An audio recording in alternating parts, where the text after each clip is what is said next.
the back seat. Check the back seat. All right, come here. Check the back seat. Gets in your head, right?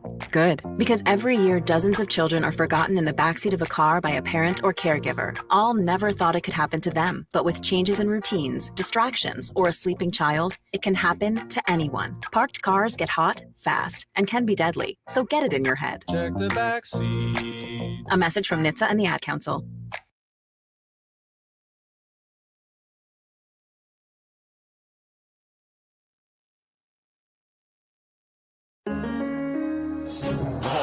Crossover. Oh, killer crossover. Just crossover. It just crossed him over. Danced another victim to the crossovers. Cross him up and sit him down. Time for the crossover, powered by Everlevel Concrete Repair in Omaha at everlevelconcrete.com. Josh? No, that was me. it's- My Oh, okay, I was bad. gonna say, I Sorry, my I thought bad. that I turned it off. No, it's always me. That Popeyes has turkeys? What? Oh, yeah, they've oh had it no, for I did years. know that. Yes, that's a viral hashtag Is social that media good? Have you done experiment. that? No, we've talked about doing it because they do it for only Thanksgiving. Are they? Is it like a Mm. full ass Are turkey? they It's a pre-cooked? full ass turkey. Ooh, that Yeah. turkey's got Or I are ass. think they, you- I like, think you you- cook them. I think they pre-cook it and then you put it in your oven when you go. Dude, that's I kind of want a Popeyes turkey. Do they? Is it with the normal, like their chicken breading on the turkey? I don't know. I haven't had it before. It looks like it's probably just skinned, like, it's not like a fried turkey. It's not like a Cajun turkey. Ooh. No, but like it has looks tasty, spices though. on it. Yeah. Yeah. They that's should. what it looked like. They should give anyway. you all the equipment to deep fry it and give it to you through No. the drive-through, so Ev- that way you can safely do it at home. Every year, firefighters always post the videos of people trying to deep fry turkey, and it never goes well. Yeah, is that actually a thing, or is there a contingency of people that have issues with that? Because Well, I don't know many people who have deep fried their turkey like that. I don't see that No, that you often. put it in the big thing. Yeah, I don't see that ever. Oh, I've been to a Thanksgiving really? where somebody did that I've been to before. many Wow. things. The Look at issue, that. the issue is though, I think before the internet, people would do it not knowing. Do not put a frozen turkey in Correct. because it will explode your house. We have a real issue in this country where America's Funniest Home Videos has changed, and now we just go to the internet for all of our funny videos. Yeah, we get them all on TikTok. Yes. Like AFV used to run this country late night and being like, look Full at these question. Tom idiots. Bergeron was killing it. He and I Yes. share a birthday. Mm-hmm. Tom Bergeron. Happy Yeah. birthday in May. What about this, Happer? So we have that show, the famous show at the end of the year where it's our last show of the year, and then it's just crossovers. What if we did the Popeyes turkey? Now, John would be all pissy about it. Oh, Papa, you better order it last Christmas. That's a great idea. What day are we targeting for that this So year? I believe our last day of the year is December the 23rd? 23rd. Yeah, which is like a Monday, It's right? a Tuesday. On That's a gonna be a great Tuesday? week, a 2-show week. Yeah. Wow. That is Wow. gonna be amazing. So we're gonna, And then we're gonna come back for the second, and then we're will gonna they be off still again. have, will they still have the turkeys available after Thanksgiving? I believe it goes through Christmas. Okay. Okay, if it doesn't, we could probably just get one and throw it in somebody's freezer until then, right? Did you say That'll keep- throat? No, throw. Oh. Throw it. I just said throat. Yeah, we can Wow. throw it in somebody's Eh, freezer. No, don't say that again. I don't like All that. right, I'm going to the website to see how long. It's $75. Yeah, can I just go through the drive-through and say I want your I'll turkey? take the turkey. Yeah, or do you have to pre-order? Is it in their Popeyes app? You have to call them. They probably wouldn't answer. Yeah. They'll All right. spit in your face. Turkeys I'll are pay- I'll sold be the pre-cooked judge today. and frozen and need 2 to 3 days to thaw. Okay, so we have to wow. get it like over the weekend. Yeah. Yeah, Okay. this is a Tuesday purchase. This is a Tuesday morning purchase, so you can get ready for Thanksgiving Thursday. No. Like we have to get it. We have to. Oh, well, for you guys. Yeah, for us. I meant for the general So we public. have to like get it on Saturday to have it ready for Tuesday. Yes, and then yeah. we have to come up with a way to oven it. Well, there is Matt McMaster who lives very close. We could. Does he have an make- oven? He lives in an apartment. Yeah. There's no Like, does he guarantee know how of an to use onion. it? Yeah. Okay. He wow. cooks. Nick, you're like 2 years older than him, and you're just pooping all over. I didn't really start Wow. using an oven until I was with Paige. What? Like I've What? used it Oh, once in a hold on. while. What do you mean you weren't using an oven? What does that mean? I would use it for frozen pizzas, but then I got a pizzazz, so I didn't need to do that anymore. So are you an air fryer guy? No, I didn't have an air fryer. Mm. How did you cook things? Just microwave? Stovetop. It was a lot of stovetop. Wow. Okay. This is Stovetop insane. and pizzazz. Okay. Interesting. You didn't use an oven until a year and a half No, ago. What was I- your, what was I your would- general diet like? I would use the oven sometimes, but What was your general? if I diet wanted like? chicken or something, I would just put it on. I would just do it on the stovetop instead of baking it Sure. Well, yeah, I know. because it Well, was yeah, just there's certain the things- oven was so slow, and I What just about wanted fries? food. What about Nick. French fries? I didn't really eat French fries. Nicholas, that much. are you I would use them in suggesting- pizzazz. Actually, Are you suggesting you never got baked in your apartment? Nice. yes. Nice. No, I would for most frozen things. I would just use the pizzazz because it would crisp it up, and I wouldn't have to use the oven, and it was perfect.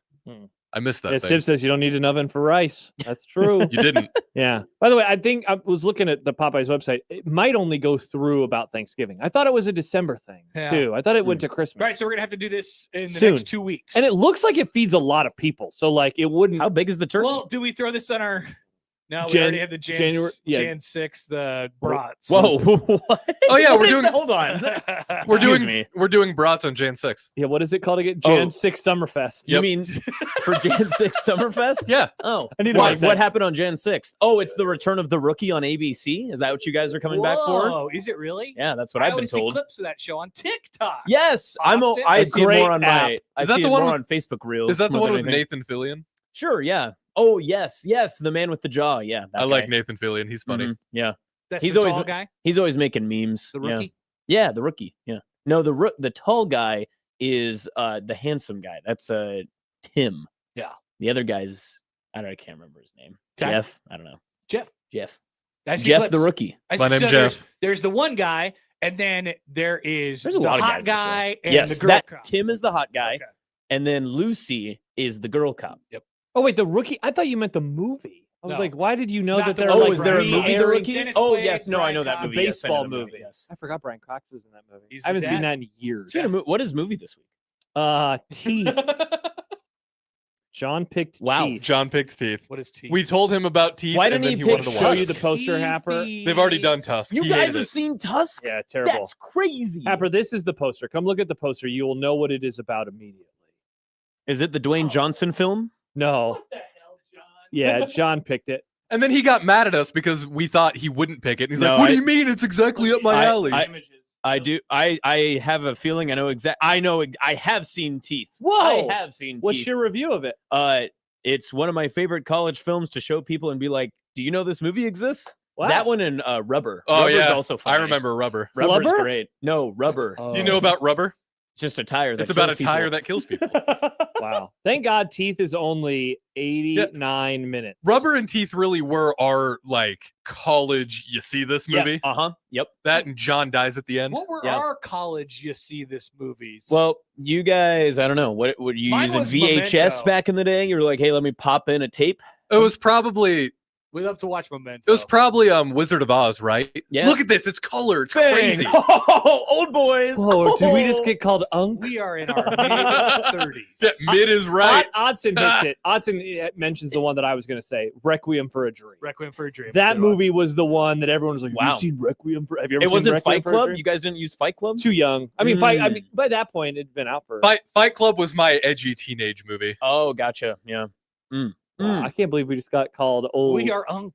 You are Unk. That's wild. Requiem for a Dream was the movie you guys would choose for Yeah. your college like viewing. For That's like not the, as fun as Teeth for or like the Rubber. whoa. No, not as fun as Teeth Jimmy nor says Rubber. a Serbian film. I've heard about a Serbian film. I've read the Wikipedia page for it. The ending is, I mean, deeply upsetting to the point where I'm not even going to mention what the ending is. I used to show my friends in college. Is it Species? Is that the one where it's like an alien lady? Yeah. Yeah, that one's Yeah. interesting There's- too. there's She one turns that- into a big scaly lizard. There's one that I never saw. I think it was set in like Brazil, and they Ooh, thought Fast that- Five. No, they thought that like they thought that people were actually murdered on the set because like they put this thing in a guy's mouth. Whoa. No, Yeah. that sounds like Fast Five to me. Yeah, Does that's pretty much Fast Five. I'm pretty sure Don That's the Preto entire said, plot. "Get my family out of your mouth." You know, I've only seen the first two of those.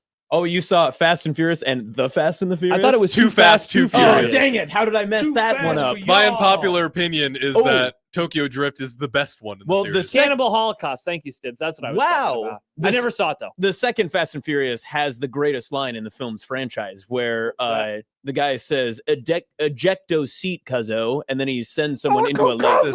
He says ejectocito. Yeah, something Yeah. like that. Yeah. And then the Paul Walker's delivery of "Don't worry about it, cuh." Dwayne in chat, 2 Austin, 2 Jacobson. What? Yeah, your Twitter that. handle is It is we- at Austin 2 Jacobson. We've made that joke Yeah. before. You Oh, should have really? just threw the 2 in there. Dang it. Maybe. Well, is there time? Can I change my You probably could. Twitter handle? It might get suspended. Always time. Oh yeah. What happened to you guys? TweetDeck, Tweet deck. Oh, It was wow. which it still is working. It kind of doesn't work as I well. haven't though. gone back. They So scared me I'm straight. there. how come Look at me. I'm over there. how come good friend of everyone in this room, Jacob Padilla, did not get canceled then? Because he doesn't he pay? No, I think he has old TweetDeck. No, but he has a check mark though. Oh, Doesn't he? Doesn't Oh, it? so Well, he that's because he's a reporter. he has Josh. Twitter sanctioned tweet deck. So what's happened is, well, I think Jacob still uses the old one like we do. But Yes. if you pay for Twitter, then you've been like Jack Mitchell, who has Wow. also used TweetDeck, is totally fine. Okay, so they're just trying to Never get mind. people to pay for it. Padilla is not a check mark. I thought he had one. So I got no idea. Bad for boy. you then. Yeah. He's just a What you little gonna J do? journalist. Honest- You don't become Big J until you get that blue check mark. Mhm. Heck yeah. Your producer says they scared you straight. They did. Whoa, That's a bummer, man. It sucks. I hate it. Yeah. I You want- let Elon get to you. new TweetDeck. No, there is no tweet deck. He doesn't anymore have because it I don't anymore. pay for What? it. Oh, that's terrible. It's terrible. So I'm still using it again if they ban me. Oh well. I If can't we die, we retweet die. anymore though. What? I'm just not allowed to retweet. That So I have makes it to hard. go Oh, on to man. the twitter.com if I want to retweet. Yeah, I'm adjusting to my Wow. new life. It's so dumb. Yeah, I feel like 100 years Wow, old. the rules that they have in place for this is ridiculous. I Like don't it's like it. it's almost like they're just trying to inconvenience you into not using it anymore. That's right. That's actually a way better way to do it. Be like, well, exactly what they're you doing. can't interact with anyone, but you can still use this. That's what They're happened with nailing Bishop. it. Bishop didn't like when everything changed. I was like, yeah, just download this, and he tried, and because he's on a work computer, it wouldn't let him, and he's like, well, I guess I'm just done with that. And so now John just doesn't use the other stuff anymore. Man, And so it's what a kind of life it must be to be that old that you can just go, I don't need technology. Speaking of I've John, lived life without it. John Yes. just sent me a. Hi, John. He sent me a tweet. Where's Okay. John? So it was in response to the timeout tracker. Great. Which is a great bit, by I the way. love the Thank time. you. Yes. I'm was- so glad you made that graphic. I was texting with Why are Happer as people this so upset unfolded on with you? Saturday because people love being mad. People have gotten mad. People don't like me. I don't think. I don't know. It See, did, we have our timeout totals up there. listen, it did do numbies on Twitter. And I Dude, will say, as someone yes. who does like the numbies, It did I was very numbies? impressed. It Very did impressed by the numbies. numbies. As John said, as someone who picked 2 in our questionable timeouts pool, I think these were all great uses of a timeout. Definitely the second half challenge where Nico was 2 yards behind the line of scrimmage. That was elite timeout usage. That was, I mean, look, the stuff that happened in the USC game last week was pretty bad. That was an all timer. Yeah. Because I was like, wait a second, he is not reviewing this, is he? He was reviewing. Yeah, it. the reviewed it. timeout to talk to the ref about reviewing it possibly He does is- it once a game. it's maybe my favorite type of timeout because you're not officially saying, hey, I'm going to challenge this. You're just saying, come on over, Let's take a buddy. look. Let's talk about why you should look at this. Do you think he does that because he wants them to look at it, or he's just going to Yeah. explode because he hasn't talked to somebody in a while? Now, good joke, It's like, Nick. I just need to talk. But I'll give you the serious answer. It is the former because in Okay. college, if you challenge, you are done with challenge. Yes. You have one challenge. And so the workaround in college is you call a timeout, which they then review it, and then they still charge your timeout, but you But don't you could get- lose. Right. You don't lose your you don't challenge. lose timeout privilege. or Can you challenge challenge without a timeout?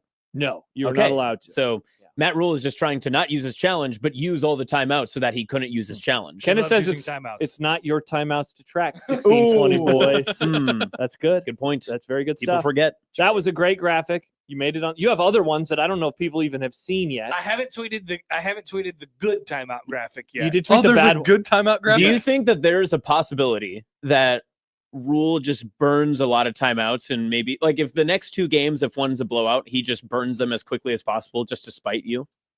I mean, he's probably Like beginning probably of, understands the conversation. yeah, beginning of the 3rd quarter, he just goes back to back to back plays, just all timeouts in a That'd be funny, 28-7 but Here's he'd lead. be bad going timeout. Further, he'd be going further into the narrative. the bad timeout. Did I- That was did I about the send you good Dolphins one. timeout? You sent me bad timeout. Oh, I haven't seen. I do like bad timeout. No, I'll retweet that one. Have you sent? Well, you texted it to me. I've seen show good timeout. Austin good timeout. Okay, yeah. Okay. I got to scroll through our Saturday text messages. Wow, you guys be texting. There's Oh, only we a were. couple.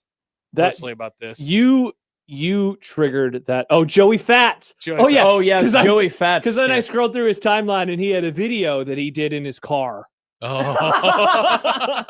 Remember that That's- photo? That's great. You got a lot of views on it, folks. Connor, you should reply to that video of you in your car I didn't associate with No. Joey Fats. Good timeout. Look at Rule. He's so happy.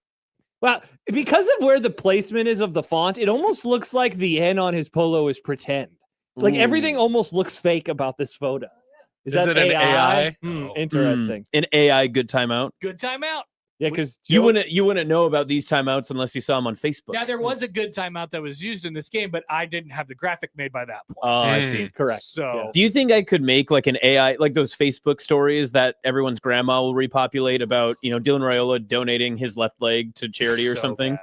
It would be really funny. Should I make like an AI generated one and see if it'll pop off on Facebook? It It will. probably And will. just say Matt Rule addresses the good and bad You timeouts also from the have- Connor Happer show. That's kinda You have to funny. put a dog for rescuing us. Dylan Raiola in there somewhere correct. too. Yes, yeah, right. Old Yeller. The olds love AI dog videos. Hey, do. how you're of the internet. How much do you think those fake AI things make on Facebook? That's a lot. See, I don't know if someone's just doing that for love of the game. I've considered it, or if they're actually generating money off of it, because some of those sites They get a lot of views. Yeah, they do. They do. And they get plenty of shares. But then you do look at the shares and stuff, and a lot of those are either AI bots or just really bad people. We should make one where it's like TJ Lateef considered donating his femur to Dylan Raiola because that's the type of teammate he is. Fibula. Yeah. Fibula, my bad. You Thank don't need three Not femur. femurs, Josh. Well, you Come could- on. Maybe, but that's the AI screwing it up. See, That is I, was, true. I was thinking Good next point. level. Good point. Yeah, It very wasn't- nice. It wasn't a mistake. Way to get ahead of AI. Yeah, I do what I can.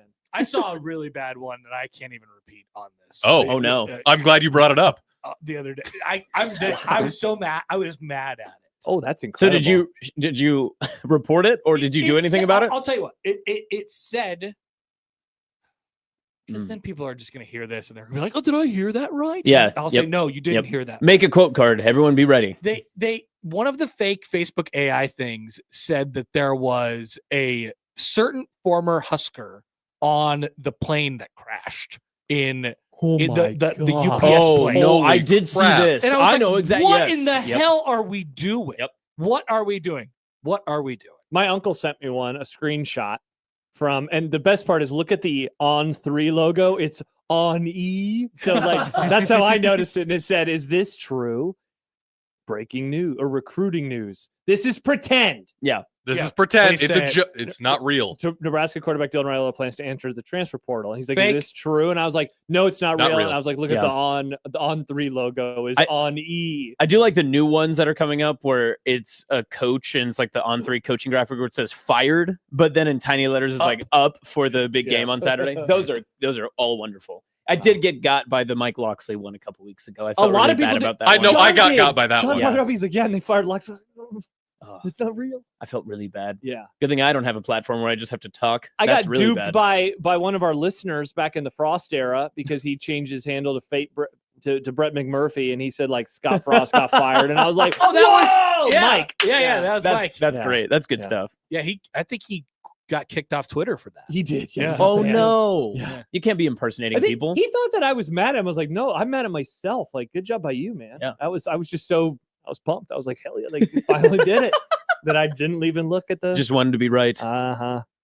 Wow. very sad. Sam writes, "I'm also fascinated that there's olds out there that think Matt Rule has like 6 infants and is constantly Yeah, volunteering true. Yes. with vets and orphans and stuff. Anytime that there is a tragedy, like a flood or anything like that, those ones are always like Jalen Hurts donated his whole contract Nope. to this place to help It's- rebuild. It's always something with dogs rescuing babies or veterans that are disabled, and a little white girl helps them. But this never happens on Cowboys Facebook, does it? Because the Cowboys are bad people. It did. One of the Cowboys guys that I follow, he always is like calling attention to these morons. And there was something. It was Jerry Jones did something really good for Yeah. somebody who did Smiles. something. He gave them a glory hole for free. Smiles and glory holes. Yeah, exactly. Yeah, thank you. Thank you, Jerry. Thank you, Jerry Jones. So bad. Mhm. So bad. I do love my AI Facebook though. There's something Wow. really nice about it. It feels warm. It feels like home. Did you see all those should start videos one. of the old overweight people dropping a rock on a glass whoa. bridge? No. Yeah, I Nick did was thinking not. about a There different way was- to say overweight for a half second. I was. Heavy. Big bone. There was like a whole. There was a on whole. Facebook and see if I get any AI. There was a Husky whole stories. series of AI videos of overweight people. Mm. Sometimes they were old, and they would just drop a big boulder onto this glass bridge and everybody would fall. Hey, But then a dog rescued a baby. also, speaking of being old, Nick tried to text me yesterday, and he texted my email like my grandfather would. Oh, dude, I got a text email a couple weeks ago. It's very creepy. It's sort of ominous. Yes, yeah, because you get this email from like a phone number. Yes, a phone number, and it says like VPix or something like that. You're like, oh, So, excuse the email me, that I who got this? was There's one of our listeners who does that all the the time. text email that I got was, "How did you get the invite to this?" And I did not respond. I knew what it was about. I did not respond. I recognized what I did right away because it was at the Havesy. I saw Austin at the Havesy. Yes. Oh, and it was shout out. it was cold. My fingers were fro. Oh, I bet. I looked up Fro. Austin in my phone, and then I sent the text, and then when it sent, it was only the text that I had just sent. Like, that's weird. I've talked to Austin somewhat frequently. Yes. Why is it just there? And then I Somewhat went back and I frequently. looked, and I'm like, oh, I sent it to his email. You guys are just chatting up a storm. Yeah, we love to chat. Me Yeah. and Nick are always catching up on the latest trends, being young, you Yeah. know, staying out till midnight or later, not needing 8 hours of sleep. It's great. I say we Wow. talk maybe 5-6 times a month. Yeah, 5, 6, something like that. Yeah, you I get thought it was 6'7". Oh, Josh. Wow. That's How embarrassing. old are you? It's not 6'7" no, anymore. it's 5, 6. What have you been talking about, Josh? What? They're messing around. No, Oh, what are okay. you two talking They're about? messing with you. They're trying to trick Don't me let 'cause them they're mess young. with Oh, you. okay, Yeah. Mr. 6, 7. Why I don't know you? about 6'7". Yeah, but you Yeah, don't. Unc. You haven't heard about 5, 6? That's not a thing, Austin. Try it the next Shut time. Up. What Try about- it the next what time. about See what 99, happens. 100. Wow. See, now you're just being ridiculous. What is the thing that they do for the Dodgers? They do like that or whatever. It's almost like Wade the Wheat. Like every time Shohei got on base, yeah, you do this 99, 100. You guys are being pretty unk right now. Yeah, this is very young. You know Guess what? I know that 5'6" is not. a Hey, thing. let's talk about our recording. Are you sure you know that 5'6" isn't a thing? Hey, you say that when I first got in the game, we were doing mini discs. Whoa. Do you be knowing about mini discs? No, I don't be knowing about it. It's like a disc, but it was in a tiny little thing. Were you guys really upset about the HD, DVD, and the Blu-ray wars? I was a Blu-ray boy, so I was on the right Gotcha. side of So, the yeah. argument. Shout out to me. Wow. Did it ever get political back then? My uncle had an HD DVD player, and I was like, I don't think that's where it's at. I like the DVDs. We had a whole sleeve of the DVDs. So you were an HD DVD boy? HD DVDs. Yeah, I never Wow. had a Blu-ray. Wow. Until I got a PS5 or whatever. Nice. When did they stop making HD DVD players? It was like 08, 09. They lost pretty early. 08, 09? Yeah, because Dang. it was because of PlayStation 3s. Mhm. That's what Threes, won them. that was- Yes. Yeah. People forget. Never know what PlayStation we're on anymore. I think we're Fine. getting, We're on 5 right we're now. getting to 6 though. Are we close to 6? Eventually. Or 7. Nice. Nice. Too Got bad him! it's too bad it's 5, 6. Yeah. okay. Old. We are approaching 6. The new Xbox is also supposed to be What Xbox are we on now? 720, 1080? the 720. No, it's the Xbox Series X because they're really good at naming. You want to talk about old AI fake videos? There was like this really famous YouTube video of like the Xbox 720. Ah, the And- good old days. Yeah, and people like it would like send you to the moon and you had glasses for Yeah. it. It was crazy. That wasn't even AI. That was just good old fashioned. I have Blender and I'm Yep. going to use it. Yep. And Ah. before we had a before we Are had these words? Is before this we what they had were the, texting about? Let's see what weird crap. we Wow, can they say. don't know what Blender is. Nope, never heard of Blender. Sad. I have no idea what Blender is. Before I know about Facebook, Slender Man. yeah, before Facebook AI. Jeez. Did you guys ever do that? Oh, I know about Siren Head too. That's Connor Happer. What does Wow. that mean? You don't know Siren Head? No. Oh. It's not October. He's not a spooky boy guy anymore. I'm not a spooky boy ever. Wow, and Whoa. you're gonna sit here and tell us you don't think 5'6" is a thing. It's not. Mm. Thank you. But and I'm not a spooky but you're boy. you're too embarrassed to Google it and be like, is 5'6" a thing? Are No, you? I'm not. Yep. I No, already know. you're worried. I You're know worried with you're behind, 100% aren't you, Happer? certainty that 5'6" is not a thing. Mm. It's But how will not. you ever know? Yeah. I know. I'm confident. Something Dang tells it, I'm not a spooky boy. I'm not. I don't care about October. Wow. Well, good thing it's November. I know. Is that why you let off with the Popeyes chicken to begin? Because you're a Thanksgiving guy. I'm way more of a Thanksgiving guy than a Halloween guy. Yeah. I mean, look at me. That's a great take. What does that mean? Happer. Thanksgiving is way better than Halloween. It's not even close. Thanksgiving is by far and away the best holiday, and people don't give it enough credit. Thank you, It's Austin. crazy because you don't have any of the expectation of Christmas. It's one day, and you get an extended weekend for it that no one tries to. It's a holiday that's literally for food. And Yes. you get to eat the same amount of food that you would at Christmas. And you're you do almost- get a free day off. Now, the Yes. downside is there's going to be a racist uncle at some point. Yeah, but that's every holiday. Yeah. Is that a downside though? Sometimes that can be just for entertainment. Whoa, is racism a downside? No, you're Racist uncle a Austin. downside. Interesting. Mm. Seems like a Gen Z thing. What? That Having a you're into racist uncle? No, that you're into racism. That it might not be a downside. I wouldn't necessarily say that I'm into it. That's not the phrasing that I would use. Is that one of the trends? Oh, racism is a trend? Is that what you're suggesting? I bet it is. It's no 5-6. Why don't you try that out? Your Scott next women's says basketball game. Labor Day is the best holiday. Oh, gross. Why? Labor Day. Who I said like that? Labor Day is kind of cool because it's Football's nobody back. really knows what it means. I'm a Memorial and Day guy. It's just a day off every year. You don't. You're Well, like, nobody do I knows what it celebrate the means. troops for this? Do I thank someone Yeah. for their service? No. Yeah, is Labor Thanks Day for the dying. one you're not supposed to say happy?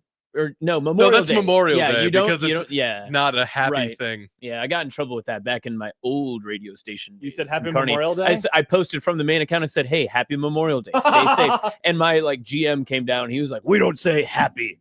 What do we Okay. say about it? You just say Memorial Day." Yeah, that's all you gotta say. You make So it. make your Facebook post that Yes. says Memorial You Day. just you make a graphic with a soldier, Yep. and then it just says Memorial Day. You do a lot of silhouettes on that thing. Yep. That's what you get. Just say, thank you for all who have died. Thank then- you for yeah, your service. But Memorial Day has that weird tinge of everyone's like, yeah, we do have to be respectful. But then Labor Day, everyone's just like bikinis and beer. Like no one Yeah. even It's the worries last about sun- the it's the type last- of Exactly. It's the end of summer. This Yeah. person might be right. The Labor Day thing is actually pretty legit.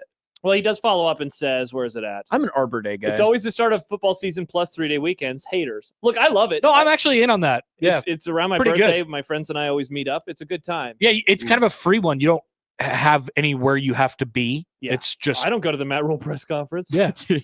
I'm hanging out. No, but it's not like there's a family get together on Labor Day. It's Oh, I just see what you Labor mean. Day. That's true. Yeah, you don't feel obligated. yeah, you can to just do do anything. whatever you want. Yeah, it's a free one. Mhm.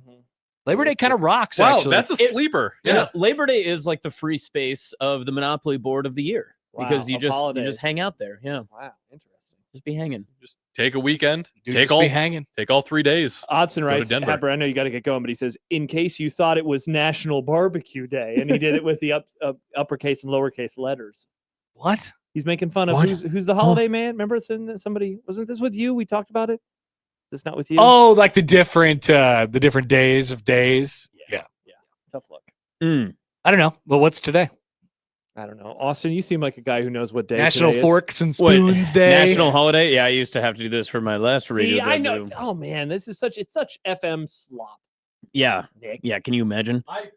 I never, when I- I was on FM, I never acknowledged the national days because they're all Happy- fake and made up. Happy National Vanilla Cupcake Day. It's Vanilla Cupcake Day at least 3 times a year. I swear. and Donut Day. What? Donut Day's a lot. Hey, Girlfriends speaking like of donuts. National Girlfriends Day was Pluribus. Nick, what you know about licking donuts? Oh, Dude. it's the United States Marine Corps' birthday. Dude, I had so you said cupcakes and it made me think of ice cream. Hell yeah. I had some ice cream on Friday. That Nice. was delicious. Colby Just wanted Ridge. to tell you guys that. Wow, Yep. It was from Cone Flour. Shout out to them. Wow. that's tight, man. I like the Happer graphic That's sicko mode. that your producer made. I know about Slender Man. I know. I know about Slender Man. And Josh made one that says, I am not a spooky boy. But you don't know Siren Head or 5-6. Oh wow, and the Happer Show. We both made one at the same time. That's incredible. I didn't get Gosh. tagged in the Happer Show one. Oh, that's a tough look. So sorry to hear that. So I'm only tough look. retweeting Josh. Whoa, Shout out to me. I'm shout not out a to spooky me. boy.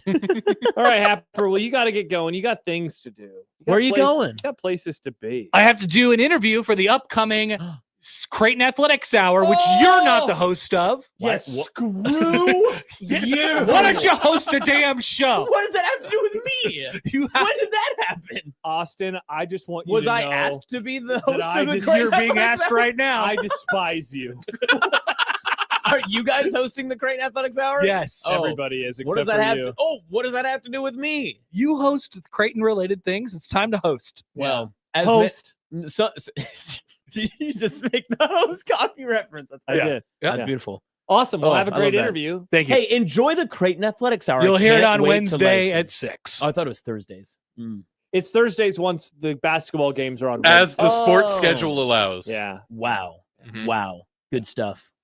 All right. Bye, Happer. Bye. Goodbye. That was a crossover powered by Everlevel Concrete Repair in Omaha at everlevelconcrete.com. Stibbs writes, Creighton Athletics Hour is back on the menu. It's back on the menu, boys. And it's live. It's very live. It's live, which is why Happer is preparing for the show in That's 2 right. days. He prepares very hard. All right. Grum starts next on 1620 The Zone.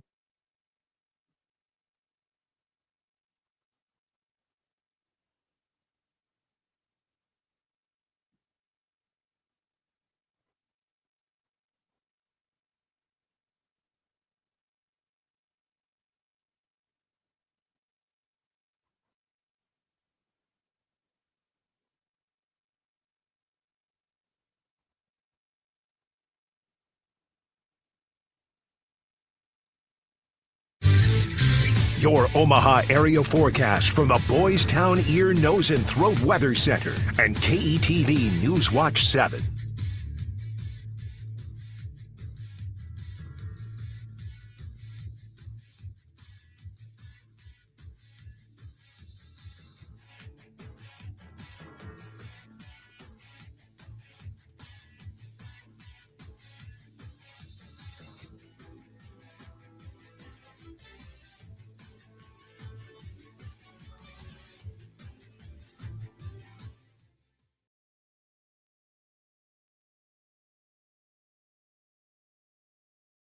Husker Review Monday is powered by McInnes Roofing and Sheet Metal. Looking for trusted experts to protect and enhance your home or business? We are McInnes, Nebraska and Iowa's go-to choice since 1981. For commercial or residential projects, trust McInnes Roofing and Sheet Metal. Visit McInnesInc.com today.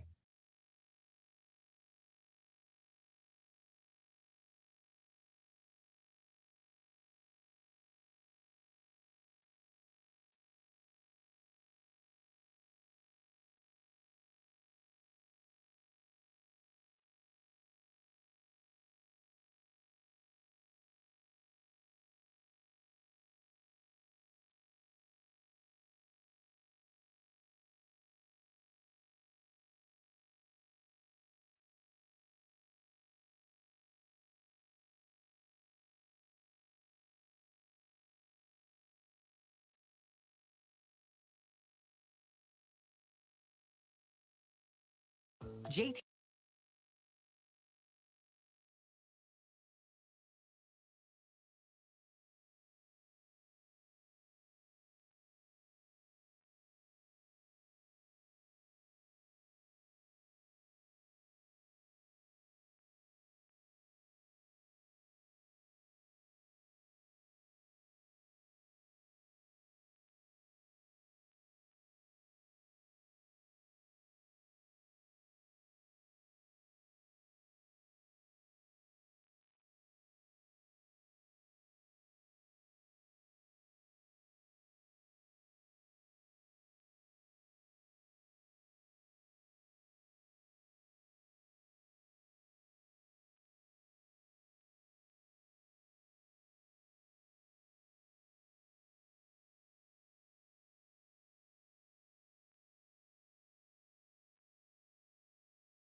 KOCN. Unsportsmanlike conduct on 1620 The Zone. Husker Athletics, Creighton, and yes, UNO. Don't miss a moment, they'll give you your fix. They're on every day from 2 until 6.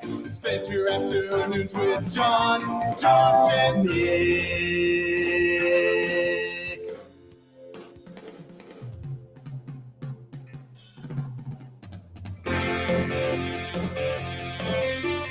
John, Josh, and Austin. Nick.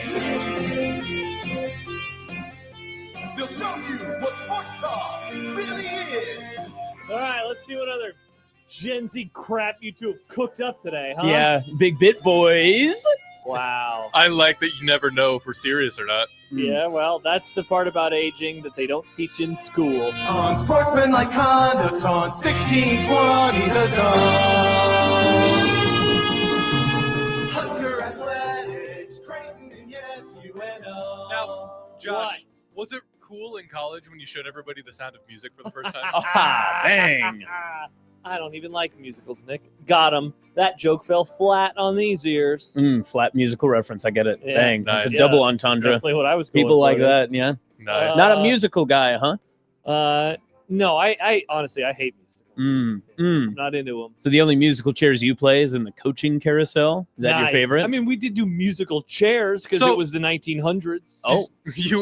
Are you out on Across the Universe then?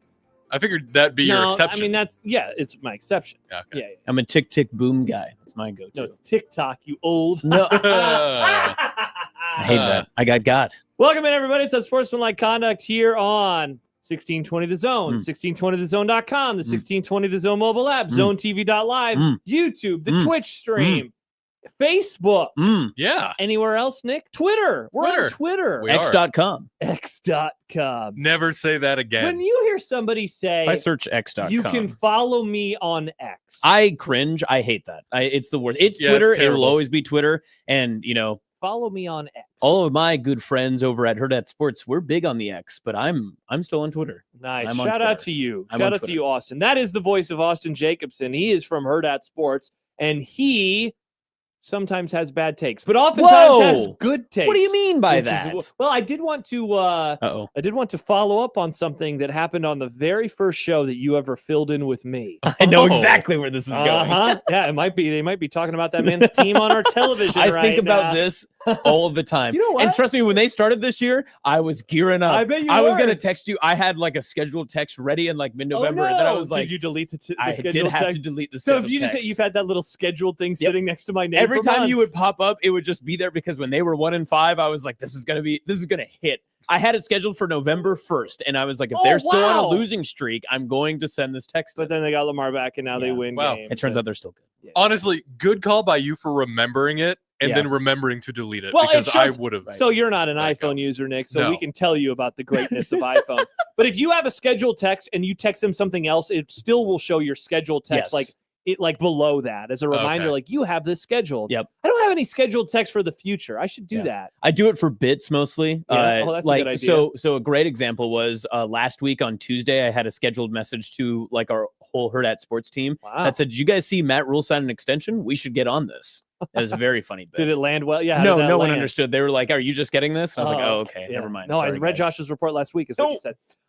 So yeah, Austin is here. We'll talk about that story and many, many more. You know what? Let's get to the other topics that we're going to hit on today with the Grum Down. The Indigo Grum Down is back. Folks, John is going to be gone a lot over the next 4 months, so I hope your eyes are getting ready for this glorious graphic. I don't know, maybe I'll mix it up this season, Nick. A different color? A different Grum Down graphic has hit the stream. But it is brought to you by the Rooferys at John Higgins Weather Guard. Austin is here, which means Panthers talk just went up by 5%. It sucks. They lost yesterday. Yeah, they could have been 6-4. Yeah, they went full Carolina. Did you pick 5% because they're 5-5? Is no, that why you chose that? I wish that I would have thought about it from that perspective. Yeah. No, think thank God that- it's not like a month ago because you could have talked trash to me. I know. Well, I kind of did though. I was there for that one Happer crossover. That You was a did. very good time. Yeah, both of our teams are bad. Hey, well, listen, I'm 5-5. Mm. We're still in the NFC South race. Yeah, that's true. Dallas not in any race right now, except for a race towards the bottom. Ooh. Were the TEEFIES right? Ooh. A topic that has hit every radio show and podcast for the last 24 hours. And just because we're on the air last today doesn't mean that we can't hit on it too. I do like the TEEFIES reference, but I'll be honest, I didn't think every time I've heard TEEFIE, I didn't think it was spelled with an F. I always went PH. Oh, wow. And Dwayne says, who's putting the I in TEEFIE? It's spelled with four E's. Oh, the TEEFIES are arising. Watch Wow. out. I figured it was an IES. I also figured that. That's why I made that the title. Yeah. Interesting. Behringer fan says it's spelled with a duh. Hey, spoiler alert. We'll get to that topic when we get to it. Emmett Johnson, huge night for him. And I was planning on coming on the air today, Austin, and being like, yeah, you guys should really start appreciating him because he only has 2 games left as a Husker, and everyone's going to yell at me. And You then like that bit? Then Matt Rule was like, yeah, well, you better appreciate him because I keep telling him to go to the NFL. Well, not So to handshake me, Matt Rule. Not to skip too far ahead, obviously, but I am excited to see what Michael Severe has to say about maybe his potential NFL draft start. Wow. Yeah, it is a Michael Severe Monday. You did just skip the next 3 bullet points, but that's allowed. You're allowed to listen, skip ahead you on know, some bullet points. I do things out of tradition here. My bad. Yeah, Sorry. Yeah, it's okay. It's okay. Severe will join us a little bit. We can ask him how he thinks TEEFIE is spelled. We should do a poll question. We should. I always How'd you figure- spell TEEFIE? Now, Keena says it's TIFI. I always think of that as TIE-Fi. I don't like that Like at a all. TIE fighter. Yeah, Yeah. That's a Star Wars reference, folks. Nice. you Let's could just see. replace Gus Johnson's call with that. That would Oh actually my be great. gosh. Do we have that? I know they had that on the Happer show. So that's the worst part about being on the air last is you miss out on that is now their drop. Yes. I feel Yep. like we can't do anything about it. They've claimed it. I remember back in the Schick and Nick days. I don't know if either of you will get this reference, No, but I there was do this not. very famous game between the Heat and the Celtics, and the Celtics beat the Heat. And this was in the, as they called it, the Heatles era with LeBron. And Mhm. and this kid is yelling, "Good job, good effort." And it's echoing around, it's bouncing down the hallway. Good job, good effort. It was so funny. And I remember watching that thinking, because I was a producer at the time, Yeah. I was Nick Grimm. Mm. And I said, I'm going to make that a drop tomorrow. Yep. But then Schick and Nick did, and so I couldn't. It was their drop. You were Wow. foiled. I could no Tough. longer infringe. Nick, have you ever seen this video? No. You should just search "good job, good effort, kid." It is so funny because it's bouncing down the whole hallway. Good job, good effort. After they lost. God. Anyway, let's see. Back to the Anywho. Grum down. Indiana and Oregon break some hearts. That's pretty funny. Man, what's up with... All right, I'll hold it. But the Iowa Hold it. fans... Hold Iowa it. fans... Hold it. Iowa fans... What? They love blowing kisses, but then somebody else blows a kiss and they don't like it so much anymore. Oh, whatever. It's not what they did, it's how they did. Mm. Wow, you're right. With malice. Mm. Blowing a kiss with malice. Mm. You'd hate to see I that. can't believe you do that in front of sick kids. It's disgusting. So are you just not allowed to do anything in Iowa because there are kids around that are sick? Good I point. think that you should be respectful of the children. Oh, Wow. so only kids in Iowa get sick, Nick? We can't do anything in this Wow. country? There's never been a sick kid at a Nebraska game, Nick? Interesting, Nick. Good job, good effort.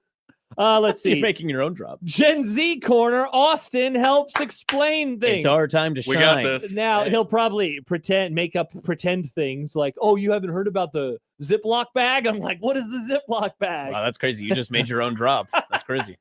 So I have a question. There's no way in hell Nick knows what it means, but I know Austin does because Nick, plug your ears. So I think Austin's cool. I think Whoa, wow. I think Austin is the guy That's fair, but that wow. the Gen Z guys are like, that guy's cool. I'd hope so. I mean, it's not cool to say you yourself are cool, yeah. but I mean, hearing it's cool. Yeah. Poll question is hearing that you're cool.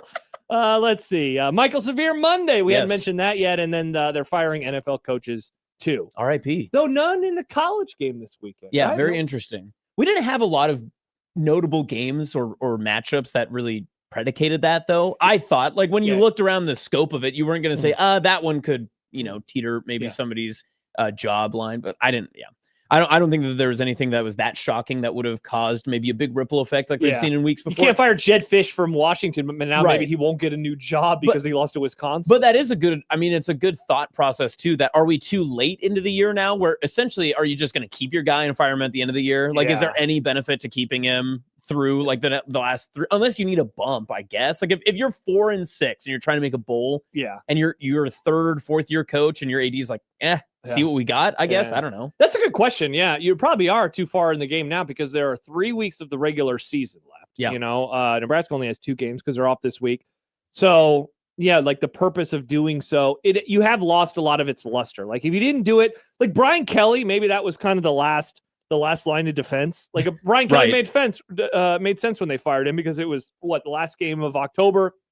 They had an off week and then they had the month of November to come. So Right. yeah, maybe we're done with college firings for a little bit.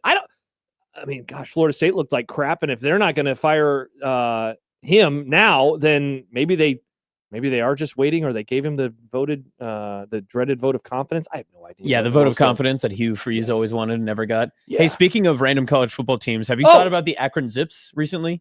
No, not recently. Can you guess? Do you know what the record is as of right now? Because No. the last time you saw them was the Bad. Yeah, they were first terrible. Saturday of September. No, I don't. I know that they are not eligible to play in a bowl game That is true. because they are bad students. Right. Okay. I can't figure out if the tone of your voice was they're better than we think or they're worse than we think. I'm going to say that they have. How many games have they played? They play tonight. They are the real Monday Night Football. In case you're wondering, against Wait, Kent, they play tonight? against Kent State. Maction is on a Monday? Yeah. Oh no, I'm sorry. It's tomorrow. What, Okay, I that was was gonna dumb. say, That was yeah, bad. yeah, that was yeah, bad yeah. on my part. Sorry, I had the wrong day. They play Kent State play tomorrow, Okay. and they have played 10 have total 2 games, games 6 left? conference games. I'm going to say that they're better than I think they are. They're 6-4. Oh, reciprocal. They're 4-6. Wow, that's Yeah. way better than I would have expected. But again, they are not eligible for the postseason. So even if they win their next 2 games, they cannot get in. They are not allowed. They are not. And that's because of academics. That's old school. Yeah, Nick. Grades. It's important. Grades matter. Hot Danger writes, are we still upset that Tony White left? I don't know. Depends on how you feel about John Butler, I guess. Yeah. You know? Actually, to go back on the coaching part, are we in coordinator firing season? I think coordinators are still up for grabs. Like, like your offensive or defensive coordinator could still get fired this month. Yeah. Yeah, I guess that's true. I mean, it was this time. Because wasn't this the SAT time? Satterfield got fired with 3 games left. And then in Frost's last season. Now, that was also partly because of the next year that they guaranteed he was going to be back, but they fired the coaches with 2 games left. So it was about this time of year. They lost to Ohio State. That was a 3-9 year? That was a 3-9 year. That was when they fired 4 offensive coaches. They fired Verduzco. They fired Greg Austin. Don't put it on the internet that him and Scott Frost fought after the Illinois game. And then there was they fired they brought in, or maybe they did fire Lubick because then they had Whipple the next year. They fired one other guy. I can't remember who it was. Whipple's up to. He's got to be hanging out. Yeah. Hopefully he's I doing hope he's okay. somewhere warm. Dude, it sounds nice to be somewhere warm. Yeah. You ran the Habsy yesterday. Today's it was brutal. like 2 degrees outside. Yeah, it's brutal. I felt worse for Nick because he was outside just cheering. He didn't even get a chance. Yeah, to that's get like you don't even warm. get to move a It little was bit. chilly. Yeah, It was. Yeah. I took Banks for a walk yesterday. That's the only outside activity I did, and it was enough for me. Yeah. I said, I'm not going to go back outside today. I need to walk my dog tonight, but it's going to be in the dark and in the cold. Yeah, that's the worst part about doing this show is you get home and it's already dark. So you got to do a game plan of do I walk Banks in the morning or do I walk him at night when it's dark? Today was in the morning. Does Banks ever consider not going outside for the walk? No, he'd get. Oh, really? He's upset. Like I can tell that the day is ruined. He just like has that longing look, and it's like I got home from my run today. Yep. And he immediately was like, "It's time. Hey, like Time to what's get my going steps on? in." Are you going to ask me a question?" And I said, "Just a sec." And then once I said just a sec, and I didn't say it. I didn't say just a sec, dog. He said, "Yeah, just a sec." And then he was like, "Ooh." Then I said, "Do you want to go for a walk?" And immediately it was, "Let's do it." And so we did. Nice. And he pooped. We're having a great day. See, I don't like that because my dog, like Ava, she'll just, I'll be like, "Ava, do you want to go for a walk?" And she'll give out a deep sigh and just go, "Fine, I'll do it." Wow. Yeah. I think she takes it as like it's a walk for me, not for her. Wow. So, yeah. That's definitely the opposite for my dog. Yeah. And she's a golden retriever. You'd think she'd like that, but she doesn't. Though speaking of yesterday, it was cold and windy. I didn't look at my, I was wearing my coat and stuff, and so my watch was in the whole time. You And didn't start your walk? No, I did start it. Okay, You ready good. for this? Yeah. I knew we were walking kind of fast. Didn't realize how fast we were walking. We did a mile. We do 1.4. That's our loop. Yeah. Normally, like peak summer, spring, nice weather, that's like a 35-minute jaunt. We're just kind of chilling. Yeah. We got back and it was 26 minutes. I was like, holy crap, Banks, you're practically running. Banks didn't want to be out there either. He was, because I mean, it's like a north-south walk, and so like Right. sometimes we're going right with the wind, and we turned around and it was in our. I mean, his ears are flopping. There is something Always though ears about in the wind. that first real cold day with the wind is colder than the coldest day like in the winter because by that You're time not used to it. Yeah, you're actually like you've gotten all your warm gear out, you're ready, you're gloved up, everything's in the car, you're ready for it. But like this first one just snuck up on everybody. I really Here did. we It was go. nice, and then it's going to be nice again over the next few It's days. supposed to be like 60. It's going to get to 70 over the weekend. Get the recruits in. It's warm in November. Can we play a game this week, folks? I hate days like yesterday where the sun is out, but it's still bitter cold. Yeah. It's the worst. Yeah, those are the worst because then Mother Nature's just taunting you. Uh-huh. Come on out. It's sunny. Come on out. It looks Nothing's really wrong. nice Come on, outside. break the sun. leaves. Surely it'll be warm in the sun. I'd love to go outside, and then you go outside and your face is crying. Yep. All right, 402-951-1620. That is the Prairie Flower Casino Zone hotline. You can call us. You can text us there as well, like this one from the 402. Will Josh be breaking the news on what awards Emmett Johnson gets this week? Whoa. I did see, I think an email just came down that he did win awards. Yeah. Oh, for the week? He Good for him. was Big Ten Offensive Player of the Week. Latif of TEEFIE fame. Freshman of the week? Freshman of the week. Wow. With Mason Posa of Wisconsin. That's the first time since Dylan won it against UTEP. UTEP. Wow, that was week 1 of the 2024 Oh no, I season. actually I take that back. I think he You would be the just first. lied. He'd be the first quarterback, but the last Husker freshman to win it would be Ja'Cory Barney Now, Which for game the was that? Wisconsin game. Oh, last year. Yeah. But which one is more impressive? Because I feel like getting freshman of the week against UCLA means more than freshman of the week or Well, whatever win in against November UTEP. is a little different than win in September. I Yeah. can argue that. Yeah. Yeah. I thought you were going to ask which is more impressive, that or Emmett Johnson. Offensive Player of the Week, pretty damn good. Yeah. Emmett Johnson, pretty good. Pretty damn good. Emmett lads. Johnson was pretty good. So you can reach us there. Call us or text us 402-951-1620. You can find us in the Equitable Bank inbox. We just got an email that is titled Reel It In. Oh, no. We'll read that when we return. Guess who that is about? Me? No, it's about the Whoa. chompers. Oh, no. You can hit us up there. Equitable Bank inbox. Josh at 1620thezone.com, Nick at 1620thezone.com, or you can find Austin on Twitter. Yeah, I got open DMs. I'm not worried. There you go. I love strangers. JTech Construction's on Twitter feed. He says stranger no danger. Oh. You can find us there at USC 1620, at Josh Tweederson, at Austin, the number 2 Jacobson, and then at Grim and M. Why is it Austin 2 Jacobson? Have I ever asked you that question? I don't know. That's a good question. I set this up a long time ago. This was actually my school. Like, I had a class that you had to start an account for. I think that's yes, because you had like a burner. Oh, yeah, I did have. Yeah. Did I just I forgot about edit that this. out of the Nope, podcast? yeah, can you take that out? Edit that out. I don't have burners. Not Don't me. put it on the internet. I'll be clear. All of my burners are meant to just stir. I don't use them for harm. I just use them for fun. Wonder if I have any of your burners muted because it annoys Oh, me. that would be fun. That'd be hilarious if you were like, yeah, my name is this. And I was like, oh, wow, that's my least favorite account on Twitter. I hate that person. It's Grim and M. Yeah. That's my Got him. So those are the ways that you can get in touch with us throughout the show today. A reminder, week 10 of 4-quarter pick'em is now here. This is the last week of the pick'em. And if you're a subscriber, you like that, Nick? Yeah. If you're a subscriber to 1620 the email, you know that you already have the games in your inbox. I already made my picks. I knocked it out today. I was like, you know what? I'm just going to get this done. Then I don't have to think about it as the week rolls on. I got mine done today too. Wow, look at you. I bet you copied off of me, Nick. I did not. Okay, interesting. I make my own choices. Interesting. All right, when we return to TEEFIE or not to TEEFIE, how is TEEFIE spelled and should we reel it in? We will discuss all those and more. Also, do I need to apologize for what I have said about TJ Latif over the last couple of months? Do I need to apologize to my grandpa, who I had breakfast with in September, and he said, what do you think about TJ Latif? Should he be the starter? And I guffawed at him. Wow. Now, a full guffaw? He was like, Grandpa. That's disrespectful. I know. Wow. Now I have to. Gen Z would never do that. We respect our elders. We do. Yeah, then you hop on TikTok. I've never guffawed my grandpa. My grandpa said this a day. He's an idiot. That's what Gen Z would do, not me. But it'll be Thanksgiving soon. Do I have to apologize to my grandpa? We will discuss these topics and more when we return. Josh Peterson, Austin Jacobson, and Nick Grimm. It is Unsportsmanlike Conduct here on 1620 The Zone.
Welcome back. It's Unsportsmanlike Conduct here on 1620 The Zone and 1620thezone.com. Like and subscribe to the YouTube channel. We put up fun videos. We do. Comment on those videos too, please. Yeah, like and subscribe and comment. We know you have takes. Share them. It helps the algorithm, as the kids say. But also, you have takes. Share them. Most important voice of all, etc. Yours. Hit us up there. You guys are good at this. Well, we do what we can. We're learning internet lingo.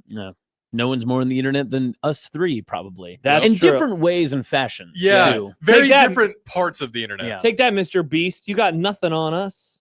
Look at that. I know who Speaking Mr. of Mr. Beast, is. he was in a recent viral tweet. The other Oh, day. I saw that because somebody. Are people finally realizing he's allegedly terrible? Someone is running for Congress. That's or what it something, was. Yes. and And I was like, looks very much like Mr. Beast. Oh, I yeah, saw I the have tweet seen that, unironic, and I was like, "What? He's running for Congress?" And I was like, "I guess that makes sense." You know, Yep. he has a trillion followers. Every day we get closer to idiocracy. Every day. We do. Every day. I used to roll my eyes at people that said that, but It's true. it's true. Yeah. Beringer fan says, "Does Josh have to apologize?" In a word, hell no. And he That's adds, 2 words. sorry, that's 2 words. TJ Lateef leads Nebraska alongside Emmett Johnson, alongside Matt Rule, and alongside everybody who went to Los Angeles to Including Turner Corcoran. 28-21 over UCLA. Before we tackle the TEEFie of it all, and by the way, go vote in the poll question: is it spelled TEEFIES or TEEFIES? You can go vote in that right now. Great bit. Thank you very much. A question for you. Yes. Question for you. Austin, is the story of the game, in your opinion, TJ Lateef, or is it Emmett Johnson? Can I ask you a follow-up to Ooh, answer the A question? question to a question.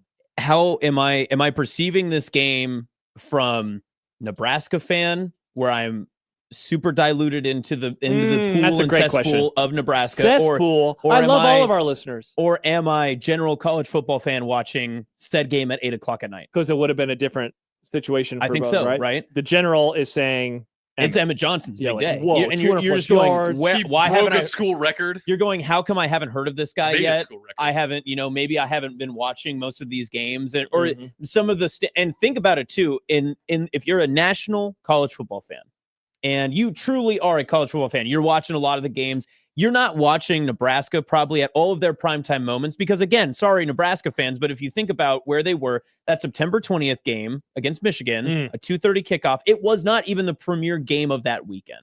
The standalone games you would know of Emmett Johnson so far would be Arrowhead Stadium, which was a good day, but not as notable certainly as this not one. Saturday. Yeah. It would be Minnesota, which was Matt Rule weirdly said today that he played spectacular in. Sure, maybe Emma Johnson did, but nobody else did. And then, what other games would be out there? I mean, USC potentially because it was on an NBC That's fair. primetime. Yeah, situation. so maybe you get USC, and you could probably say, yeah, Emma Johnson had a pretty good day that day too. But then, you're right. I mean, this game being at 8, it was late in the evening. It was kind of the only thing on. Yeah. I remember thinking that in the fourth quarter, like, oh wow, a lot of people are probably watching this game at this exact moment that have not seen Nebraska play this year, and they probably were like, "There's no Dylan Raiola." Yeah. That there had to be thousands of fans who were watching the game like, where's Dylan at tonight? Yeah, and there had to be plenty of times too, especially when the game immediately had flipped over weirdly from the college basketball broadcast that was going on and all that other stuff that was happening. Touchdown! Yeah, How do you do? That was very odd. And of course, then they don't even replay the Ja'Cory Barney catch. You're like, I know! did he score? I I have so no triggered. idea. Yeah. But yeah, it was just such an odd way to present that. But if you do consider all of that from the national college football fan or rider side, however you want to say it, I think it's Emmett Johnson's day. But because we live here in this state and because we know all the narrative and we've seen the Instagram posts, we've seen everything else that goes on and whatnot, and we've been up. Exactly. We've seen what Herdad is saying on Instagram or TikTok. Well, it could be the TEEFIES. It could be the TEEFIES. I think that I think you make a great argument. I think that that's the fair way to represent that, right? Because if you are so locked in to Nebraska football, if you're a fan, if you're media, if you're whatever, the story kind of has to be TJ Lateef because it's not about Lateef. It's about Lateef versus Dylan because that's where people want to take it, right? Correct. That's what I wrote about for my Husker Max column this weekend. And not so much the Dylan versus TJ Lateef stuff, but more that as great as Emmett was, and he was again great. And this is, I think you can make an argument legitimately that in now 4 of the last 5 games, going back to Maryland, starting with Maryland, skipping Minnesota, and then going to Northwestern, to USC, and now to the game over UCLA. Every one of those games, you could have said, that is the best that Emmett Johnson has ever played at Nebraska. Yeah. Because the Maryland game has that super long run in the second half that helps set up the the touchdown. Against Northwestern, that was maybe less flashy, but he has a really nice day. Last week, especially, like you knew, especially after Dylan goes down, like how valuable he is going to be. He is making incredible moves. And then this one where he scores 3 touchdowns and puts up 200+ yards and becomes the first ever Nebraska back, which the stat is still mind-boggling to me to do 100, which we'd never seen before. It was crazy to see that tweet come out when Caleb posted that. I couldn't believe it. I had to look at it and just run through my brain quick. And of course, I wasn't born into the 90s and such. Like I didn't know about all the other. I didn't know about all the greatness that were the running backs then. But you had to assume you could like go through the list and even go further down. And even the running backs I grew up with, I was like, Amir didn't have a 100 game? Like even the McNeese State game? Any of those? The guy that I thought of was, really Marlon Lucky. Because Marlon Lucky, in 2007, he had 75 receptions, I believe it was. I mean, and it's because they dumped it down to him all the time. And it's like, wow, he never would have had one day where he did 100. I had 2 games pop up. It was the McNeese State Amir Abdullah. So I had to go look at that. He didn't have a lot of rushing yards that day, right? It was like 40-something. And then I actually looked up the Big 12 championship game with Roy Halou in 2010 against Oklahoma. And I was I thought that he had a long reception, but I think he ended up just having like a really long run and like maybe 2 or 3 catches. And so I misplaced where the touchdown was. But I was like, I think those are it. But it's crazy. And I'm sure that there are some backs that have been close, but never 100 is, I mean, it's significant. And so all of that then to say that, I mean, the story was TJ Lateef because of, and here's a question that I haven't really thought about a whole lot. And that is like this being a thing for today and like, wow, what does this mean for now? Yeah. But of course the takeaways in the discussion are always pointing forward. Like it's almost like this performance could not happen in a vacuum. There was no vacuum to be had. It was impossible. Like, I remember having discussions last week, and now this feels like a year ago, where it's like, would there be anything that he could do that would legitimately bring about discussion in the offseason for, who should be the guy, who should be the future? And I really did not see a whole lot that could have happened. And now I'm like, well, that aged terribly. Well, can I make the opposite side of that argument? Because I know where you're coming from, because it was a good performance and because people want to praise him, because he only had 2 incompletions on the entire performance.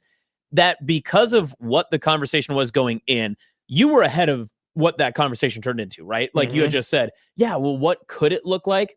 I think the perception, again, from the local side of it was, well, how good is Nebraska actually going to play with their backup quarterback in their last 3 games? Because I picked them to lose. If the floor is going 0-3 and you win the game, no matter what Lateef would have done, you probably still felt pretty good about his, chances of maybe gaining some notoriety in that, I guess, perception of the quarterback play. But because he played up to the standard and because he was, and you can say this, he was a part of the reason why they won. Correct. And won the way that they did. Correct. That conversation is naturally going to happen. But you bring up a good point too, that it's funny how quickly we run ahead with the narrative that, oh, well, I wonder how this affects Dylan. I wonder what TJ is going to make in NIL. I wonder what his red shirt's going to look like. Can they pay for both of them at the same time? Yeah. And those are questions that obviously we don't know the answers to, but if you try to not to get too far back into weeds that we've already tried to get out of, but a few weeks ago, it was like the same thing with the Matt Rule extension. It's like, okay, well, if he does win this weekend, you definitely want to extend it before, but if he loses, then it looks bad. And it's the same thing. So if you're upping an NIL or if you're talking about his future, it's too soon to do any of that, right? Like you don't have a football game on Saturday. Yeah, and I do think, and there's a comment here from Hot Danger that says, could we also say it was UCLA? Let's wait to see what happens against Penn State and Iowa. And there's a big part of this too that I think a lot of people that are looking at it say the whole body of work, what they've seen from Dylan, we have only seen, and truthfully, here's the other part of it too. That was one of the lowest amount of total plays in a game for Nebraska this season. Yeah, which is nuts because they always are playing in games where there's not a whole lot of plays. Yes. Like this has become a real common occurrence for them this year. But you look at this one, do you have the number off the top of your head? It was 50. It was a low 50s, I think, if I remember right. And Rule talked about it at his press conference today. They had 3 possessions in the first half. I'm looking at the box score. 15 passes, 39 rushes. So 54 plays. But remember, 4 of those are kneel downs because they have the and he didn't count this. They had the pretend possession at the end of the first half. And then they have the kneel down plays to finish up the game. So they took 3 knees. So you remove those 4 plays, and they ran 50 plays on offense, which is, an incredibly low number of plays. Yeah. For example, UCLA ran 64 plays on Saturday night. So think about that. Think about how like little they are actually holding on to the ball. And again, I just maximizing the number of plays you have the ball for. And to give that perception too, like so essentially, if you take away the kneels down, I don't know what it would be off the top of my head for whatever the kneel down or if there was those for UCLA too. But if it's 50-64, you're essentially talking about 2 extra drives, like at minimum, like 7-play drives usually end up in scoring in some way, shape, or form, unless you're Arizona, like not Arizona, if you're Army or like Air Force or something like that, right? Yeah. But if you have 14 more plays, those are usually 2 more scoring drives. So Nebraska obviously had some miscues or they weren't able to, score points in every single possession. But nonetheless, I mean, it was definitely one of those where, they had more opportunities to score because they just generally had more plays. And that even includes UCLA breaking off a 50-yard touchdown. Yeah. So isn't that wild? Yeah. Because they had the 96-yard drive and then they had their first drive of the night went 17 plays, I believe it was. So, I mean, those 2 drives combined sucked up so much of the clock. Like I talked to Jack Mitchell at halftime and he's like, I just want to see the offense more because I'm having so much fun watching the offense. Every single time for their first 4 possessions, they maximized literally every single yard. One of my favorite new stats that I've been keeping track of this year is available yards gained. And so essentially, it's very easy to understand. I just hadn't seen it, put on the internet until the last couple of years. If you start at your own 20-yard line, you have 80 available yards. So if you pick up 75 of those, you're somewhere in the 90-something percentile. You have to settle for a field goal or you don't score a touchdown, right? So their first 4 actual drives of the game, they got 100% of their available yards. They finished with 70% of their available yards on Saturday against the Bruins. And that was the thing. In a way, I don't want to say I came away more impressed by the drives they didn't score, but the 3 drives after their last touchdown, after the Emmett Johnson wheel route, they got first downs. And in particular, they iced the game with 4 minutes and change to go, right? About 5 minutes to go in the football game by picking up multiple first downs that included 2 throws on back-to-back plays, which if either of those would have been incomplete, people would have been saying, Dana Holgorsen, you're an idiot. Why are you throwing the ball? And instead, he trusted him to do that and to pick up those yards and to, again, allow them to take the knees at the end of it. Yeah. I know I'm kind of bouncing all over the place, but I was surprised, I guess, how smooth the operation looked. And to get back to your point, too, on the first question you asked me, whether it was an Emmett Johnson day or TJ Lateef day, to compare back to the USC game, which, again, like total plays, all of it's different, right? It's all relative because Nebraska did not score on their opening 3 drives against USC. But Dylan, in the game in which he left injured halfway through the second half, he participated – or I shouldn't say participated. He was basically either throwing or running. Like he was either sacked, carrying the football, whatever, or throwing the ball for 18 total plays before he was injured and left the game. Yeah. TJ Lateef on Saturday had 20 total plays of that. So he threw the ball 15 times and had 5 carries. Wow. And you look at Emmett Johnson then on that same stance, that Emmett Johnson had 28 carries against UCLA. Mm-hmm. So he had more total plays in which and that's just running the ball. That didn't even include his receptions. Yeah. So he had more opportunities to actually handle the ball and be able to basically lead Nebraska's offense in a game in which they only had 54 total plays. So over half, just in rushing, over half, Emmett Johnson was leading the day. Yeah. And Rule hit on something like that at his press conference today, where basically, how do you get more plays? You get more stops. Yeah. Like that's the thing right now, is that they just have not had a chance to get the defense off the field. And, UCLA only scored on 3 of their possessions, though that was actually a pretty solid hit rate given how few possessions were in the football game. But because they were on the field for so long, it ended up not being to their detriment. And when their offense gets the ball at the end of the game, all they had to do was pick up a few first downs in the game. There's obviously a part of that game in the fourth quarter where you look at it and you're just like, how is Nebraska not up like 42-7 in this one? Yeah. And it's just because they didn't have the ball. Yeah, that was the bummer of the drives in the second half. Unlike last week where they go 3 and out to start the second half, and it's like that's going to come back to bite them. Yeah. They were at least moving the ball. They got into, and it said something to me about the trust that they had in the game flow, I guess. But they have the 3rd and 13. I believe this was on their second to last offensive drive, and they did a run. And there's another thing Rule hit on today. And I was like, wow, why wouldn't you try to get a first down here? But they must have just looked at time and down, like, we're not going to allow for them to give up big plays, barring, the screen pass that went for the touchdown. And so they think we're going to be able to get the ball back and we're going to be able to take care of this football game. And in the end, that ended up being true. But man, you would have wondered if in the end it would have gone the other way, how we would have viewed, wow, on a 3rd and 13, you could have gotten a first down and maybe gone up by another score. Right. And they decided not to go for it. Yeah, Rule had said something today, and I want to make sure that I get the quote right. So I'm going to have to look it up and just see if I can find it quick. But he said something today about how they kind of changed their offensive mentality a little bit to okay, whatever like the next play is, we're just going to try to make the best opportunity out of the next play. And I think that there were some times in this, game slate so far when it was Dylan Raiola, the starting quarterback, where it felt like, oh man, we get sacked on first down and there's a holding penalty. It's like, okay, well, why don't we just mitigate the risk, get to third down, see what happens, and then if we punt, we punt. Mm-hmm. And there was more opportunities. And again, UCLA, not the same defense, not the same style or type or talent of defense that we had seen from the past few contests from the Big Ten. But it still felt like no matter what, Nebraska was always on schedule. And you said it earlier too, that the offense was cohesive. It felt like poetry in motion, especially in that first half too, that even when something was maybe going for a minimal gain, it was still a gain, and they stayed on schedule because then the next play got them wherever they needed to go for the next one. They were punching and counter punching every single which way. Their success rate was incredibly high on Saturday night. And success rate is essentially a measurement of staying in front of the chains. You want to have 2nd and 6, you want to have 3rd and 3, you want to pick up first down on 3rd or 4th down. Like their success rate was very, very high in this game. Their success rate was above 70%. I think it was 73% on passes, which is a pretty astounding number to have when you're throwing the football, to have that high of a success rate. So like you said, they were able to do that. Like Happer said this earlier, like the game flow was so nice because they never really had to kind of worry. And like they had to do the work to pick up those yards, right? Yeah. Like it wasn't just that UCLA was like, here you go, it's 2nd and 4 now. No, they had to do the job. I really think, and maybe this is, if you want to talk about maybe being out over my skis a little bit, I don't want to overreact to the first play of the whole game, but that first run going for 14, I really wonder how much that kind of changed the math of, all right, we really got to respect this guy. He only carried it 4 times after that. But I have to imagine that really helped out with Emmett Johnson, that he put up the game that he did, again, against UCLA with the obvious caveat, but also with a quarterback who could spook the defense a little bit in terms of what he was able to do with his legs. Yeah, I don't mind keeps just continuing to say, okay, well, it was UCLA or whatever. But to your same point, just because this feels like the anti-Minnesota game in so many ways. It really does. In so many ways. That game never got going in any way. They were always grinding the tires. So to start that game, Nebraska kicked off to Minnesota, 3 plays, 8 yards, 3 and out for Minnesota. But then Nebraska's offense, because this is where the conversation, right? Like, I know that there's a little bit of like, well, the defense, we have some concerns about quarterback scramble, but really it's been Nebraska's offense won the game, right? Mm-hmm. That's kind of the general consensus.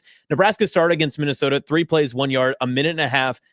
They threw a completed pass on the first play to Isaiah Hunter. He was then sacked and then threw an incomplete pass and then punted. Yeah. That's our worst opening drive of the whole season. And again, if you want to talk about just the dynamic differences between the two games, I mean, this one right down the field.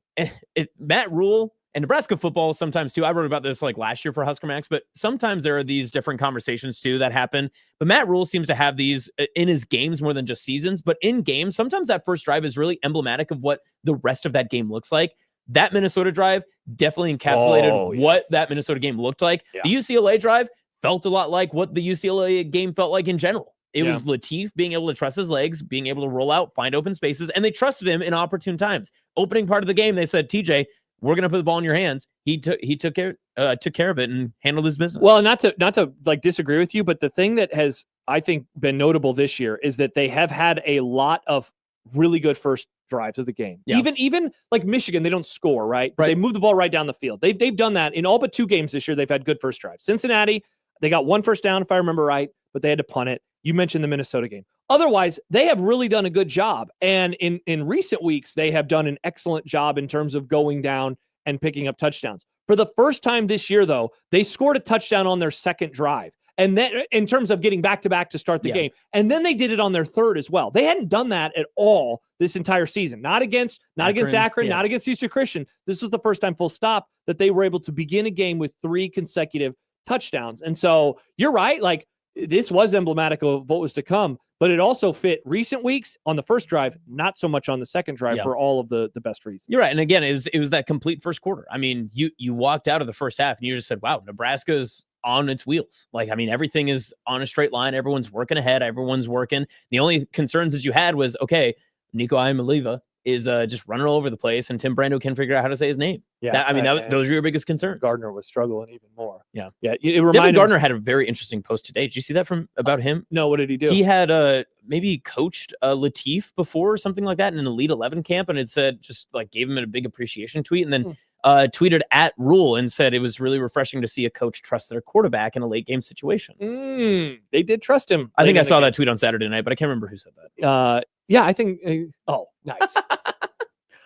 When we return, let's get into the TJ Lateef discussion. More. We're gonna go to the dentist. We're going to go to the dentist. Nice, Matt, stay right Nick. there. 402-951-1620. You can give us a call or shoot us a text if you would like to as well. We got a text from Steve that I would like to read when we return, because essentially, like, something that I want to explore with you, Austin, is the discussion that we are having. Like, is it possible to be pro TJ Lateef without being anti Dylan Raiola? Because it does seem like they're both, if you are pro TJ, you are, it is almost about your position, not to stick to sports. Yeah. But like some politicians, they will run on being anti Good this, point. anti-establishment, anti this candidate, anti whatever. So you are less voting for them. It's like tonight. I'm not rooting for the Packers. I'm rooting against the Eagles. Good You point. know, a more negative tinge to it, right? Yeah. Are you TJ? Are you pro TJ or are you anti Dylan Raiola? Is it possible to separate those two things? I would like to explore that, and I would like to look inwardly at myself and some of the things that I have said. Wow. And this is where we have to figure out if it's time for an apology from Nick Grimm. We Whoa, need to figure out if Nick is going. Grimm, famously the one person out of everyone else on the show who picked Nebraska to win. Big Husker guy. Which is a stunner. Nick never picks Nebraska, and then he does, and John and I pick against Nebraska. I saw that photo. I think, Nick, did you tweet that? Uh-huh. Yeah, I saw that photo posted, Interesting. and I thought that was like a post edit thing, and I was like, that's crazy. That's a really good, like, that's edit an on actual this. screenshot. It was not That's crazy. crazy. No, That happened. It wasn't crazy. It was brazy. Wow, it was brazy. Do you know Look about at you brazy? go. Do what I You're can. getting younger by the day. I A real life Benjamin Button. I told that movie sucked. I told Yeah, it's not I told my wife about brazy, and she said, "What?" And she's on TikTok. Yeah, which is weird because she's closer to our age, isn't she? Yeah. She's 4 years younger than Hate me. to say it, but Yeah. wife she might not be brazy. What? Is this true? Color. Dear Josh calling. All right, when we return, we will Why'd you have to specify after calling her dear? some people before they make a phone call, Nick, they just text blank calling. That's what happens. Oh, I sometimes. do like to do that. You like answer a phone, just go, this is Austin. Yeah. Boom. I know you called me. If somebody calls me and I don't have your phone number, that's usually what I say. This is Josh. Mm. And then they're like, this is spam. And I say, no, just kidding. I would never answer that phone. I like to hold him on the line for like a minute and then I hang up. Man, I'll be honest. I don't get you people that do that. Like, I like trolling them. I don't. I just want to go on with my day. They're like, I got a spam text and I text them for 2 hours. That's weird. Get a hobby. Yeah. Read a book. You've never had a burner. have Learn you? a new skill. Look, I created a weird Twitter account when I was in college that I will never talk about publicly. I'm not even going to tell you what it was about. Okay. all But right. I did that once. But burner? No, I don't have no burners. I'm not out in here. If you see me on the Twitter streets and I call you an idiot, you know it's from me. I call people idiots, or then I just mute them because they're annoying the crap out of me. All right. TJ Lateef, is it time to apologize? We'll discuss next on 1620 The Zone.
That voice is a lie. It is Austin Jacobson today What? with yours truly, Josh Peterson. Nick Grimm is here too. Some Hi. sportsmanlike conduct on 1620 The Zone. Hi, Nick. Hate this damn Hi, camera Austin. over here. Oh, You old guys have guy really fancy struggling with the cameras here. camera. Yeah. Do we really? Yeah. These are fancy. Yeah, They're very nice. Do you see they're 2K HD, Josh? Why don't you have the other two? Where's the 4K? Yeah, Nick, why don't you buy us new 4K You put two of cameras? them together. Oh, gotcha. So welcome back. Hello. Got a lot of comments to read Uh-oh. about Nebraska football. People be talking about Nebraska football. Like this comment from Denny. Hi, Denny. And every time Denny tweets at me, his avatar is just a guy yelling. And so I always imagine him to be yelling at me. And he says, "You mean the Huskers 2026 starting quarterback?" I don't know. We'll find out over the course of the months to come. TEEFIES. I wanted to read a couple of comments before we unpack this a little bit more. All right. Steve writes, Hey, Steve. this is Mr. Reel It In. Oh, Hi, Josh. Hello, Steve. Fans and some media need to pump the brakes a little on TJ Lateef. I've heard some say Dylan should go into the portal and other outlandish statements. I get it. He looked great, but come on, it's one game. I'm not taking anything away from him by no means. Of all his traits, I was mostly impressed by his composure, his mechanics, particularly his footwork was sharp. His stats, if not mistaken, put his QBR at almost perfect. It was remarkable. Editor's note, it was like 98 because it includes your running stuff as well. But please, like I said, it's one game and it was UCLA. They are one of the bottom tier teams in the Big Ten. They have less wins than the name of their school. Less wins than the name of their UCLA, they have 3 wins. UCLA is not the They have 4. yeah. 4 letters. See you talking about I don't know. Anyway, back to the It was a good attempt at a joke. Yeah. They were 121st in the country at allowing 5.2 yards per rush, and they allowed their opponents 63% pass completion rate prior to us playing them. We should all probably wait and see. Teams have tape on him now. I'll be waiting to see how it performs in State College, much more difficult environment than the Rose Bowl. The Iowa game will be the barometer. Iowa is formidable on defense. This is what TJ will face in Iowa. Number 7 in the country, allowing 4.2 yards per play. 18th with just 3.3 yards per rush. 20th, 57% completion percentage. 5th at 14.5 points per game. I think we should reel it in a bit and give a true evaluation of him at year's end. Thank you. Yeah, listen, I'm not going to try to claim that I'm some, film watcher. I know the game Ball plans knower. or anything like that. Yeah, I mean, like I feel like I know what I'm talking about more often than not, but I'm not going to claim that I like broke down the film and watched everything that happened. But it did feel like the game plan was keep it simple, and also Emmett Johnson's going to have a big day, and he did. Mm-hmm. And so if TJ was asked to do more, could he have done it? I don't know, because we'll wait to find out. Because as you want to jump to the Iowa game, the Penn State game is also very, very important for TJ too, because yes, it's not going to be the Penn State game that we thought it was going to be. That's still, in terms of talking about Big Ten teams and the amount of star potential. So the guys that have, or the teams that have the most highly rated recruits that are still playing for their team regarding like injury or suspension or whatever, Penn State's still second in the Big Ten in that regard. So they're still a very highly rated team, even without their quarterback, their defense especially, and a talented team. Even if they're not well coached, if they're missing some opportunities, all that sort of stuff, talent sometimes can trump a lot of things. And if you're just going to go based off of your talent, it can be tough. So I don't know. I'm very interested to see what this next week looks like, because there's a perception always when you have a bye week and as the season progresses and as time goes on, more snaps you get. Sometimes idle week. A lot of people consider and just assume you get better. That's maybe not always the case. Sometimes you either stay the same or things change for you. So does that mean, okay, if we had a very simple offense against UCLA, do we keep it simple because that's what worked? Or do we add more layers to it that then maybe confuse a young quarterback, could make it more difficult? I mean, it's a tough balance if you're a coach. Now, I want to read this because Scott has said on this a couple times over the last couple of days. I've seen him in various YouTube chats. He says, "Did not struggle against an equally as bad defense known as Minnesota." He's been kind of pushing back on it was only UCLA chill out stuff. Also, Minnesota's a top 40. That's what I was going to say. Yeah. Minnesota's defense is exponentially better than UCLA's. Yes. Now, we can have various conversations about what was the game plan like that night versus Saturday night. Like I'm happy to have all those conversations. The way I would describe it is this: UCLA is a 100 level course. Some people struggle with a 100 level course, but it's a 100 level course nonetheless. Yep. Penn State with their talent. Now that I was looking at the numbers yesterday across the board, they are fine this year. They are not what they have been, but I think they're going to be one of the more athletic defenses Nebraska will have played this year. Also, don't forget that their defensive coordinator was the national championship winning defensive Jim Knowles. coordinator. If anything, I mean, you kind of just said what you did about maybe you put in too many things that kind of confuse a freshman. I wonder if the Jim Knowles, and part of this is listening to some of the State College people, maybe defense, a little too complicated. The defense hasn't been able to pick it up. Yeah. Still a very talented group. We're going to see that in 2 weeks. They're very talented. I think that is a step up. You could call that the 200, maybe even a 300 level course. Iowa is a graduate level course in terms of what they are able to do, especially if you get a bad weather day, which normally around here, they are, at the very least, they're cold and windy. God forbid it's a day like it was in Iowa City on Saturday. That defense, I mean, it's a torture device, and it has been against Nebraska up and down over the last few years, especially at home. So that's why, like, I think it's okay to say did a really good job against a bad defense. Yeah. And let's see now what happens. Like, that's ultimately, like, that is kind of where I find myself to be. But I did want to read this text too, because this is kind of how I want to shape the combo, a little bit moving forward. Steve says, Josh, you said you were done with the Dylan Raiola experience and his shtick. Here's your opening. So I've been thinking about that a lot, because at some point over the last month, I just said, I'm kind of tired. I'm kind of tired of all this. I'm tired of when I say act, I don't mean it to be like it's a pretend thing, right? Right. When I say character, there's not like malice behind it. I've just been kind of tired of the Dylan Raiola experience, the sacks, the way that there are as John plays the music, Nick, the folks riding in on their horses, the white knights, like the people who like that he is like Mahomes, those who don't like that he's like Mahomes, just everything about it. I've been annoyed with it, you know?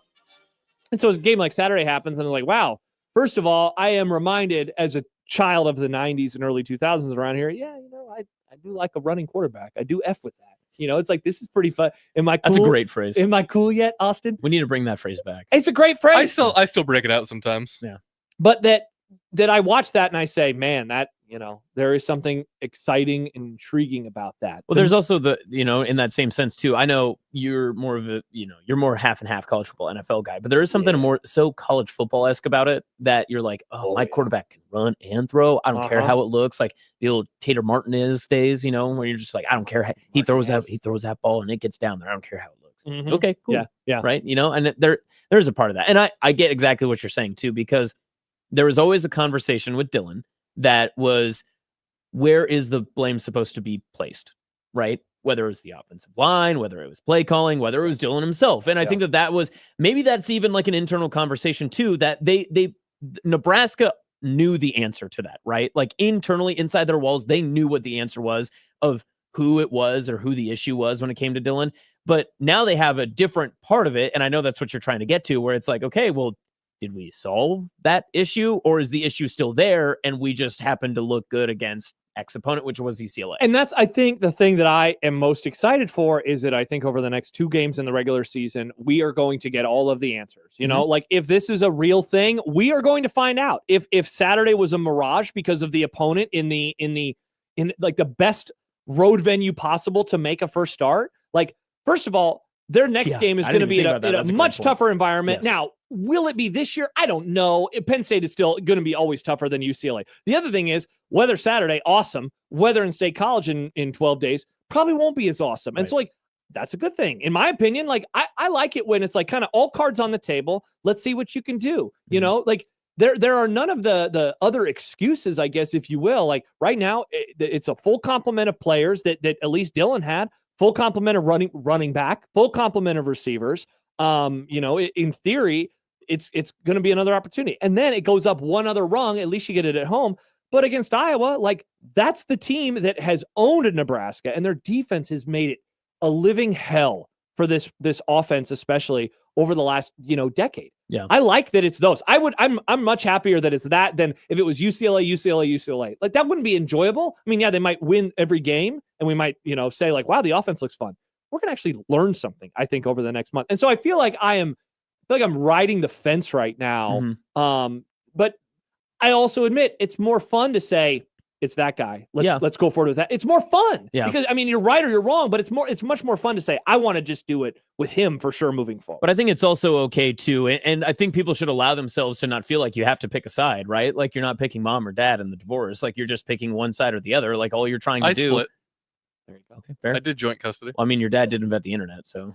Heck yeah, he didn't invent the internet. He had an early version of the internet at his school that he invented. Anyway, but I think that there's also there's the riding the fence, right, is the phrase that you use. But there is a part of this right in the middle where, famous Beyonce phrase, you could just surfboard this thing and you just ride right in the middle and just say, Thank you. I'm saying the same thing. Right. And you could literally just hang out right in the middle and you could see what happens in the coming weeks. You don't have to make any type of decision because of this on 1 week, because eventually you're probably going to get bitten either way, right? Because there's going to be opportunities where Latif probably doesn't look great, whether it's on the road in bad environments or against a team that Nebraska's not had great success against, or there's going to be chances where maybe Latif leads a game-winning drive against Iowa and something that Dylan couldn't do a year ago. And I don't want to be the future narrative boy. My God. I'm just saying, but think of that. And I don't want to be future narrative guy and all that other stuff, but imagine that world that we wake up to on that Saturday morning, the last Saturday of November. They did it. And they did it. Well, and Latif does it the way that Dylan had in a couple of games this year. That would be quite fascinating. Because then you have this whole different type of conversation. Because that is the opposite part of this. That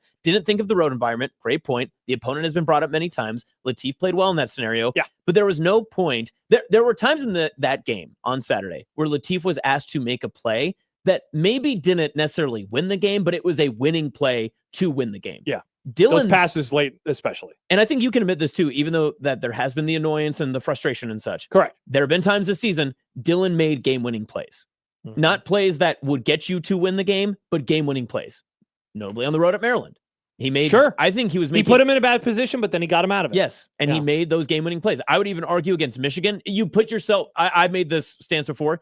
Yes, they probably weren't going to beat Michigan with all those circumstances, but at least they got themselves in a position to have a final drive. Heck, they hit 4 third downs against Northwestern. 3 of them were 3rd and 7. He had to make those throws. Yeah. So as dumb as the answer is, but riding the pine and just hanging this one out and just waiting to see maybe what Penn State looks like is your best bet. I think that you can really, I think you could get to Penn State and pass that game and say, all right, I really have a much stronger conviction. Yeah. It would not surprise me if I have a much stronger conviction. And look, I know, because I already laid it out how I felt a month ago, and I still feel that way. I know which way I want to lean in this. It's not very difficult for me to see a world where it's like, yeah, of course you want to move forward with him. Right. It's very easy to see that world. But I also want to see it against much stiffer competition. Well, it's also the same aspect of you're always hang around your coworkers, you do all that other stuff, and you go out and you see this beautiful woman and whatever, all this other stuff, and you're looking across, you're just like, oh, my wife at home's always yelling at me to do the dishes. I bet she doesn't yell at me, that sort of thing.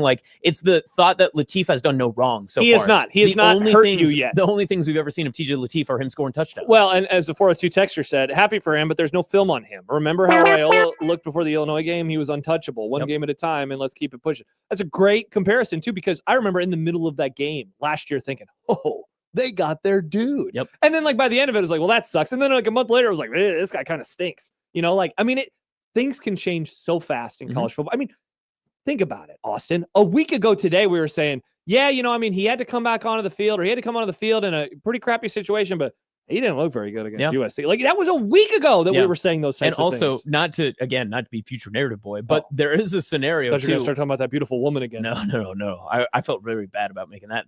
I'd love to wash her dishes. Yeah. Anyway, but there's also a scenario too where we talk about the offensive scheme and such. And again, I'm not going to break down the film and do all that sort of stuff because that's not my thing. Also, I don't have time. But also, you're working. There's a chance that I think you and I can realistically agree, because I know you go into the kind of the weeds of this sort of stuff. There's a chance that Nebraska goes to Happy Valley and Latif throws 10 passes. Especially the way that they've been running the ball. Because they got the best running back that the program's had in a decade. And so is everyone going to go, hand over feet and just be like, okay, well, TJ won the game throwing 10 passes. Now, if he throws 10 touchdowns, it's different. But you know what I'm saying? Touchdown, a pass. Nebraska scores 70 points. I will come on the air and I will say it is time for Dylan Raiola. Stibbs writes, did Austin just admit to daydreaming about cheating on his wife that isn't his wife yet? That was quite the analogy. Let's see. Stibbs, I bet that lady is an even better doctor. That's funny. D'Lo says it's not specifically about TJ or Dylan Raiola. It's about the style you think that works best here. Now, that is, I think, the most succinct way to have the discussion. Man, I feel horrible. I told you to wait. We'll get your call in a second. But if you're still there. Sorry. That is a great way to put it. Yeah. Because do you think, just to take a step back, Dylan Raiola, his skill set, what do you need around him? You need really good skill players, which I think they have those. I think they have pretty solid skill guys. I agree. You need a good running game. Well, they got that. They absolutely had that. You need a really good offensive line. Now, they've only given up 2 sacks in the last 3 games, but a game and a half of those, or a game and a quarter of those, were with a more mobile quarterback. How much of that is him versus how much of that is on them? Do you think that Nebraska can put a better offensive line and a better group around Dylan to accentuate his strengths more than they already have. And again, remember, he probably only has 1 year left anyway. Yep. Or, I mean, like, dude, there's a part of me, and we're going to have Mitch Sherman on in 15 minutes, and I'm going to ask him about it because he mentioned it on Locked On today. I almost wonder if they've given the game away a little bit because look at who the quarterbacks are that are in future classes. They're mobile guys. Yep. You know, and so it's like, was this just kind of a right place, right time type move that they felt like they had to make, Dylan Raiola, that is, but they know that that's not going to be in their bag moving forward because it's probably not in the program's best interest to have a quarterback like that moving forward. Well, and also to, if you keep peeling back that onion and going back, almost re-peeling the onion, right? You're putting it back together. Like if you go back to where that season was, or at that time, Matt Rule had finished up his year. He was trying to get Kyle McCord onto campus. And he was literally in Lincoln at the stadium. And that's when all the stuff broke from one of the national guys and everything changed. And so your future opportunities are saying, I could take maybe a young quarterback for the next 4 years at minimum and just like have him. He's a 5-star quarterback, the number one quarterback in this, class, whatever. Or I could go with a 1 year Kyle McCord. Don't know what the future quarterbacks look like because they don't have any committed right now. Correct. You in that moment are going to ride with Dylan Raiola. There's no coach in the world that won it. It was not the wrong decision. In hindsight, the thing you wish you could have done is take both. You wish you could have taken both. All right, Matt, stay right there if you're still there. We will get to you when we return. First thing, I promise, we have Mitch Sherman coming up in a few minutes as well. It's Unsportsmanlike Conduct here on 1620 The Zone.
Josh and Austin and Nick, the caller dropped.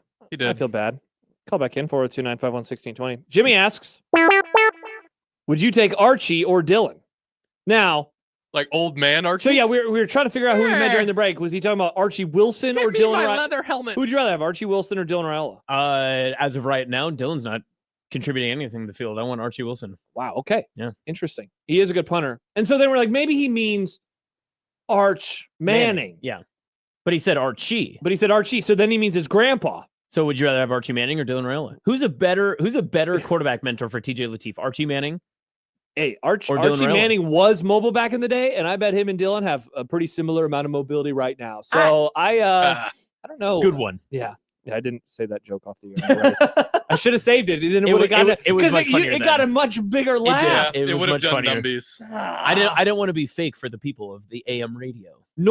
Nortac -1. Hey, has your Nortac. guys' YouTube done the stupid thing that ours has too? It just has all these ads and Yeah, stuff. Yeah, has it done that? I was wondering how you knew who these people were. Yeah. But yeah, it's crazy. So yours is still normal. where Ours it's is like still Bob. normal as I can see. Yeah, I don't know why it's doing this thing. God, Oh, it's is this so Matt calling? It's that'd be nice if it was. But he says Nebraska needs a spring game in 2026. People Where forget. did this come from? Remember, it got canceled last year. Well, They yeah, did the I get whole that, but- parade. Well, what part of? Oh, does Says Nortac? he So wa- Nortac wants a head-to-head. He wants a quarterback freaking battle. Well, Quarterback freaking for all the battle. for all the people that are always like, oh, Nebraska football media, they always just want to be negative because negativity shows numbies. No. Quarterback battle would sell numbies. Yeah. You could write that. You could write both sides of that argument every single week, and you'd be perfectly fine with your numbies every week. Whoa, folks! I got a tiny microphone. You could do man on the street stuff. I Hey, could. who do you want? You want Dylan or are you a TEEFIE? I would try to find a Jalen Gramstad guy. Oh, his name is Jack Mitchell. I can introduce you to him. That guy loves Jalen Gramstad. I love that. All right. You know what? Honestly, the pushback for the stupid spring game spectacular was so bad. It would not surprise me if they lean away from that and back into an actual proper spring game. Yeah. You know? And if I you have a don't- quarterback battle, sure. I don't know. I think the spring game was everything that they needed to be because they didn't have major injuries. They didn't really worry about that. And what are you actually going to get out of the game itself that you haven't seen in practices so far? But what are we talking about the spring game? It's November. That's true. Don't Chris worry about Montana that. says, take off the green jersey, LOL. Not sure that would go over so good. Well, he beat me to pushing back on it and saying, I don't think that would do a good thing for the program. Yeah, it would be fun. They It would will- be fun to watch a 3rd and 10 on both sides. Maybe they just do side by sides where they Yeah. just like run both offenses at the same time. TJ versus Dylan, whoever like looks better that way. It's finally a quarterback battle that you've been hoping for. Yeah. Where they're actually playing against each other at the same time. Right. That's what everyone's always wanted. Not a bad idea. Let's go to the phones. It is not Matt. It is instead Joe in Vegas. Hello, Joe. Gentlemen, how are we doing today? Great, Joe. How are you? I'm doing well. So, am I the only one? And I'm not pro Dylan, and I'm also not anti a TEEFIE. Mm-hmm. But can we? And the other night when you and Jack were on your halftime show, Mm-hmm. and Jack was so giddy. I Yeah. mean, it was almost as if Jack was like a 10-year-old child, and he still believed in Santa Claus, and he got all the presents he wanted, and he just was in such a joyous mood. And I kept thinking to myself, do we remember that we're still Nebraska? And I'm not saying we almost gave that game away, but It had the was way vibes of closer being to- given away, yes, late in the game, for sure. it was way closer than it ever should have been. And I keep wanting to pump the brakes because I'm so tired of seeing the narrative online of everyone drinking the Kool-Aid. Penn State still has a ton of NFL talent on that roster. Yep. And they have a ton of it on defense, Uh-huh. as does Iowa. And keep in mind, our offensive line, do they run block well in between the guards? Yes. But there's still a open sieve when it comes to pass blocking. And if we look back, and I'm not trying to be negative here, I'm ecstatic that they're 7-3. If they win one more game, or even if they finish out at 7-5, there's a strong possibility they're going to be playing their bowl game here in Vegas. I can't tell you how excited I am. But when he did play a real defense last week against USC at home, and don't give me this crap, they had a week to prepare him. He certainly he was a 4-star talent. He struggled against USC. And he's going to actually play in a real, I mean, they say, well, he played in a road game this weekend. No, he didn't. He played in the Rose Bowl against UCLA with 30,000 Nebraska fans sitting there watching him. It's a quasi-home game in California. I'm not saying that he's not a great talent. I think he is. I'm not saying that he won't be a great quarterback. He very well may be.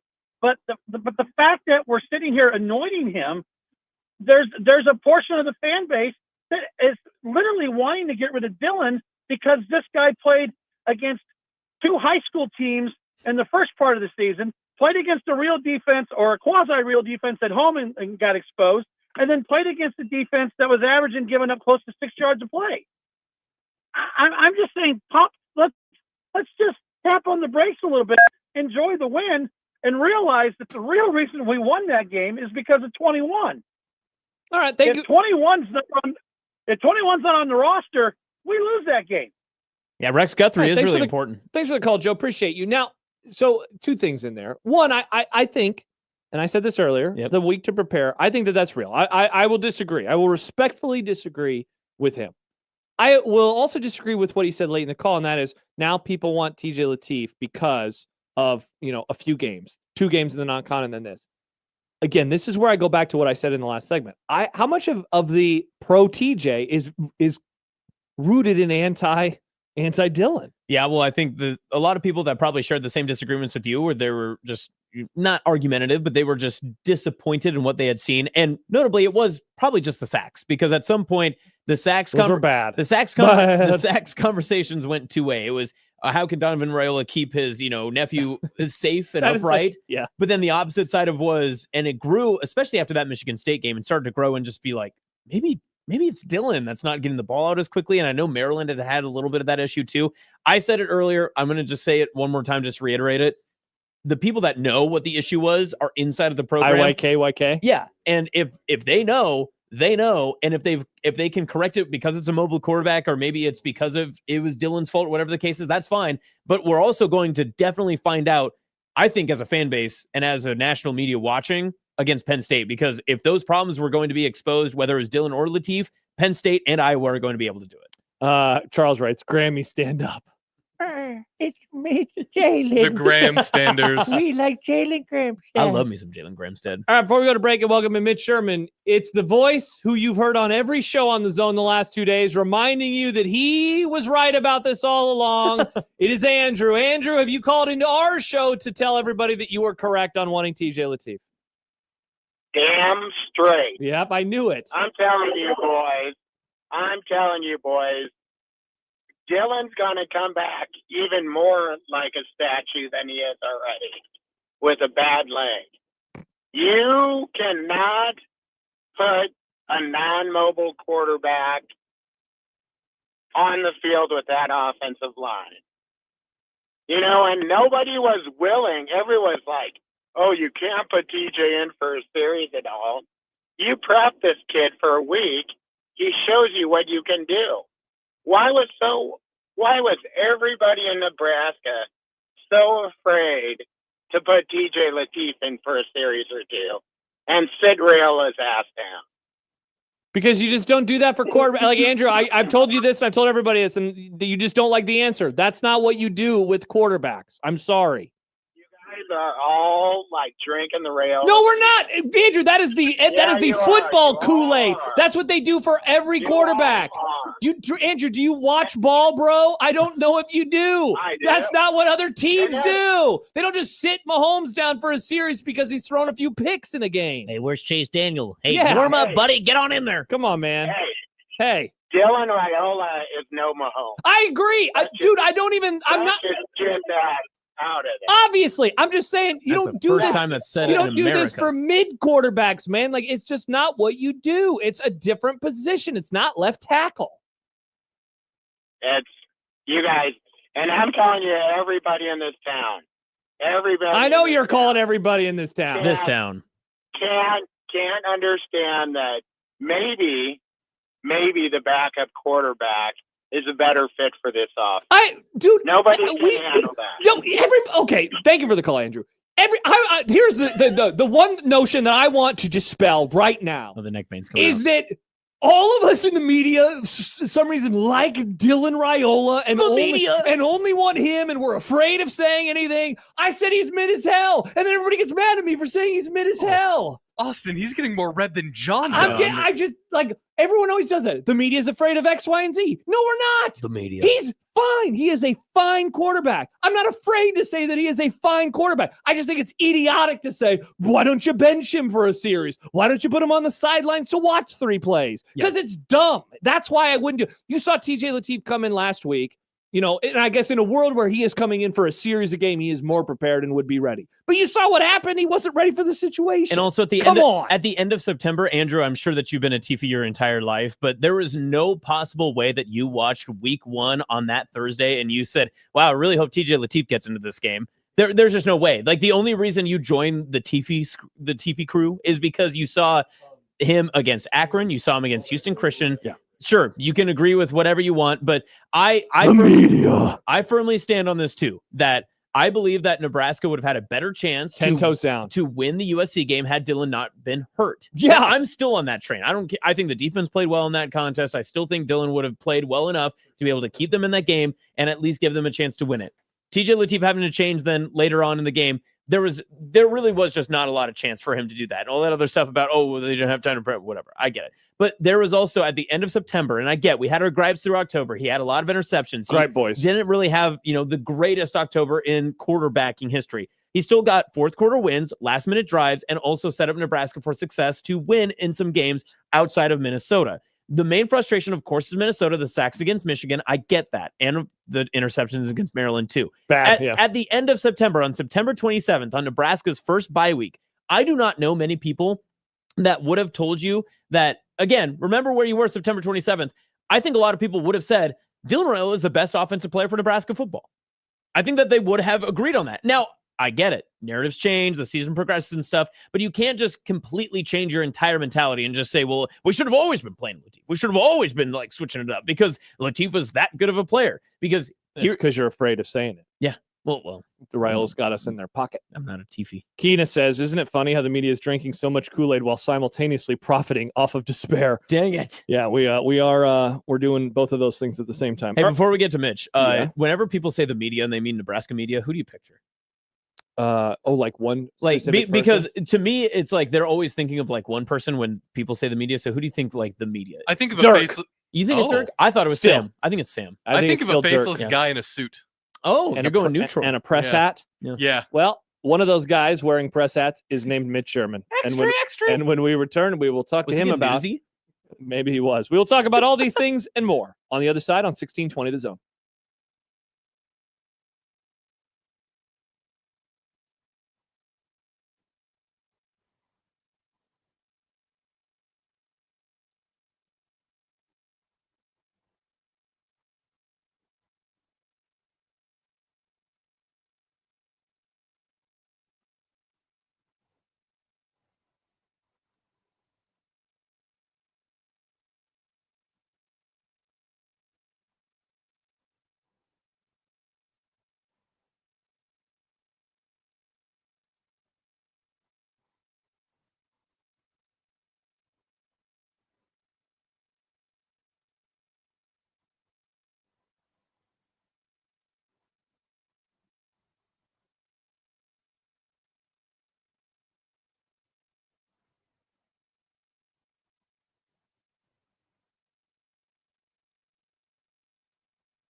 Mitch Sherman of The Athletic joining us. Hello, guys. The intent that he had in putting this staff together will overrule all of that, no pun intended. Yeah, you've got to get bigger and bolder every time, right? Call Mitch. Call Mitch. Call Mitch. Call Mitch. We go to the Prairie Flower Casino Zone hotline. Josh Peterson and Austin Jacobson with you today, and welcome in from The Athletic and the Locked On Nebraska podcast, Mitch Sherman. Hello, Mitch. What is going on, guys? How are you? Excellent. How are the travels home? I know everyone is talking, right? I mean, Matt Rule mentioned it on Saturday, and then he mentioned it today. And he was like, "I'm serious. Yeah. You guys getting home?" He said it was good to see you guys and make sure that you guys got that shout out. I thought that was very special, very nice. I had no travel. My travel was to go watch the game from the comforts of my spacious basement. I had a day in front of the TV with all things Big Ten football and other games. But yeah, I did hear Matt Rule at the post-game press conference on Saturday night, wishing all of the traveling media the best as they spent the night in Los Angeles, and he jetted off for his red eye, and then genuinely again today expressing his gratitude for the people who made that trip, which was not me. Wow. Not me. Well, that's nice. Then you didn't have to deal with the airport, and we love not having to deal with the airport. I would have been happy to, but it was not on the cards. Mitch, I wanted to start off the pod, of course, by doing the show. Pod. Yeah, we're all doing pods and shows. This will be available later on in podcast, so I have that. So you're technically correct. Yeah, that's true. Way to be. By talking about the thing that everybody is talking about right now, and that's TJ Lateef. You know, we spent last week wondering how different the offense could look with him running the show and getting those number one reps throughout the week. I said all last week, Mitch. It's so funny. I was like, they're going to look better. He's going to look better. And yet I still, like an idiot, picked UCLA to beat them. How were they able to look not just good, but like as crisp as they were, where they're scoring touchdowns on their first 4 actual possessions when you throw out the kneel down that finished up the first half? Well, first, I think we should give credit to TJ Lateef. He is an accurate thrower. And that's something that it's not just like a one game thing. Now, you've seen him throw the ball deep. You've seen him throw it short. You've seen him throw the screens. You saw him throw a wheel route, the crossing routes, timing stuff. Like everything that he does with that right arm is on track. Like he is one of those throwers who this guy would have thrived in like some of Dana Holgerson's old offensive systems where it was all about timing and the air raid. And maybe at some point in his career he'll be running some version of that at Nebraska, but that's not really what they were doing on Saturday night. And he fit well into Holgerson's plan. It all came together. The reason that I think Nebraska was able to look so smooth is because UCLA just could not get Nebraska off schedule. You didn't see 2nd and 14. You didn't see 3rd and 12. The Huskers, even if they weren't producing big plays, were keeping the yardage moving forward and maintaining some organization for TJ Lateef to be able to operate right there within the confines of what was a good game plan that Dana Holgerson and Glenn Thomas and all of the offensive coaches came up with. They executed it well, and it was a near perfect debut for the freshman QB. Mitch, when it comes to, I guess, sharing praise and trying to see who deserves the most of it from the performance for Lateef, if you go to the coaching side, is this a Dana Holgerson like solo credit, or does Glenn Thomas deserve more praise, like Matt Rule had said earlier today? Yeah, I mean, Thomas is the one who operates behind the scenes. He deals with the technical aspects of the quarterback's play, and you definitely saw that on display with Lateef. I mean, Holgerson's big picture, he's game planning, and he's talking to the quarterbacks about the things that are more noticeable. But yeah, I think they both deserve credit. I mean, Thomas is still there, and he's absolutely instrumental in TJ Lateef's development this year as a first-year college player. I watched TJ in Los Angeles.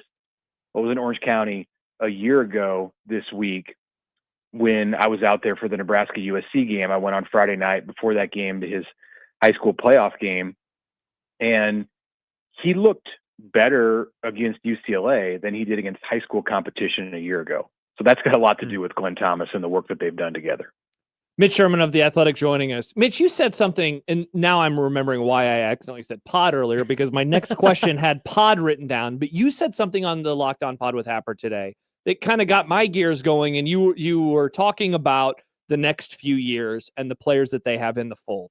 And like we all know, I think we understand the game, assuming Nebraska plays fairly well, and if Latif plays fairly well, like battle lines are drawn. We know what the next few weeks of discourse and discussion are going to be like. But you mentioned the players.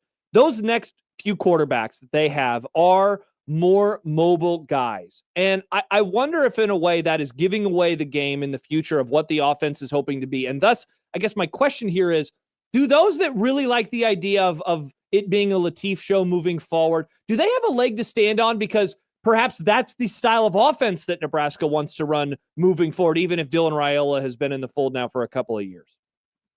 Yeah, I would say if that's going to be your case, if that's going to be your argument that you're now a TJ Latif guy after one start, that you should probably structure that argument around the direction of the Nebraska offense instead of his body of work versus Dylan Raiola's body of work. Yeah, like TJ has played one game, and has played in two games, and in one of those games, he watched and could not do enough to keep Nebraska ahead against USC. And look, he got thrown into the fire in that game. We're not going to hold that against him, but his start on Saturday came in tough circumstances. It's tough to have 1 week to prepare and to be a true freshman and say, okay, now you got to go on the road, and you have the pressure of playing at home. But it was also against a bottom half of the Big Ten, maybe bottom quarter of the Big Ten defense.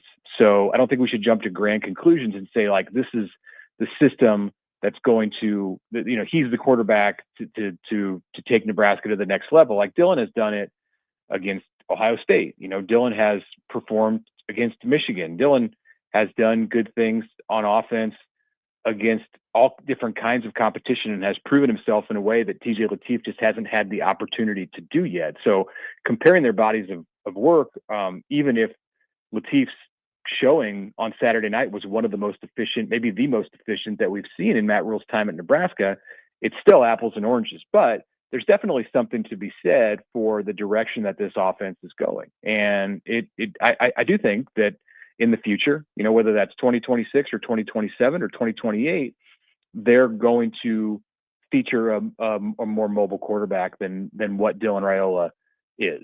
And that's just the fact of what his strengths are. It's not to run for first downs. He's okay throwing on the run. He can do some things where he showcases his athleticism, but I think a quarterback like Latif and strangely like Dayton Raiola and Trey Taylor is more the direction that Nebraska's headed down the road. And it's obviously an effective method of offense because we've seen teams all over the place have success against Nebraska with that style this year. Mitch, everyone wants to talk TEEFIE. Let's talk a little Emmett Johnson, right? Obviously, the national conversation maybe grows a little bit more with his performance. Do you think that there's a part of the conversation over the next 2 games and 3 weeks of the season that they're not so worried about his usage as much anymore just because the season is, likely only 3 games left when you include the bowl game, that it's really just, hey, we're going to use him how we need to use him to win the next 3? I think they're already at that place. I think they got to that place when the offense started to shift to become more ball control and run focused, and that coincided with 9 sacks against Minnesota. I think after that point, they said, we're just going to give the ball to Emmett and we're going to live with the consequences. And he's carried it 84 times in the last 3 games against Northwestern, USC, and UCLA. So I think they've passed that place where they're worried about his workload and how many hits he's taking and that kind of stuff. And Matt Rule talked about that today at his press conference and said, the thing with Emmett is they're not even limiting him in practice. Like he's not even taking it down and tapering his workload Sunday through Friday because the style that he plays with and he's been fortunate this year that he hasn't jumped or or made a move, right into the helmet of a 240-pound linebacker or the body of a 240-pound linebacker and taken a really hard hit that knocked him out. But a lot of that has to do with the way that he runs and how he avoids contact. So it's a short season now, and Emmett is healthy on November 20th. Assuming he makes it through the next 10 days of practice. So you got 2 games in 7 days to get him through, and any number of carries is on the table for him in those 2 games. And then he's got a month to rest for the bowl game. I was wondering, Mitch, if Rule is going to be asked today. Mitch Sherman joining us right now on Unsportsmanlike Conduct. I was wondering if he was going to be asked about Emmett Johnson and like the potential of him at the next level, and he basically just started saying it before anyone could get to it, and it made me wonder what those conversations have already been like behind the scenes. And I mean, you guys just mentioned 3 games. I wonder if there's only 2 games left of Emmett Johnson at Nebraska, because the trend over the last few years, of course, has been to not play in the bowl game. Like this has seemed to move rather quickly in him being an underappreciated, kind of underrated player to, wow, he's pretty good, to, oh my gosh, he's going to be first team all Big Ten and perhaps in the NFL as soon as 2026. He could be a first team All-American. I mean, that's how fast it's moved. I think Jeremiah Love from Notre Dame is in the driver's seat to be a first team All-American, and there's generally 2 backs on that team, and Emmett Johnson could be the other one. Like right now, if you had to pick today, there's a good case to be made for him over Ahmad Hardy of Missouri and some others who have maybe been in the spotlight for a longer period of time this season than Emmett. So yeah, it's really progressed. He strikes me as the kind of guy, especially since Nebraska bowl games are such a novelty for Nebraska in recent years, and he had the chance to play in one. And I think he saw also what Ramir Johnson did last year in the Pinstripe Bowl. And I'm kind of projecting here, like thinking what Emmett might be thinking, but I expect that he'll play in the bowl game, and yeah, I think there's a decent chance at this stage that that's the end for Emmett. That as a running back who has taken on such a workload like he has, that it's you might say that he'd be fortunate to be as fortunate as he's been this year and not take a hit that knocked him out. You have a shelf life as a running back, especially a 205-pound running back. And if you have an opportunity to get to the NFL and start earning big money, you can make big money at Nebraska next year, no doubt about that. But there's advantages career-wise to get started with your running at the next level, and every running back has a certain number of carries on their legs, on their body. So I don't think anybody, including Matt Rule, would put up too much of a fight if Emmett is leaning toward leaving after the bowl game. Is there like an interesting conversation that could happen though if Emmett, maybe not necessarily Emmett doesn't want to stay or go? Maybe that's not a part of the conversation. Maybe it's more of, hey, Nebraska could up an NIL offer, or there could be more opportunity for him to make more money than maybe what he could at the NFL level. Is there a part of that type of conversation that Nebraska can have to evaluate him from the NFL side to where his evaluation would be to stay in college? Yeah, I mean, it's not just about how much money he would make next year in the NFL. I mean, sure, right, it'd be the contract, right? Yeah, sure. I mean, you're right. You're one of a rookie contract. Nebraska could compete with that probably, and you could offer him. You're going to be front and center with the focus of this team and the publicity efforts, and you're going to be nationally known as a Heisman candidate and all that stuff. It's more about the longevity of what would follow next year in the NFL and getting a jump start on that and working toward a second contract and having an NFL pension down the road. I think all that stuff is Nebraska's not able to compete with that on a 1-year situation.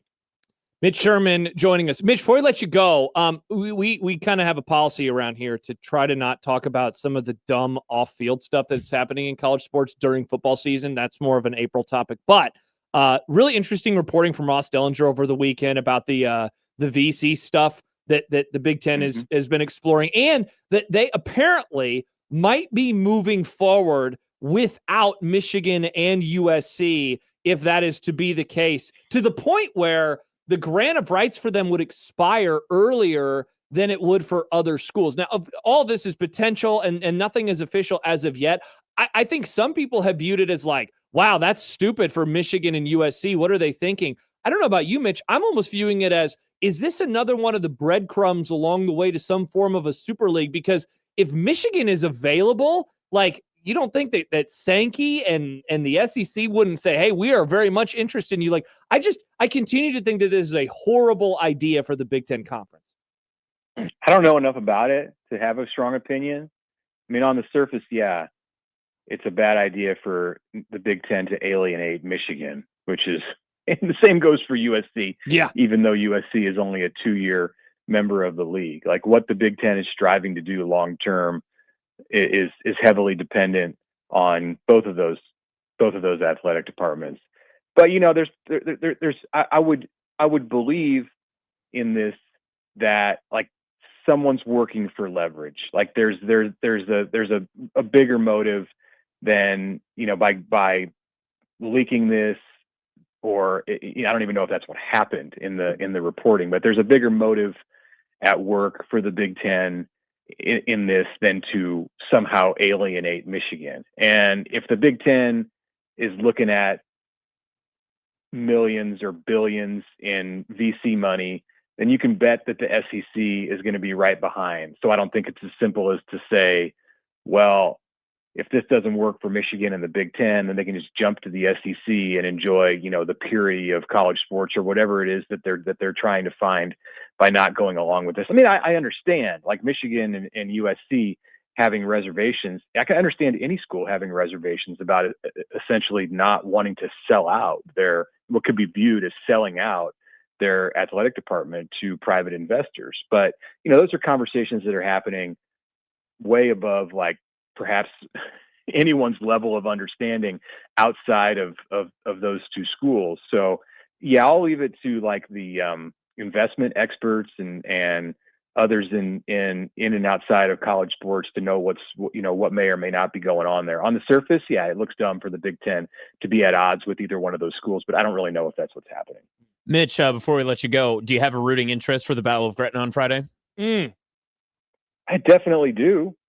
I do. Yeah. I mean, I got a kid who graduated from Gretna East last year and another one who's a freshman at the school this year. So I had my Dragons gear on, when Gretna High was playing in state championship games in Class A, but I've switched over to the Griffins. Oh no. Will the big game chain be there? It will not be. I can't help where I live. I'm right here in the district. I can look out my back window and almost see Gretna East. So there we go. I'm not going away from my backyard. Wow. Mitch Sherman says go Griffs. I don't know if the big game chain or I don't know what's coming, but I know all of it. All right, Mitch, we'll have fun there. Enjoy the idle week, and thank you as always for joining us. We'll talk to you on Monday next week. All right, thanks. That is Mitch Sherman of The Athletic and the Locked On Nebraska podcast. So I was curious. I asked him about that Emmett Johnson, the NIL, Yes. all that sort of stuff too. So were you essentially saying, like, can Nebraska make up for some of the lost? Yeah, right. And so just looking, first year contract. I think this is a pretty good comparison. Do you remember our good friend Ollie Gordon II from Oklahoma State? Mm-hmm. Do you know which round he was drafted in? Fourth. The sixth. Sixth round. Okay. The sixth round. He is a Miami Dolphin currently. He is in his first year making $4.4 million.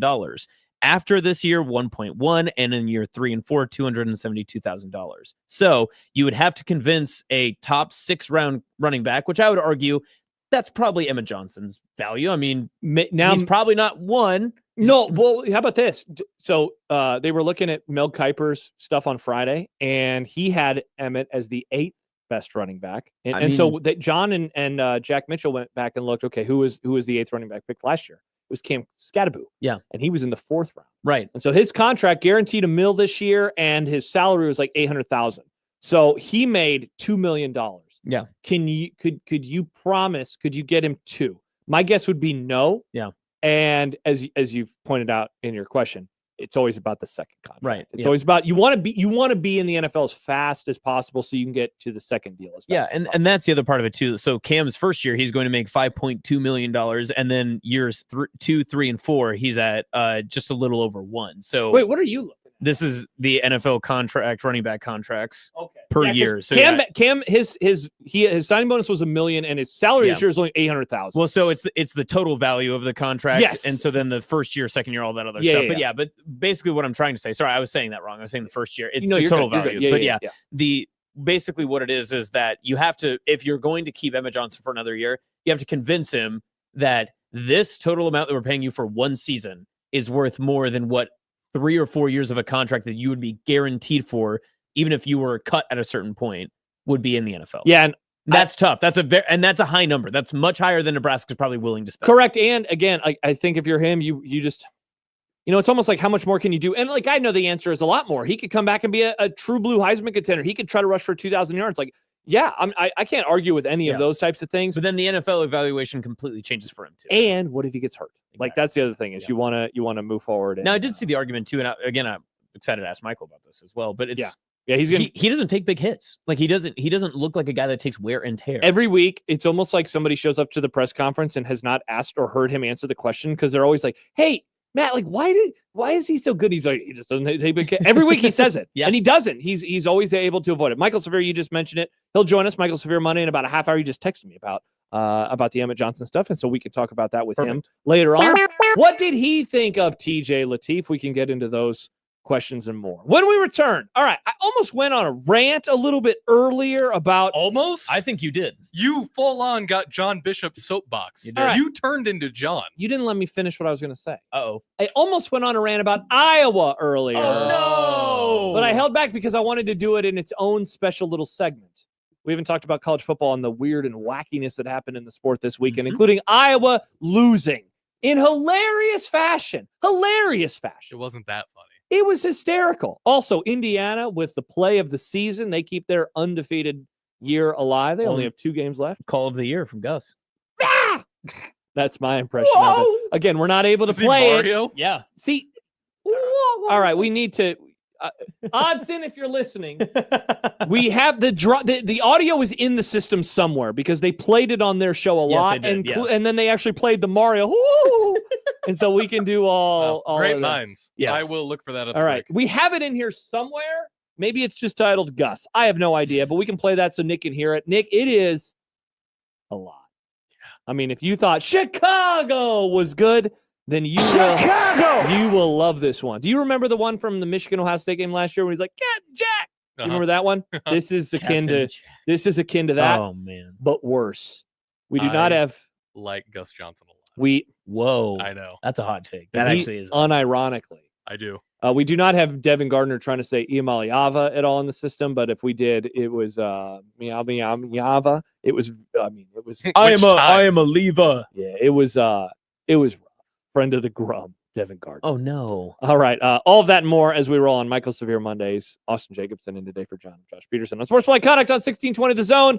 But first, Josh Peterson here for Underdog Fantasy, underdogfantasy.com. Download the app today because you can use it right here in Nebraska. And while you might not be able to watch tonight's game between Green Bay and Philadelphia, depending on what service you have, you certainly can go to Underdog and find some picks that could make you up to 5,000 times your money, whether it is passing yards like this for Jordan Love, higher or lower than 231.5. Look, man, when Philadelphia plays, the first thing that I always go look for is Jalen Hurts. You know that they're going to want to do the tush push tonight against Green Bay. They tried to ban it. Higher or lower than a half rushing touchdown. You could put that in. I like Saquon to score tonight as well. And then, you know what? Because it's a home game and everyone's saying it's the time of year where he starts to play well, why not Jordan Love, higher than 231.5 passing yards? That would pay 5.25 times your money. And again, you sign up with our promo code 1620TheZone. You can score $100 in bonus entries when you play your first $5. So download that app today, put in that promo code 1620TheZone, play those $5, and you can get $100 in bonus entries when you do so. Promo code 1620TheZone. Must be 18 plus and present in Nebraska. Terms apply. See assets.underdogfantasy.com for details. Concerned with your play, call 1-800-GAMBLER or visit ncpgambling.org.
Josh and Austin and Nick with you. You say it so sweetly. Hello. Josh and Austin. It's like you're inviting us to dinner. Josh, Austin, Nick, you I guys want to wouldn't- come on over? I Hang on wouldn't out? do such a thing. You don't want to invite us to dinner? Yeah, No, I we'd be actually great would. dinner guests. All right, I just realized we still got a lot of things to get to, including do. what did you Typical call Josh it? show. You said yes. You said new bit alert because you always get triggered about when I'm yes. like, hey, you have to do something. Hey, and- we've got a new thing you want to hot try. take, You've and he's never like, done this before. cheese is good, and it's like, no, that's not a hot take, Austin. What are you saying? All right, so Indiana beats Penn State, all timer. What a comeback! Nick has not heard this. Nick, are you ready to feast your ears on this noise pop? Mendoza in trouble. It's out. Touchdown! Wow! A miracle play. Unbelievable. Give him the Heisman Trophy now. Give him the Heisman Trophy now. It kind of sounds like he's like, you know, when you like squeeze like a dog, like you're giving a dog a hug or something like that, and it lets all the air out. Like it sounds like someone squeezing him every single time. He's just going, whoa! Oh man, and I Give him can't. the Heisman. I'm trying to find bummer. I was looking the way our cuts are in here. It doesn't. Oh, here it is. Yeah. So now here is the. So here they are back to back. I mean, seriously. All right, now that's again stolen valor. incredible. That's from the Connor Happer show. That's an Odson bit. Copyright Connor Happer show 2025. But Great bit, guys. I did want to do It's that. beautiful. So That's amazing. bad. So Did you like? Bad. What's your? Do you have a favorite Gus Johnson? when I was in college, I liked him. Yeah. Yeah. I mean, I think this stuff is awesome because Is it because we've got older or he's gotten older? I don't know. I think you guys have just gotten cynical. You've Oh. left all the whimsy Look, behind you. Some of it is I mean, I just got a text. They should fire Gus. It's Wow. embarrassing. I saw a LinkedIn post from a play-by-play guy that said if he worked for me, I would have fired him on the spot. Part of it, I'll be honest, is a little behind the scenes scuttlebutt on how he does or doesn't do prep. You know, and I think it I just think it shows. You watch his broadcast and it shows. Yeah. You know, that said, when he did something like that, I think it's awesome because then I know Connor Happer is going to have fun with it. That is true. And that catch deserved a much better call. Shout out to the referee who actually called it complete on the field. That was incredible. Sometimes refs are good. Incredible for Indiana. Yeah. Is that a Heisman moment for Mendoza? I mean, see, because I think everyone agrees that the catch is much better sick than the play that Mendoza made. But Mendoza, that entire drive, Mendoza led them down the field to get to a position to have a game-winning play. Takes a sack and then is just money the rest of the way. He missed I think he missed like a 20 or 30-yard pass that the guy would have just kept running and scored right then. And it was almost one of those because my Nebraska brain just goes, well, then That's going to cost him. That's going to cost him the game. Yeah. But no, Mendoza goes right down the field. He is more impressive every single time Mendoza? you watch him. Yes. Yeah, he did it against Iowa. You know Yeah. what? A month ago, where he is not afraid of pressure, and that dude responded super well. Right? He throws that. I mean, that interception he threw was bad. He threw a terrible interception late in the game, and he was able to come back after. So they throw the pick. Penn State scores. They have a very quick drive. Penn State gets the ball. Their defense bows up. They get the ball, get sacked, and then right down the field. There's Right also down the something field. so poetic and so college football about like the sun was setting behind him as the catch was made. It was a beautiful scene. Katie Beautiful writes, scene. once you accept that he does zero prep, and we'll talk about Doug McDermott 11 years later, he's a great time. When I was in college, man, I thought he was awesome. I loved the energy. I thought the energy, because it was just compared to so many broadcasters that like really jumped out. I was like, wow, that guy seems like he's actually happy to be there. Never forget the Jacksonville Hail Mary. Oh, yeah, good call. The thing that I always think of, and I told Nick about this at one point, was when he said that Chris Johnson has that run away from the cop speed, Yeah, which that's was a good just one. an all That's a good one. time. That's But he rough. had some great March Madness calls back in the day, but not so much anymore. Oregon beats Iowa in hilarious fashion. Wasn't that fun? No, why was it funny, Nick? Why could it have been funny? Yeah, why? Yeah, how could it have been funnier for you? Couldn't have been funny because the sick kids were there. Is that right? You don't think that it's funny that the team that's built off of special teams and not making mistakes had a safety early on and then they lost by 2 points? That's pretty funny. I think that everybody makes mistakes, and you shouldn't hold something against somebody because they got one thing wrong one time. That's not how fandom works, unfortunately. Wow. Nor sports. There's a certain someone in history that Nick says it was just one mistake. No, he had a few million mistakes. That's true. He had lots of mistakes. So here's the thing. I almost went on a rant. You trying to figure out who he's talking about? Oh, that guy. Yeah, pretty bad. Nick, I'm gonna text you, and I want people on the stream to see your reaction. But I'm afraid I would have gotten in trouble if I would have said this. Well, probably for the best than you did. Yeah. Stibbs writes, cannot imagine how embarrassing it would be to root for Iowa. Nice. I can't wait to see what that text says later on. That was my first thought. So I said million. So here's the thing. And there's no rant. I'm not going to yell. My face isn't going to turn red here. But do you know, time. I have defended Oh no. Iowa's right Yes. to blow kisses when they beat Nebraska. Mhm. I've defended it. I've said, stop your whining, Nebraska fans. If you beat them, you would want to do the same. I've defended their right to do so. And so for them to act like they did, soft ass fan base and media, I might add. Yeah. Like, the what Iowa- are we doing? That whole media core is a bunch of babies about everything, Listen, man. the fact that the Iowa media conglomerate can just look down at the sideline, they don't even do the wave themselves. They're looking to see which opposing players Dude. are not. It's a ridiculous bit and stunt that I hate. Every single week, I seem to see just like a Number random 12 didn't wave well enough. the Oregon team got back in their huddle before the wave was over. Okay, they're playing a college football game. They participated in your tradition. They turned around. They got back ready to ball. What do you want? It is embarrassing behavior. Like, that tradition is super, super cool. Yeah. The need to gatekeep it and I hate the term virtue signal, but to virtue signal what other fan bases are doing about it is just, it's asinine. Yeah. Like, chill out, let people do it. It should be celebrated and it will continue to be celebrated. But like, that type of nonsense, it's not going to get people to turn against the wave, because you'd have to be a real monster to do so. But it's stupid. And so for then, Oregon has fun and they celebrate like they should. They just had an incredible comeback win in the elements to beat you. And then they're all mad about their kisser was blowing kisses.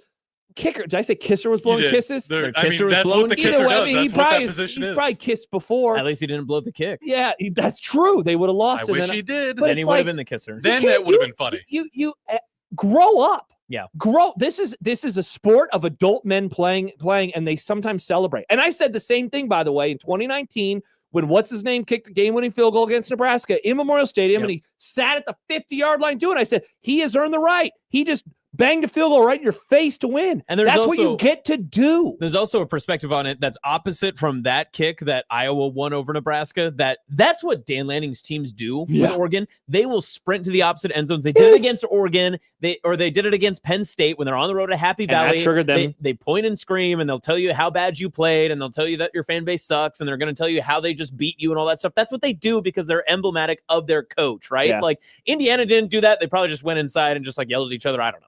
They celebrated the win at Iowa, did whatever they wanted to do. But Iowa feels like so holier than thou all the time. They really because again, like you said, they had this like virtuosus pose where they're like always pointing towards the kids and doing the wave and look at us, look at how great everything is. And when we do something, it's because this is the Iowa way. That's how we're supposed to do it. And so when something gets taken away from them, much like a win over special teams or that sort of thing, they take it much more personally in that sense. Luke says, I hate that Iowa fans wave bye to sick kids in a hospital every home game. No class at all. I do. Sheesh, Luke. I do just want to say, how would you like to defend them this time? So I'm going to say I agree with you. It's awesome. Annoying. Say that again. It's annoying what Oregon did, but it's supposed to be. I'm an Iowa fan. Yeah. They did that to annoy you. Yeah. But like, it's fine. I get it. Sure. Why not? Even what's been living rent-free in my head all day is the picture of Puddles holding up the phone that Nebraska has better corn. That's a very fun bit. Which is factually untrue, but it got under my skin. Oh, it's factually, or is that more opinion-based? So it's factually it's opinionally. It's untrue, but like that's what it is. That's not true. How is it untrue? Because Iowa's corn is better. I thought Iowa's corn was for animals and sloppies. Animals and ethanol. Yeah. A lot of stuff. Yeah, well, do we eat our corn in Nebraska? We don't even eat our corn, right? Don't we put it? It's mostly, there's a difference between sweet corn and the corn that you see people harvesting. Keena says it's all the same corn. It's like the meme. Is it all the same corn? It's all the same corn. It was always the same corn. No, but honestly, yeah, it's annoying and it got under my skin because it's supposed to, but I'm not complaining about it. You know, like you just did fine. though, actually. Are you triggered that Puddles didn't wave to the kids? Oh, I great like topic. Puddles, and I was more hurt by Puddles doing that. So you thought maybe, so this is actually deeper. So you, the Iowa fan, were more hurt because you thought Puddles was your friend and then backstabbed you? Is that where the issue is? Yeah. Yeah. That's I what think you get that's for ever fair. thinking Okay. anyone was your friend, Nick. That'll teach you. So it's on me. You're right. Can't do that. Stibbs writes, I knew Travis Justice was insufferable, but I didn't realize that all Iowa media is just a bunch of Travis Justices. Travis got really mad at me a few years ago because I did that whole, and you know what? I might bring it back this year. I did the whole, ban Iowa week or whatever for the game. And I was like, I'm not drinking any beer from Toppling Class. Like, I was just being a huge dork about it. Right. I'm not going to Hy-Vee this week because we're out on Iowa things.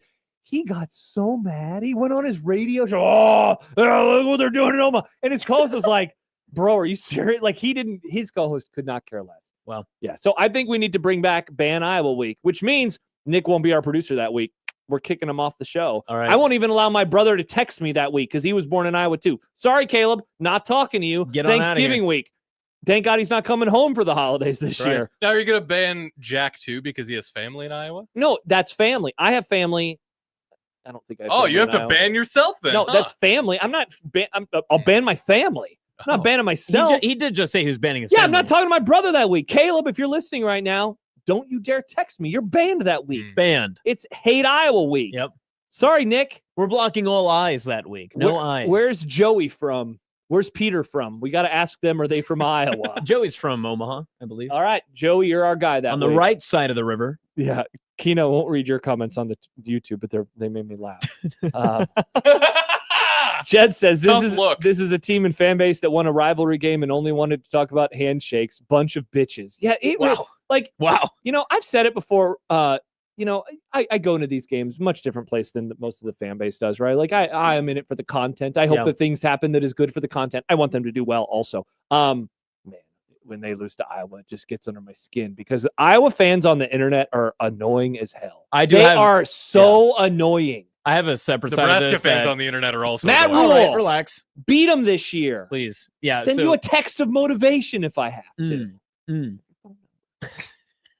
Dr. Fiance went to medical school in Des Moines, and so many of her friends from medical school are also Iowa fans. Ugh. It's been a travesty the past few years. Travis Justice? I will say this. See?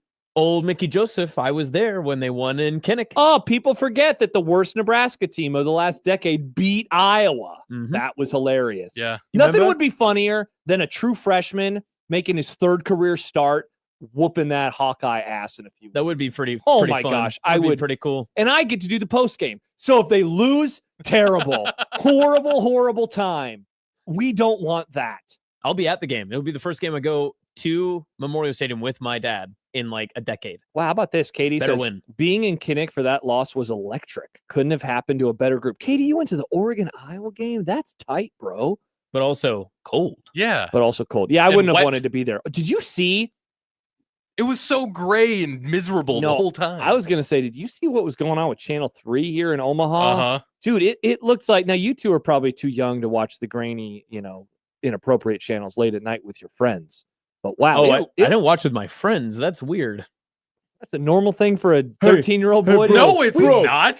Bro, you want to come over and watch all these? I've never wanted to watch anything like that with a buddy. Crazy. You were already at their house. And No, you're like, Josh, yes, I wouldn't go- you do it like a normal person. College football wraps up, and you're just flipping through channels, and you just happen on one of these adult exclusives, and you just go, "Well, I'm gonna listen very intently and make sure that my parents aren't coming downstairs." Channel 15 worked at my friend's house. Wow. Yeah. So, yeah. Hey, friend, you want to go to a different room for a little bit?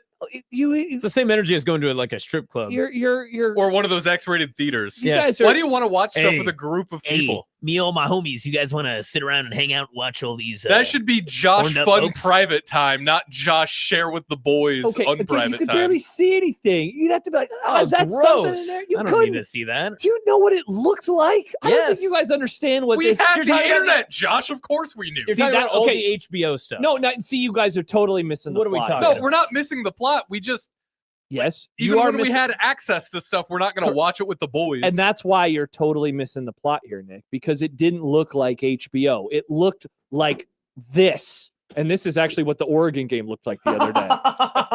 That's what it looked like. You couldn't see anything. Yeah, you're right. You can't. Thank you. You watch with the boys. You You're say, right. is that a nipple? No, that's sometimes it was. It was Janet Jackson. Sometimes it was. Wow, Patrick, yeah, was normal, never felt more Sorry, Thank you. Pat. Shit. To my millennial men and women who wanted to watch that stuff too, stand up. They're you trying know to what it's cancel like. Eminem. You're trying to cancel, spotting some stuff, man. Spotting some stuff with the boys. This is unreal. This is unreal. Go back What to are your you giggling? Is that mark that because I think we might have had just a clean little giggle gal over Go here. back to your weird forest magazines that you guys had to scrounge for. Oh yeah, you want me to tell you about that new too, Nick? Yeah, you did it with the boys? I mean, we would look at it together sometimes. This is normal behavior. That's so weird. Travis says, "Oh no, the baby, yo, fellas, the baby Gen Zers don't get it." Yeah, you guys don't. Fellas, you seen the latest body I was issue from 13. ESPN? I would body issue. Look at this You seen the weird swimsuit coming up? Look at this weird soggy magazine I found in the forest that's 13 years old. Man, I can't imagine your generation soft. You're soft like Iowa fans. Everything is on your phone. We had to work back in our day, and I'm not talking walking uphill. Both. I'm just saying we had to work to find naked people anywhere. Gosh, kids today don't get it. But when we did find it, we didn't want to call up our friends. Hey, you want to come watch this with me? Hey, fellas. Hey, at 7 o'clock after the big fight, we're gonna be watching some animated stuff. You want to come over? Animated, okay. You guys want to see a boob? Dunko says, "Know your roots. Your ancestors walked so you could run." Thank you, Dunko. I'm gonna call you Unko. Thank you, my fellow Unko. I'm so glad I grew up with Wi-Fi. This is unreal. Josh is a perv boy. No, in chat. don't I put do that like on the internet. Do not put that No, on it's the not internet. just you. It's you and all of your friends. It was just one friend, for the record. That's weirder. It's normal. It's less weird to have a group of guys instead of you and one other guy intimately trying to pick out a nip. John says, okay, so the Oregon game pixelation. Yeah, this was about the game originally. Scrambled cable was a CBS thing. I thought I was high or my Hulu app was glitchy. No, it was a straight Channel 3 thing because I switched over to Paramount Plus and it was crappy on there too. I was getting texts from all over the world asking about this. Travis Justice? Not that Travis. I banned him. I banned him. Did you just take a screenshot? No. Did you just post, did you just post a screenshot? Do not put it on the internet. I didn't do anything. That you and the boys Yeah. I didn't do anything. looked at that together? Yeah, the boy. All right. Michael Severe is going to The join fellas. us. Michael Severe is going to join us in a few minutes. We'll see if we can do a little, what is it? What is the old school version of it, Nick? The old scrambled version, cool your jets or no doubt? Yep. We'll do a little cool your jets or no doubt. We call it firm and soft. Firm and soft is what we call it. We'll do that when we return. Josh Peterson and Austin Jacobson here on 1620 The Zone.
It is the segment everybody waits for all Monday show long, soft and firm. Now, usually when we do new segments, Austin sucks at it. He is very terrible. Notably bad. Let's see what happens this time, shall we? He did text me earlier, a new bit alert for me. I'm always so good at these. I'm sure it'll go swimmingly. New bit alert made me laugh very hard. Thank you. Also, we got to do the Gen Z hour. I was going to ask you a question. Okay. And somebody actually made a joke about it in the chat. Oh no. And they nailed it. This was 2 hours ago. They nailed what I'm going to ask you about. So for that person who might be listening right now, shout out to you. All right, can't wait. That's funny. Now listen to that tiny baby boy laugh and then me. One more time. Come look at this with me, boy. My one friend. This is normal for us. It was. We were at Millennials. Didn't have no fast internet. All right. Firm and soft. Austin, would you like me to start this or do you want to start I feel like you should start it. All right. I will inevitably fail miserably, but this will be fun. All right. It's always fun to crash and burn. Yeah, I think that this will kind of help you get the gist. Okay. Firm. I'm firm on Emmett Johnson being Nebraska's biggest development story in over a decade. Oh. I don't know how far you have to go back to find something like this. I mean, honestly, the answer might be the person we keep comparing him to, and that is Amir Abdullah, because he was the lowest ranked running back in that class. It was headlined by Aaron Green and Braylon Hurd for my old head millennials watching the scrambled stuff back in the day. You know where you're at. Yeah. But in all seriousness, like, he was a great developmental story. We knew, though, super fast that he was good. He had a kickoff return for a touchdown, actually, on the game that I called for KRNU in 2011 against Fresno State. And so you kind of knew, like, hey, this guy has something special. He really started showing out in 2012, and off to the races he went. Emmett Johnson, man, like, those of us who liked him last year and even in 2023, like, we did feel way underground. It was like finding a band. You probably haven't heard about him. His name is Emmett Johnson. You probably haven't heard about him. And he did what he did in the last 4 games last year. He averaged 20.5 touches. He averaged about 100 yards a game. And I remember, like, we talked about it this offseason. Can he do that? Can he actually do that over the course of a full season and not just 4? And not only has he done it, he has done it to the point where I think he is the biggest developmental story in at least a decade. I don't know how far back you have to go, but he has been tremendous. And Saturday night was, again, the best game that he has had as a corner. Okay, well, I'm going to stick with what you're saying there and use all their stats in the same way. But I'm firm on there's an on-ramp for Emmett Johnson to enter a Heisman race conversation. Oh, tell me more. I'm not saying that he is there, but there's the on-ramp. He is, gearing up. He's, as we've had many plane issues, he's like on deck. He's waiting, trying to get ready for liftoff, takeoff, and such. So this is the time of year, and as we made fun of Gus Johnson with the Heisman moment, such in this call for Mendoza earlier in the show, it's an interesting part of the season for Emmett, because we talked about in the first hour of the show, that was really a chance for him to get a national audience scale. So he has some West Coast media that might have been able to see him, maybe some Heisman voters that were over there that saw a notable performance. There's a notable, it's a non-zero chance that Nebraska could finish the season 9-3. And if Emmett has back-to-back breakout games and has pretty good, notable performances and either tight contests or especially the Black Friday game against Iowa, if Iowa gets back into the top 25, if you look across the rest of college football, there's not really the notable player. That's really what's stacking up against Emmett more than his own play. It's the other characters that are a part of that conversation. So you look at Jeremiah Smith, Fernando Mendoza, maybe Julian Sayin. Outside of really those guys, maybe Ty Simpson, Alabama. There's a couple of maybe others that could be coming up that are in that Emmett Johnson category. But if Emmett has big days and those guys play mediocre or lackluster in some of these last 3 weeks, those guys also notably have 3 games left. He only has 2. So you can have 2 big performances, ride that wave into the right spot. Maybe not winning the Heisman, but at least getting into the Heisman conversation could be a possibility. Okay. I'll disagree just because I think it'd be really, really hard. But I mean, you present some good arguments. I think he'd have to probably go for, you might have to go for like 400 total yards over the next 2 games. I think you have to have over 200 yards rushing in one of the 2 games and have a notable, probably 300 total offensive performance day or something like that. But again, you're on the on-ramp. There's a possibility you're definitely not left in the terminal. By the way, you were getting roasted in the chat, so do not read the chat. That's fine. Now. No, I'm totally fine with that. That's cool. Soft on the ability of some to say Iamaliava. Also, I am soft on YouTube TV and ESPN. I've been pro YouTube TV in this discussion, by the way. I thought ESPN and the way that they have done it has been really, really annoying. But I've been pro YouTube TV. But then they sent out this stupid email over the weekend. The $20 about the credit? $20. Yep. But you don't just get it. They're not giving me $20. Sometimes, hey, we're going to give you $20. Here's $20. You have to go click a link, and then it's just $20 off of your next month. So basically they're saying, if you want this, you have to remain with us for another month. Now, I wasn't going to leave, but this stuff is getting, I can't believe we've now missed 2 college football weekends, and we're about to miss another Monday Night Football game. That's the biggest Monday Night game of the year so far between the Eagles and the Packers, a game that could be for the 1 seed. So get it together, bro. I'm soft on this garbage. Interesting. Okay, well, I also, just so you know, I did make the switch. I'm a Hulu Live man now. Wow, look at you. I know. It's out of my control. I share it with my cousin. So he was like, Are they from Iowa? Can we ban them? No, he's from Columbus. All right, we're pro them. They are not banned from the show. I had this argument in my home the other day. Oh, hello. I'm soft that it's officially soup season. I don't know if you're in on the argument of soup season in your home or not. Well, stay tuned to what's for dinner. You're out on soup. Yeah. Well, not yet. I'm not fully committed. It's chilly. But we got 60 degrees. But not today. Week. I need an entire week of full cold where I got to wrap up, got to bundle up. I want to feel warm when I get inside my home. I want warm food in my body. I could still eat a sandwich or something. I'm good with that. I like eating cold food and hot food no matter the weather. Wow, that's crazy. Yeah. Although I'll eat ice cream 12 months out of the year. Yeah, of course. Yeah. So why don't you do that with soup? Well, because I don't want to eat just everything cold all the time, especially when I've been cold all day. I also like to don't want warm up. soup when it's 90 degrees outside. Yeah, see, you All can't right. be eating chili in July. Here comes Gen Z with more stupid takes. Wow, look at you guys. First of all, there's stupid takes. Bang. Got him. I'm not going to play it anymore because I'm on your side. Thank you, Nick. now. Solidarity. I would not eat a bowl of soup on July 4th. All right, let's not be crazy. I am firm on Indiana being taken to the wire and responding like they did is good. I guess the stronger take is them being taken to the wire is good. Mm-hmm. I left that game very impressed by the Indiana. Well, obviously they won the game. They came back. Wow, look at Josh with a strong take. I came away. I just I think that sometimes you need a game like that. God, Aaron Rodgers was terrible last night. I think you need a game like that. And so Team Indiana, they're good. That's my take. I'm firm on Indiana being good, folks. Yep.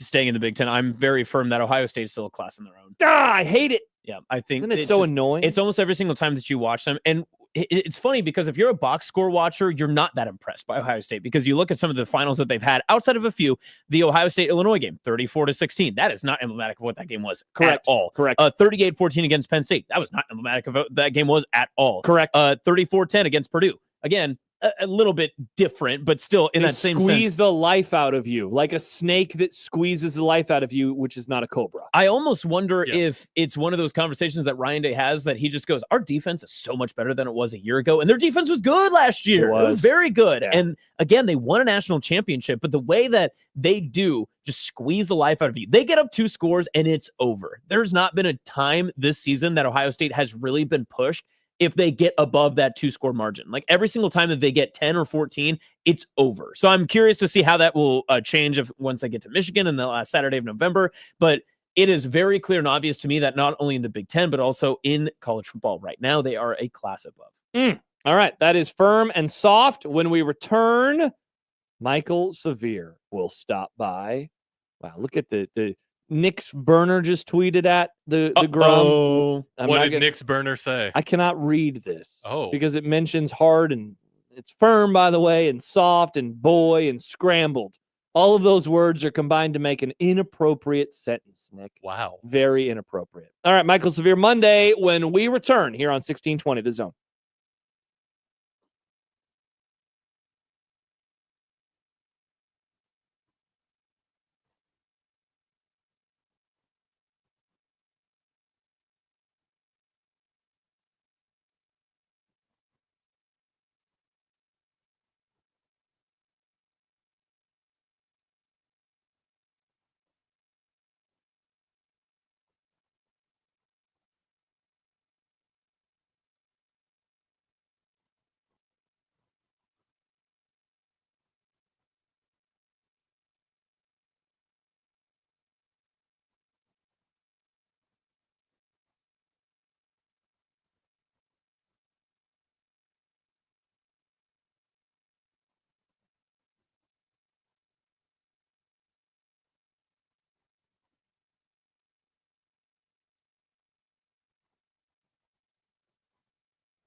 Throw. It would be nice to have a boat. Throw. It would be nice to have a boat. Throw. It would be nice to have a boat. Throw. It would be nice to have a boat. Throw. It would be nice to have a boat. Throw. It would be nice to have a boat. Throw. It would be nice to have a boat. Throw. From your mom. I don't know. I don't like that severe guy. Hey, everybody, it's Michael Severe.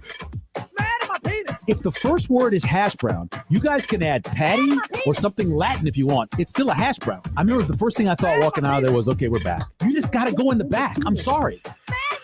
This cat, now he had a good freshman year. He sucked last year. Why is it a surprise that he went through a struggle this year? Michael already brings the color. I don't care about Fat Luca. I don't care about street clothes Anthony Davis. You both can go to hell. Michael Black.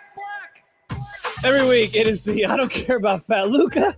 I don't care about skinny Anthony Davis. I don't know why. Michael Severe, who joins us right now. That is the part that makes me laugh the hardest. How are you on this Monday? Apparently, I think it's street clothes. Oh, no. Anthony Davis, right? Nick, Yeah. Oh, there you go. Now Come sorry. on, I missed Nick. it. What did you say, Michael? You have to repeat what you just said. Street clothes, Anthony Davis. I think That's what it was. Street clothes Anthony Davis. I don't care about Fat Luca. I don't know where that came from. Remember what it was about. I have no idea what that was about. None I made it. whatsoever. And I don't remember what the context of that is. No idea why I was talking about basketball. Remember the context? Yeah, why were you? What would have led you to discussing hoops on this show? What on earth was wrong? Were you okay? Are you okay? Bark twice if you're in Milwaukee. No, I'm fine. I'm fine. I do want to apologize. To all of the listeners last week because I got a lot of comments about how I said that Nico was heavy-footed. But this is how I explain everything, and I think you understand this, Josh. I'm not sure Austin will get this. Okay, it's fair. But there is a theorem. I don't know the exact name for it, but it's like the Seinfeld theorem. Have you heard of this before? Where every episode can explain something in your life. Okay, yeah. Interesting. So Nico is the episode with the pretty ugly girlfriend.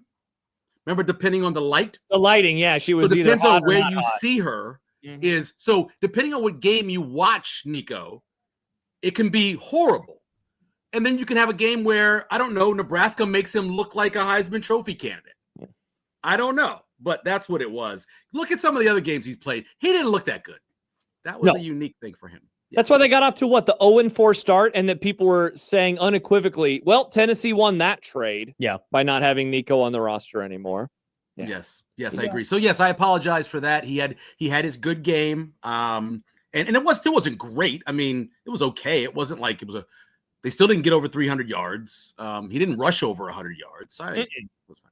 Yeah. Michael Severe joining us as he does each and every Monday. Would you like to also, Michael, apologize for any opinions that you have had about TJ Lateef and his ability as a quarterback? And like a serious way of asking that is what did surprise you about his performance on Saturday? As you now, I know you've rewatched it a couple of different times. Like what's the surprise? What's the takeaway from what he was able to do?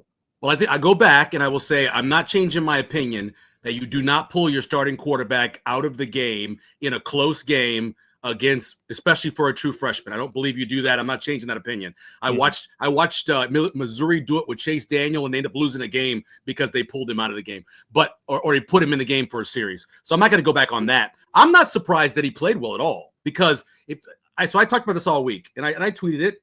The whole LaFreak thing. He was going home. He was playing on the road against the team that struggled against running quarterbacks. Against the team's the second worst defense in the Big Ten, if you're talking scoring defense. And he was going to a place that wasn't a true road environment.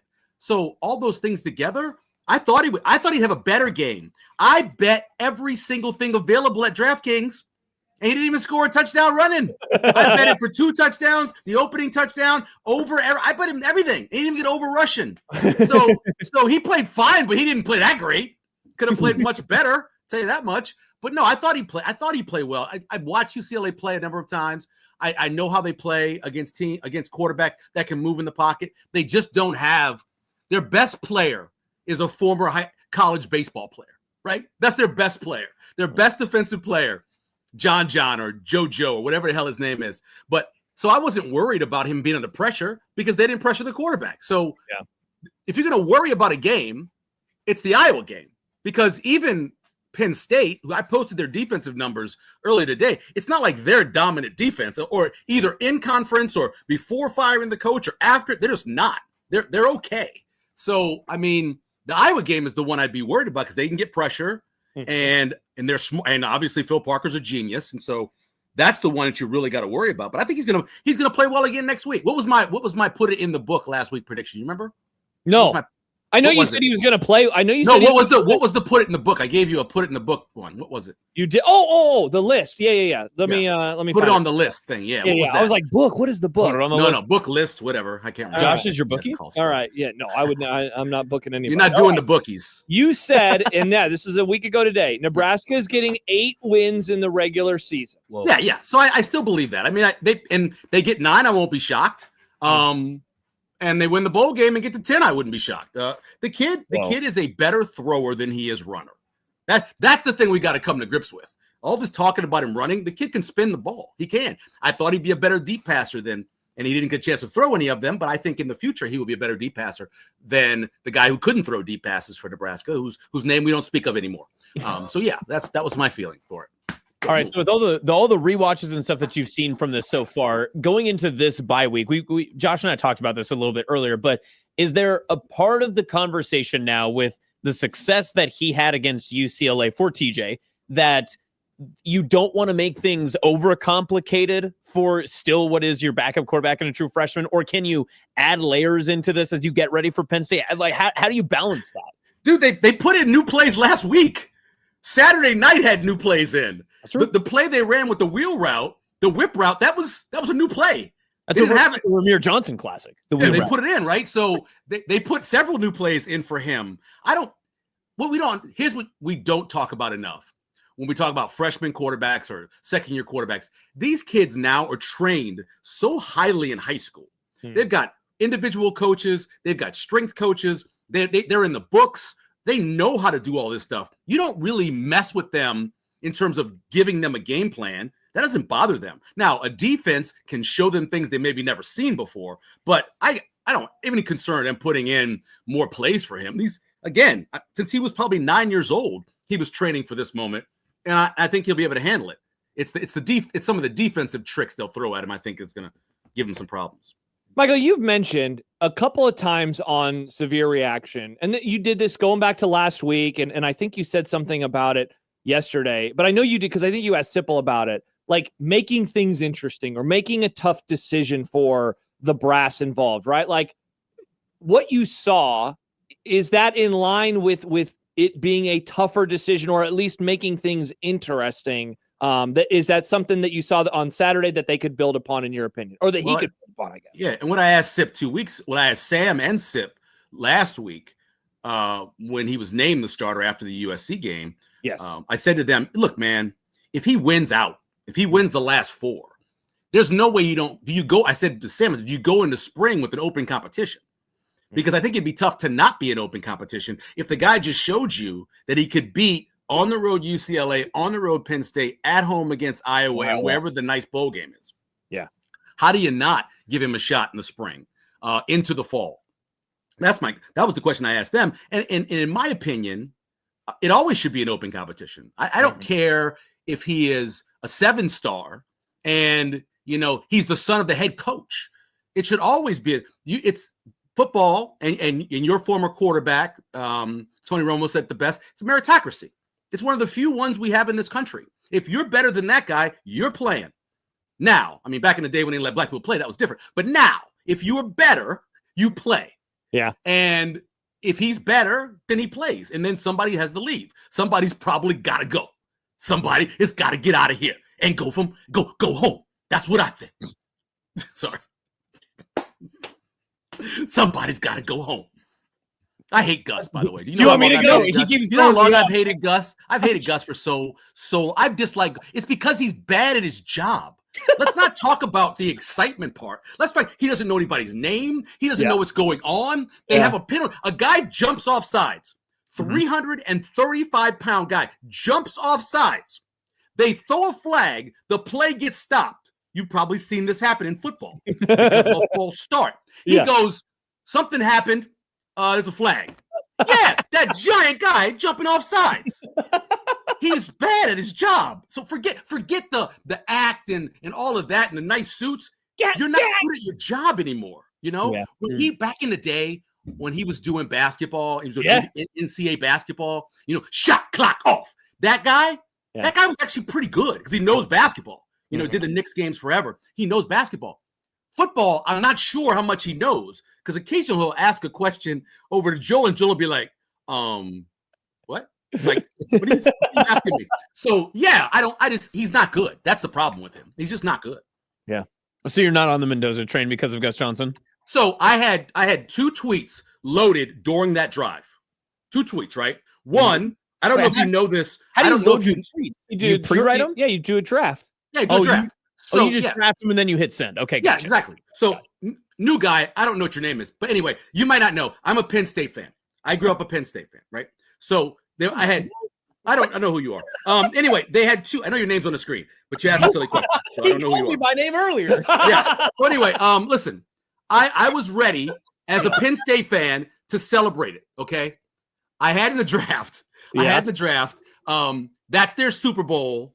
We are getting a win that means nothing but a lot to us, Penn State. That's what I had drafted, right? The other draft I had was, what a great drive by future number 1 overall pick, Fernando French Quarter Mendoza for the Saints. Those are the 2 I had loaded. I sent the second one, obviously, not the first one. But no, I don't think I'm a Heisman voter, and I don't really worry about this until the season's done. I don't worry about it until the regular season's done, and then you get another game to watch because we have to watch the championship games. And so I don't get overly concerned at this point. I think he's a candidate. He hasn't put up Heisman numbers, I'll tell you that. If anybody's put up Heisman numbers, the closest is probably Ty Simpson, I guess, if you leaned on it. But there is no clear-cut favorite at this point. I will tell you this. A running back that has under 2,000 total yards is not getting invited to New York. I mean, Cam Scatterboot didn't get invited. Ain't nobody getting invited, right? So I don't think that's going to happen. But I certainly think that it's a quarterback award right now. It's one of the 4 quarterbacks or so, and one will get eliminated in the Big Ten championship game, most likely. Will win the award. You don't think Jeremiah Smith has a chance if he's got like a breakout game? I mean, it feels like it's like a Devontae Smith type of season where maybe the quarterbacks are kind of battling it out, and if he has like an impact game against Michigan, that could be the Heisman. I think his numbers are just too low, right? Even though we all know he's the guy. He's got the name to it too, and he was on the preseason list. He's still somewhat up there. I feel like he's got kind of like that ability to move up on the list then. Well, so the rule, we're voting for the most outstanding player in college football. And by definition, new guy, is he would be that. He would be the most outstanding player in college football. But that's not what they vote for. They vote for the guy on the best team the majority of the time who is their best player or who's had the best season. That's how they do it. Still not Jeremiah Smith? No, I mean, look at his number. He affects the game unlike anybody else in football. Kind of like Tyreek Hill did with Kansas City. Every time he moved, not 1, not 2, not 3, guys moved with him. It shifted the entire defense. So yes, he matters more, but he also is probably going to split some votes with his quarterback, right? So you're already losing some there. The Midwest is a very powerful place, especially when you're Midwest East, to get a lot of votes. But I just don't think overall with the guy with his numbers, and what does he have, like 13, 14 touchdowns? What's his touchdown? He has 10 touchdowns 10. Receiving this year. He has 1 rushing. So he has 11 fewer than Emmett Johnson, right? Yeah. But he only has 862 yards. It's not the numbers. If you look at what other wide receivers that have won it have had, they either played some defense or they also were a punt returner or they put up 2,000 yards or something like that. So it's hard to get it. But I'm not a fan of the way the voting is. I think you got to narrow down the voters. You got to do a better job. You got to make sure people give them tests. Test me on how many games I watch a week. Right? Test me, please. Test me. I'll pass whatever test you need. That's who should be voting. It shouldn't just be random people who at some point in the season just go, well, look at Scott Docterman, the research that guy does for the Heisman when he votes. He puts it all out afterwards. Correct. And sometimes the best guy, well, the majority of the time, the best player doesn't win the Heisman. It kind of sucks. Yeah, for sure. Michael Severe joining us. Michael Severe Monday. All right, Michael, we've been wanting to ask you about Emmett Johnson and draft stuff all show long. Really, I've been excited to talk to you about this on Saturday. Rule mentions it. I think it's pretty obvious that they've had conversations right behind the scenes and that this is probably, coming upon the end of his career at Nebraska, whether it's 2 games or 3, we'll just see in terms of bowl stuff. What have you seen from him through the lens of Saturday's performance in terms of how he has changed your view of him as an NFL running back? Well, I feel much better because I said on Big Red Wrap-Up that he was leaving after this year, mainly because I thought he was a senior. And now I feel much better. No, so I tweeted this out last week. I think he is at the most a 5th-round pick. Go through the numbers and what the draft is for running backs. Last year, you had an incredible year. You had the most guys drafted at running back since 2017. It was a landmark year. You're not going to have that landmark year, although there are about 11 to 12 deep. I think is pretty good this year. Okay. So if he falls 13 to 15, somewhere in there. So that's probably, depending on how many quarterbacks go, how crazy the offensive line run will be this year. Wide receiver's okay, but not great. I would say that probably puts him at the 4th round spot. If he's a 4th rounder, if they say to him, first of all, they only give you 1st, 2nd, or draftable. So if they tell him that he's draftable and then people around the NFL say, hey, you're a 4th round pick, then, it's a no-brainer. You're coming out. If they say you are a 5th or 6th round pick, there is the chance, depending who drafts you, that if you don't play well early, I'm talking about training camp, 4th and 5th round picks get cut. Yep. Sometimes, and usually they're only liable for about $200,000 worth of that. So that would make me a little nervous. But if I was going to lean one way or another, I would say he's coming out. He's going to be probably a 2nd-team All-American. He's going to be a 1st-team All-Big Ten. Those things, along with if he can just run in the low 4.5s, which I don't know what he's going to run, but if he can run the low 4.5s, I think it makes sense for him. He's not going to make his draft position better next year. That's the bottom line. If you're not going to make yourself draft position better next year, then you have to come out. Because that's the main question, right? Is either how fast he runs or not really durability, right? Because you don't worry about that, but maybe just like the load that he had taken on this year comparative to what the rest not of much. Right. Compare him to other running backs, and because he didn't play a lot in his freshman and sophomore years, because of that, he doesn't have a whole lot of load on him. You're not worried about a guy who's got 600 carries or whatever over the course of his college career. So you're not worried about that. It's the one thing is top end speed. And I will tell you, if you watch football this weekend, you may have saw this little running back who used to have dreads, who was running a kickoff back for the Indianapolis Colts a couple times. And he's still playing in the league, and he was a high 4.5 guy. So if he can be as fast as Amir Abdullah was, then I think that's good enough for him to have a long career in the NFL. He reminds me of, and I was thinking about his name earlier. Who was the guy just a couple of years ago that played for the Chiefs? Caught the ball out of the backfield a lot. They actually cut him and brought him back, and had 1 year with just a breakout year about 3 years ago. But I think it was right before Pacheco got there, or Pacheco was already there. It wasn't Edwards-Helaire, was it? No. This is kind of a guy who's a little bit bigger than Helaire. I really liked him when he was playing for them. I always bet him for anytime touchdown because he always would catch the ball in the backfield. But he reminds me of that guy who I can see clearly, but I can't remember his name. He played in a couple Super Bowls. I think he might even have a touchdown. Is he the MVP of that one? No. But anyway, that's what he reminds me of. A guy who, he's about 5'10", he's shifty, and I know no matter what happens, he can be a 3rd down back catching the ball out of the backfield. So McKinney. Oh yeah, Jerick McKinnon. Jerick McKinnon. Yep. Goodness gracious, who was a quarterback in college, I believe, out of an option offense. I think that's right. But anyway, he reminds me of that guy. I think he could have his kind of career, which I think was a pretty good career. Michael, how much credit, Barthel got pooped on a lot around, I'd consider myself and someone who's had a lot of critiques for him, and the room itself, I still have concerns with. How much credit does he deserve for this emergence of Emmett Johnson? Because I would also add, again, a lot of this started when Holgorsen arrived. So I've been trying to figure out what do we do with the EJ Barthel component in this emergence. I like EJ Barthel. I think he's a very good coach. I don't know if they've done a wonderful job in terms of recruiting, how much they're paying guys. It's not his fault they didn't pay Marty. It's not his fault they didn't play Dowdell, right? So those aren't his fault. That's not something the running back coach, he doesn't handle the purse strings. Sure. So it could be a much better room. Lacey, the kid from Ole Miss, he was committed here. Yeah. Not Barthel's fault. I don't think that he didn't end up coming here, right? So Yeah. I mean, you get those kinds of guys, and all of a sudden, it's a much better room. I think he's certainly gets credit. I think the offensive line coach, who we don't like to talk about in good ways, gets credit, especially when they made the change 3 games ago to how they're running now. I think Barthel's a great. Watching him in practice and watching him coach the guys, I think he's really good at that. Everything else, I don't know. I don't even know how much power he has in terms of putting guys in and out of the game. I think it's Holgorsen that has the control of who goes in and out of the game. So I don't know about that. But the answer to your question earlier, though, Josh, Spencer Long is the answer to your question. Earlier today. Yeah. So that is the development question. And so Spencer Long was, I mean, that was the Bo era, right? Is 2014 Elkhorn went in the 3rd round. Walk on and played actually. I think he ended up getting hurt with the Redskins maybe, but he played for a little while. Yeah. But in terms of development, he was All-American. He was I think he was a second team. Yeah. Second team All-American, definitely all Big Ten. So that's a development right there. But I can name other guys, Well, I got a text from Adam who said Cam Jurgens. And Cam Jurgens is a great one. Now he was a 4-star, right?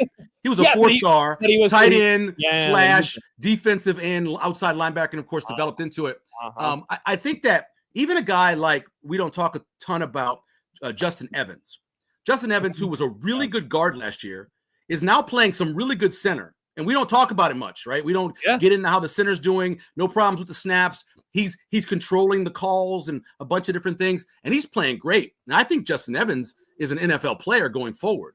I don't think when he got here, when he was Justin Evans Jenkins, I don't think people thought that he was an NFL player, but I think that's another guy that's really developed a lot in the system. Well, but Jurgens is a great answer. Next year, you could probably make, I think I could make an argument too, that if you're saying it's Evan Johnson now, you could also maybe say that it could be Luke Lindenmeyer. Definitely. Well. Yeah. But see, I will tell you this about Luke, man, that kid could ball in high school. Yeah. I saw him play. I was working in Papillion when he was there his senior year. And so I went to a couple of his home games, and I'm not shocked. I said it when he wore 99, by the way, when he played as a tight end. And I remember saying to Sean Callahan, I'm like, how come we don't talk about him, when you guys are putting together the list in terms, he goes, well, that's all scholarship players. We don't include any of the walk-ons. I'm like, that kid can play. And so, yes, developing him from being just more of a pure blocker, but he always could play. Yeah, he always could play. And I'm just glad he got a shot here. And it took some things happening to get his shot, but I'm glad he did. And you got to give we hate on the tight ends coach so much, Satterfield, because of what happened as an offensive coordinator. But look through his history. He's actually had some pretty good tight ends. Oh yeah.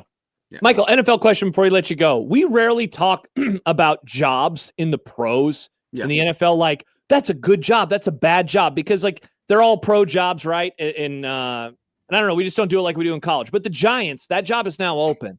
And they have a rookie quarterback who, I mean, gosh, you worry about him moving forward just because of how he plays kind of recklessly. But he's solid, of course. Yeah. They got young pieces who are going to have to come back from injuries. But you know what? One of the better young receivers in the entire league. Like, it's a pretty, I don't like saying it's a pretty good job, though, right? Like, they're going to be able to really get a good candidate in terms of interviewing folks. Well, earlier in the season, didn't Dable save his job? I thought he had, earlier in the season, right? Yeah. Once he got put Russ on the bench, who there's nobody that can kill a bet or parlay like Russell Wilson. He I thought there was no chance in the world I could lose that yesterday when you got 4.5 with the Giants. He tried his best to help me lose that one. But yeah, I think it's a loaded team. I like where they are at quarterback. I mean, Scadaboo's got to get back, and I don't know. That was a nasty injury. Yeah. I don't know how long it's going to take him. You mentioned Neighbors. I love their defensive line. Even though they give up too many rushing yards, they have a really good defensive line. It's weird. But yeah, no, it's a great job. Any job where you have a quarterback that you know for a fact it has a future, it's a good job in the NFL. You take a job like the Saints. When Moore took that job with the Saints, I don't know, who's your quarterback? I don't know. Still don't know right now. So yeah, that's not a great job. But anytime you got a quarterback, it's a great job. In my Mendoza, that's your quarterback, Mendoza. Yes, I hope so. Listen, the Jets won too, so I feel a little bit better about that because I was worried when the Saints won. I was a little sad, but then the Jets won as well, so we're kind of even there. If it's Tennessee, you're cool because they're not taking. I don't think they're taking another quarterback. That'd be odd. They're going to go with Cam Ward. So he's probably the only thing that's been good about Tennessee. Yeah. So you don't have to worry about that. So yeah, the Saints are going to be battling with the Jets, I think, for that first overall pick. Shouldn't have won And- yesterday then. Should have. I know. Trust me, I was cheering as hard as I could for Carolina, the Panthers. And this is a Carolina fan, Michael. I don't know who that guy is, but I've heard he's a Panthers fan. And that was horrible. Here's a bad job. The Carolina Panthers. Here's a bad job. The Carolina Panthers. You've got my kid playing quarterback, which is ridiculous. And my kid can't play quarterback. You know why? He can't see over the offensive line. That's a problem. And I don't understand that at all, what they're doing there. It's you got to move on. Ted McMillan's a great addition, great piece for them. They've got like an underrated like offensive just like kind of scheme, but their quarterback just can't. I'm on the Bryce Young, like I'm gonna hype him up like online, but they got to figure out when you're talking to your fiance at home, you're like, he sucks. it's not not good. painful. It must be. You do know how painful it must be to watch him. In their yeah, he watches them every week. In their wins, he averages 130 pass yards a game. That's an NFL quarterback. That's a crazy line. I mean, I tell you right now, if it was 1996, Tommy Frazier should get 130 in a heartbeat. Tommy get 130. Man, poor Tommy, poor Turner Gill. They didn't even get the chances that they would have. Turner would have been. He went over to Canada and played up there for a while, but Turner would have been dynamic. Steve Taylor also went to Canada. Well, I always think, Michael, it's not even just that the opportunities are there more now than they were back then, but the infrastructure for a quarterback like that is so much better in 2025. Like those, man. Have you watched that? NFL guys. Yep. Have you watched that documentary, the Black Quarterback documentary? Michael Vick hosts it. No. Oh no. It's in good? I think it's 3 parts. It's so good. Yeah. Tony Dungy's so good talking about the things people said to him, because he was a quarterback at Minnesota. They moved him to defensive back and talking to so many of those guys who never really got a chance. I always tell people in 1988, if you go back and look at the top 20, it's like 7 of the guys that were in that top 20, their starting quarterbacks were black. And the only one that really played in the league, eventually Rodney Peete got there. But I mean, McPherson was a backup quarterback in the NFL. Guys would go undrafted who were the best player in college football, but they would go undrafted. It's a great documentary. We finally got to the point, as I mentioned earlier, it's a meritocracy, and if you're good enough, you're going to play no matter your color at quarterback. But man, for 60 years, that just wasn't the case. Seth Wickersham, he put out a book a couple months ago called American Kings, and one of the quarterbacks he focuses on a lot in it is Warren Moon, and it was really interesting seeing like the path that he had to take to make a career out of it, and then of course he circles back into the pros. So he played against Troy Aikman, who was at UCLA, and outplayed him. I believe he won Pac-10 Offensive Player of the Year. All this stuff that he did better, and then he watches Troy Aikman go number 1 overall, and I don't believe he got drafted at all. So those Rodney Peete was incredible. Warren, I'm sorry, I was thinking of Rodney Peete. Rodney Peete was the one who played against Troy Aikman, not Warren Moon. But Warren Moon went back and he talked about a bowl game he was in with Washington where he outplayed somebody else who got drafted and he didn't get drafted. So that was a tough time, obviously, in this country's history. But now we're just going back to it, I think. I was going to say now things are great, Michael. Now, I mean everything's awesome. Everything's really good. You bringing in new employees. I think if you're going to bring a new guy in, wouldn't it be Schaefer? I mean, that man needs a job. He'll be in on Wednesday, actually. Oh yeah, he'll be in on Wednesday. There we So go. Schaefer. By the way, Michigan. They beat Michigan in the Rose Bowl. Yes, Michigan thank you very much. 14-point favorite, and Washington beat them in 1978. Wow. In 1978, who's the quarterback? Let's see. Michigan's quarterback was Rick Leach. Gross. Yeah, I remember Rick Leach, but I don't think he was a high draft pick. But yeah, that was the 2 stories they told. Rodney Peete told his story, and Warren Moon told his story. But they interviewed everybody. They interviewed Shaq Harris, who was the first starting black quarterback in the NFL for the Los Angeles Rams, who we had at the Jet Award 2 years ago. They went back and talked to all those guys, and I'll never forget sitting there. Greatest Tuesdays of my life for the 2 years I got to cover Grambling, and every Tuesday I would go and sit down and talk to Coach Rob and just ask him all these questions. Never about the camera wasn't even rolling. And I remember asking him about, how did it all come about with Shaq Harris? And he said he was talking to somebody who was down there recruiting one of their defensive linemen. And he said, what do you think it would take for me to get a black quarterback to play in the NFL?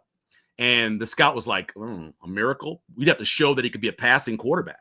And he goes, I'm going to do that. And less than 3 years later, he had recruited Shaq right out of Monroe, brought him over to Grambling or north to North Grambling and created a guy who ended up playing in the NFL, which is pretty cool. That's awesome. What a fun story to finish today's interview on. Michael Severe Mondays. We do this with him each and every week. A lot of Husker talk, and then who knows where the conversation will take us. And he got to meet Austin. Hi, nice today. guy. Nice to see you. Good to see you. Hi, Michael. Congratulations on your pending wedding. I heard you got engaged. Yeah. Thank you. Thank you, Michael. Your congratulations. Goodbye. See you guys. Bye-bye. Thanks, Michael. That's Michael Severe. Michael Severe Mondays. Hate that guy. Hate him. Hate that He's guy. in the green room now. I just heard you say you hate him. No, it's okay. He's been nice to me officially once out of the Hey, 8 times I met him. There you go. I like the new drop that we have. I don't like it at all. Let me No? be clear. Why not? Because it's me. Is it? Oh, they're gonna play it. Yeah, Okay. that's you're gonna play it. All right, never mind. That's what we're doing. All right, when we return, we will get to some content. Before we get to content, though, as we Gen Z stuff, we're gonna get to the Gen Z stuff. I have questions, and this is in relation to Husker football. Whoa! Okay. So people who are like, I don't want to hear the youngs talk about young things. Don't worry, there's a Husker football tinge to it. Learn about the Huskers and learn about the generation that will destroy us all. Millennials. The millennials. This is the greatest generation. Gen X. They tried to cancel Eminem. We did not try to cancel Eminem. Why did you try to cancel Eminem? Why would you do that? Are you soft? I love no. I'm not an Iowa fan. Are you woke? I mean, I think that we should treat people well. Nice. Sounds woke. Yeah, I guess it is. You know who else wanted to treat people well? Don't. Jesus. 1620 the zone. 1620 the zone. But first, Josh Peterson here for Underdog Fantasy, underdogfantasy.com. Go to the app, go to the website today, put in our promo code 1620 the zone, all one word, and you can take advantage of a great offer. Play your first $5. You can get $100 in bonus entries when you do so. Again, all you got to do is use our promo code 1620 the zone. I mentioned it earlier. I put it together. Jalen Hurts higher than a half rush or reception touchdown. Be wild if you got it on a reception. Saquon Barkley higher than a half rush or receiving touchdown. Jordan Love higher than 231.5 passing yards. You can do that today to get ready for this game tonight. Whether it's a team you like, you dislike, a player you like, you dislike, put those together and you can win up to 5,000 times your money. And of course, don't forget our promo code 1620 the zone. Must be 19 plus and present in Nebraska. Terms apply. See assets.underdogfantasy.com for details. Concerned with your play, call 1-800-GAMBLER or visit ncpgambling.org.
You know who's a dork, folks? You and your one friend you would try to look at fuzzy nipples with. Oh my gosh. Whoever picked this song. The nipples weren't great fuzzy, song. Nick. The TV was. me. A reminder, 1620 The Zone is giving away pairs of tickets to the Omaha Mavs basketball season opener. The men host the Thunderbirds of Southern Utah. That's coming up on Saturday at 7. Is that a rivalry game? Listen, no. It can be in your mind. Listen all week long to the Grum for your chance to win. Also, Gary is on the call on 1180. Pregame will start at 6:30 rather. 1180, The Zone. The Zone. Yes. 1180, The Zone. The Zone. Also, this week's Zone deal, Backlot Pizza and Kitchen. 204th and Q in Elkhorn. You know about Backlot. Great menu, great food. Listen to the Happer Show this week for your chance to win $50 worth of gift vouchers. But if you don't get those, no worries. Zone deal Friday morning at 9 at 1620thezone.com. All right, we're going to get to content in just a moment. But first, Gen Z. Dun dun. What is going on these days with Gen Z? First of all, I hear they're laughing like a bunch of hyenas. Is this true? Can you confirm, Nick? Are they laughing like hyenas? Yep, they or is that a doll that's been taken over by a spirit? Austin, your thoughts? I can't control how I laugh. It's just who I am. Damn it, we got the wrong shopping cart. People, I hated that one. I hated that one. People have been mad at my laugh for years, and I say, go to hell. Don't really give a crap. It's just the fact that I've definitely had that laugh before on this show or on this program or this channel. And then that was the one time it was undisturbed in the airwaves. It was just by itself. Yeah. Can't have that. You guys want to play on the old swing set?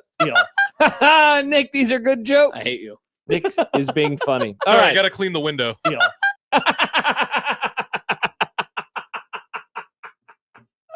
Hey, can you hand me some WD-40 for this door hinge? This is funny. It sounds like a dog's chew toy. Banks, get over here. Your mom's asleep. What are you doing?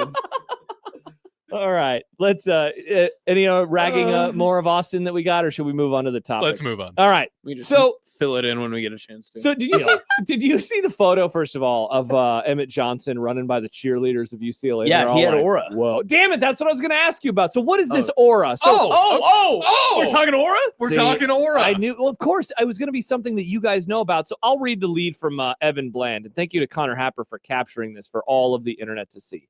The pass catchers brought their phones to capture the vibes after NU's 28-21 win over UCLA. A Bruins media member took some pictures of them, too, as the group gathered at midfield. The 7 Nebraska players and 2 position coaches nearly had a few more guests in the shot. This is Ja'Cory Barney now. The UCLA cheerleaders wanted to get in the picture with us, but their coach wouldn't let them. We felt like that would have been aura if we got a picture with their cheerleaders. Not me personally, because I have a girl, just to be in their field, take their ladies and beat them in football. It's fun to happen. So, like context clues, I think I can figure this out. But the way that he uses the word, we felt like that would have been aura. Yeah. All right. Explain this to me, youngsters. Aura is necessarily, it can be a verb. It can be descriptive, but it's more of just like a general vibe. Like Gen Z is really good at these vibe words. Yes. So if you another vibe word. So imagine the blackout environment at Nebraska. That was football, aura? That was aura. What? But because also, of the vibe, the yes, atmosphere. but right? then a singular person can have aura themselves, right? Yes. So like if Michael Jordan's lining up to hit the game-winning shot, aura, right? Like okay, he is. He just exudes something. Yes. Me hosting the Grum, aura. No, Interesting. wrong. Not no, that's me. not quite. Me hosting the Grum is not aura. Yeah, not quite. Popeye's chicken on a Black Friday. Aura. Ooh. Well, not quite. Aura is more just like the person. Yeah. It's not. You can't like apply it to something else. Yeah, like this laugh. Aura. No, no aura. Big time aura. Baymon writes, they are saying words, but I don't get any of it. Interesting. Okay. Aura. Yeah. Try to use it in a sentence. See if you can figure this out. Well, you already said Michael Jordan. Yeah. No, now it's your turn. It's like a learning thing. All right, here's another Remember example. Like school? if I said, "Oh, he has aura," or that, like he had aura. He's tight. It sounds like tight. Yeah, it sounds like how my generation said things yeah. were tight. Yeah. All right. But if you think it's like aura is like if you think of like the halo glow that like people have, when they're halo glow. Yeah, you can like see it around them. They have just Like that they have a vibe about blue them. aura. Oh, see, I've heard that, but like that is they have a aura. That is aura. Yeah. Like that's different to me. Yeah. Those are Aura different. just means like good vibes. Jordan writes, as someone born in 1996 on the edge of millennial and Gen Z, this is why I identify as a millennial. What are these two goobers even saying? You two goobers. Oh. Yeah. Yeah. Shout out to Walker out of the closet. He's your age. Now he's a year older. 96. I guess he's a year older than Nick as well. You 97 boys in your 1997. You mean the best year? Uh-huh. No, I mean Nebraska did win a natty. Won a title that year. That was a pretty, Thanks, Iowa. That was a pretty solid year. Yep. Yeah, I remember watching Matt Davison. I saw that. I watched that. Whoa. You're like, I saw it on a YouTube. I did. That catch had aura. Yeah. Did Matt Davison have aura? He did it. Tom, He did it. Folks, I am hip and The young. celebration! I am young too still. Wow, look at that. You did it. I can speak with the youth. Though you know what? Over the weekend, my closest group of friends and I decided that we're going to start celebrating all of our 40th birthdays because those are about to start hitting. Oh, that's not aura. No, that is aura. No, I thought you said you guys were gonna cuddle around a old No, TV. no, Nick, we're all old now. Let's do all the things that There's- we used to do now- when we were younger. Now we have the internet, Nick. But in 2000 and trying to remember when I went over to my friend's house. I'm not even going to say his name. I don't want to throw him under the bus. You can stream it onto your screen. You Yeah. can do it with all of your friends. Yeah, we just call that cast it with casting. the boys. Yeah, Yeah. casting There- with the there boys. will And not- we're not fishing, Nick. There will not be any casting with the boys. All right. So that's aura. Yes. What other Gen Z can we sell for you? Yeah, I don't we know. can do What's the? Tell me one other word. Trying to think. Like what's happening on what's happening these days? What's happening on the internet Now, streets these see, the days? thing is, when you just throw it at us, we're not gonna like have an immediate answer. Yeah, that's not Jordan how that says works. the last natty ever. Thanks a lot, Gen Z. Yeah, Gen Z is born and Nebraska football stops being good. Interesting. Do you still say lit? No, I Okay, never said. I was never a because lit guy. lit is far out. That would make you. I have started retroactively. chuggy. I've started saying tight again. Very Chuggy. chuggy. Oh wait, I think we talked about chuggy Yep. one time. Yeah, I've started saying tight again. I think these things are tight. Paige, Some Paige of will these drop a things come Liddy up. sometimes. Ooh, and that I do takes like me a back. Liddy. Liddy's good. Ian says the generation that brought us incels are talking about aura. No, incels were around well before us. Yes. We just gave it a name. I was born in it. That's what your generation says. We were not born into being incels. It's involuntary. So I guess you Aura were, was a good pick right now. right. You were Aura born was a into really it good because pick. it is involuntary. I wouldn't know anything about it. Speaking of aura, it is time for content. Well, what about Slay? Are you a big Slay guy? Unsportsmanlike. Yes. Unsportsmanlike content. Yes. Unsportsmanlike Ooh, what about Mother? content. Like Mike Pence? Content that's unsportsmanlike. Is content bussin'? Josh says that I say rat, or Beringers fan says that I say rat. I don't say rat. Ooh. I'm not an idiot. I say sick. I like the drop of sick. Nick, we know. You've been saying sick for years. You also read I can see you as a questions. no cap guy. Are you like that's cap? No, I think For real on God? I think that they I don't know. I think if I said no cap, that the phrase might actually get banned. I think that they might take the phrase away from the people. So are you anti 6'7"?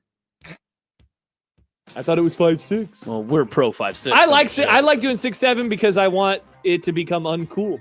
Nice. See, now I've reached that age where I want to do the things. Just so you're suggesting that things you do become uncool when you do them? Oh, That's unk. Unk. When you Rats. get unk, see, you're kind of young. You get it. I still shout out to me. Still Yep. kind of young. I'm not 40 yet. I still got a few years. Yep. Oh God, I'm 40. But my friend in our friend group, he's gonna turn 40 this month. You guys all going over to his house later? No, he wants to go bowling. Oh, that's That's unk. Is bowling unk? yes. Bowling's pretty young. Bowling is Let's awesome. all put on some shoes that someone else has worn and get down to the lanes. I mean, yes, those are things that we'll do, but it'll be great. Nick, read some damn questions. Brian Daboll is out in New York.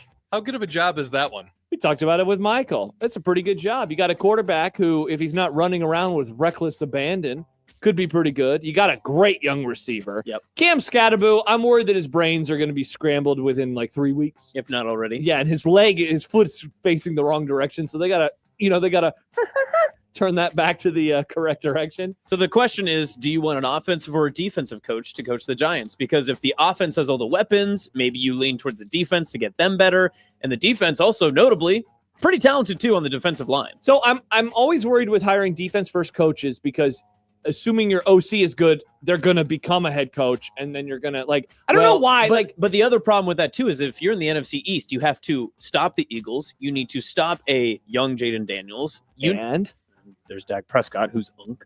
Come on, but their offense is good sometimes. Their offense is very good. George Pickens scores me a lot of points. Yeah, let's go, GP. Let's go, George. I would say if you are wanting a good job, you're probably a defensive-minded coach getting to the NYG. Justin says, are we sure Barney wasn't confusing karma with aura? Do you think that he, as a Gen Zer, meant to say karma? I think he did. I think he's using it interchangeably. Yes. What? Yeah. All right, I'm very confused. Nick, next question.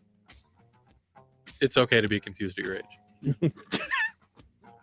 Speaking of things being out, UCLA is out on the Rose Bowl? What's happening? I'm also out on this. When they made the report that they were going to try to move to SoFi, I saw a great argument online. I wish I could have kept a hold of it. I think I bookmarked it, but I'll see if I can find it. Shout out bookmarks. They made the discernment that in the Big Ten, if you were trying to either A, bring in recruits for like a notable home experience, or B, try to bring in a lot of these far traveling fans that the Big Ten is well known for, including Nebraska, SoFi doesn't do any of that for you because you share it with other facilities and other teams. Whose other members. house? Timeshare. But then on that same note, too, when you bring in recruits, can you walk them around SoFi Stadium? You probably can't, right? What do you mean? You can walk them. I guess. I mean, you're allowed to walk. I know, but it's not illegal. But it's not your facility to use, right? Like nobody's facility. I'm guessing you're allowed. Yeah, because it's everybody's facility. It's a facility of the people. It you is. know? Yeah, take back the facility. It's a real means of production. Yeah, it is. But I'll add this part too. If UCLA really wants to lean into their Deshaun Foster "we're in LA" bit, then yeah, they can do that. Because if that's the case, I guess SoFi is the way to go. So 24/7 Sports had a story on this. It was yesterday or today. How about this? The plan is for UCLA to buy out the lease it currently holds with the city of Pasadena and the Rose Bowl operating company. The lease runs through June of 2044. Wow. And sources estimate it would cost UCLA $60 to $80 million to extract itself from the agreement. Now, $60 to $80 million divided by 20 years is $3 to $4 million a year. That said, I'm guessing they want a lot of that money up front. And right now, that school is broke. Big broke. So, I don't know, man. I mean, maybe they get the $20 back from YouTube TV to help cover some of the costs. But it's pretty wild because that place, it looks like every new stadium in the NFL. You remember like the 70s, all the cookie cutter stadiums like in Pittsburgh and Philadelphia, et cetera, et cetera. Now all of the stadiums have copied the Cowboys look, and I hate it. It's like, man, I miss personality, and this would take away any and all personality of UCLA home. Yeah, and Pasadena definitely has personality, but it's always the Rose Bowl. It's never UCLA's home game. So, True. I mean, that's the issue that you will always face if you're going to be hosting. Yeah. What's your reaction to the latest gambling-related issue for Major League Baseball? So this has been quite the interesting story yet again. Prosecutors are alleging that Luis Ortiz was paid $5,000 for throwing that intentional ball on June 15th. Emmanuel, is it Clase, Nick, or Clase? Was given $5,000 for facilitating it. They did it again according to an indictment. The payment for each pitch was $7,000 a piece. How about this from where is it at? From David Purdom. So apparently there are going to be changes now I'm trying to figure out what sports book this is. Let's see. On the biggest sports books. I haven't had a chance to read the story, but they are taking away parlays in terms of individual pitches, and they are putting a $200 betting limit on these. So the companies are really trying to curtail this. Ultimately, Austin, I cannot believe that they're doing it for such small amounts of money. I mean, I'd love $5,000 right now. Yeah. To do that, these are professional athletes. Like, how down bad are they with these gambling people? Down bad. That they're willing to take $5,000 to do it. You might be young, Unk. What? You said down bad accidentally. Oh, is that a phrase? Down bad is, yeah. I know down it's also bad. a Taylor Swift song. Is it? Yeah.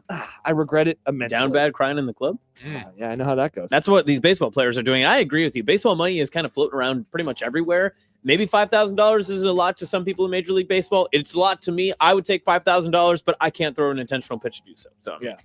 Bingo. Last night in Los Angeles, Aaron Rodgers turned into the worst performance of his 9-game Steelers career, and his 51.6% completion percentage was the lowest in a game over the past 5 seasons. Is he going to turn this ship around? No, unfortunately, this ship is about to hit hit the iceberg that the Titanic took Nailed down. it. It's going to hit the Titanic too. Today's the anniversary of the Edmund Fitzgerald, by the way. Oh, wow. R.I.P. R.I.P. Rip, as the kids say. Oh, I forgot about that. Yeah. Rip. But also rip to the Steelers season because they're about to get passed by the other ship of the night, the Baltimore Ravens. Yeah, we never got to talk about your John Harbaugh takes. I almost had him. Dude, and you know what? I actually think you might be right regardless. Like, I think that everyone always blames Lamar for it. I think it might be Harbaugh's fault. I was always early. In terms of them turning around, hell freaking no, man. That they built the early part of the year, their wins, house of cards. Congrats on beating the Colts last week. How many turnovers did it take to beat them by 3 points or 7 points, whatever it was? Like, absolutely not. And it's also the only time Daniel Jones looked like Daniel Jones this season. Yeah, exactly. So, also, I hate the Steelers. I love Aaron Rodgers failing. Like, it is so, oh my gosh, it could power me for weeks at a time. I do think that we're going to see maybe a longer ripple effect because of the Aaron Rodgers, that 1 or 2 year gap of the old quarterback coming back in. I think a lot of people are going to be thinking, that's not our guy anymore. We saw Russell Wilson. We're seeing it now with Aaron Rodgers. I mean, it's going to cause more longer issues for quarterbacks that have those, a lot more wear and tear on them. And then when younger quarterbacks are coming up, you're just going to want to maybe go for the stopgap guys instead of trying to say, okay, well, let's just piece together a championship roster with this guy. Let's hire the 40-year-old. Right. Unless it's me. With a 7th win now under their belts, Nebraska continues to climb up the bowl projections to warmer locales. You see any that you like this weekend? So I'll be honest, man. And I know everyone's getting pretty excited for the idea of Nebraska playing Oklahoma again. Yeah. They just played them a few years ago. I want to see Texas on one of these. Now, they got to lose again, so they missed the playoff. I want to see Texas. I'd be cool with like a Missouri type projection.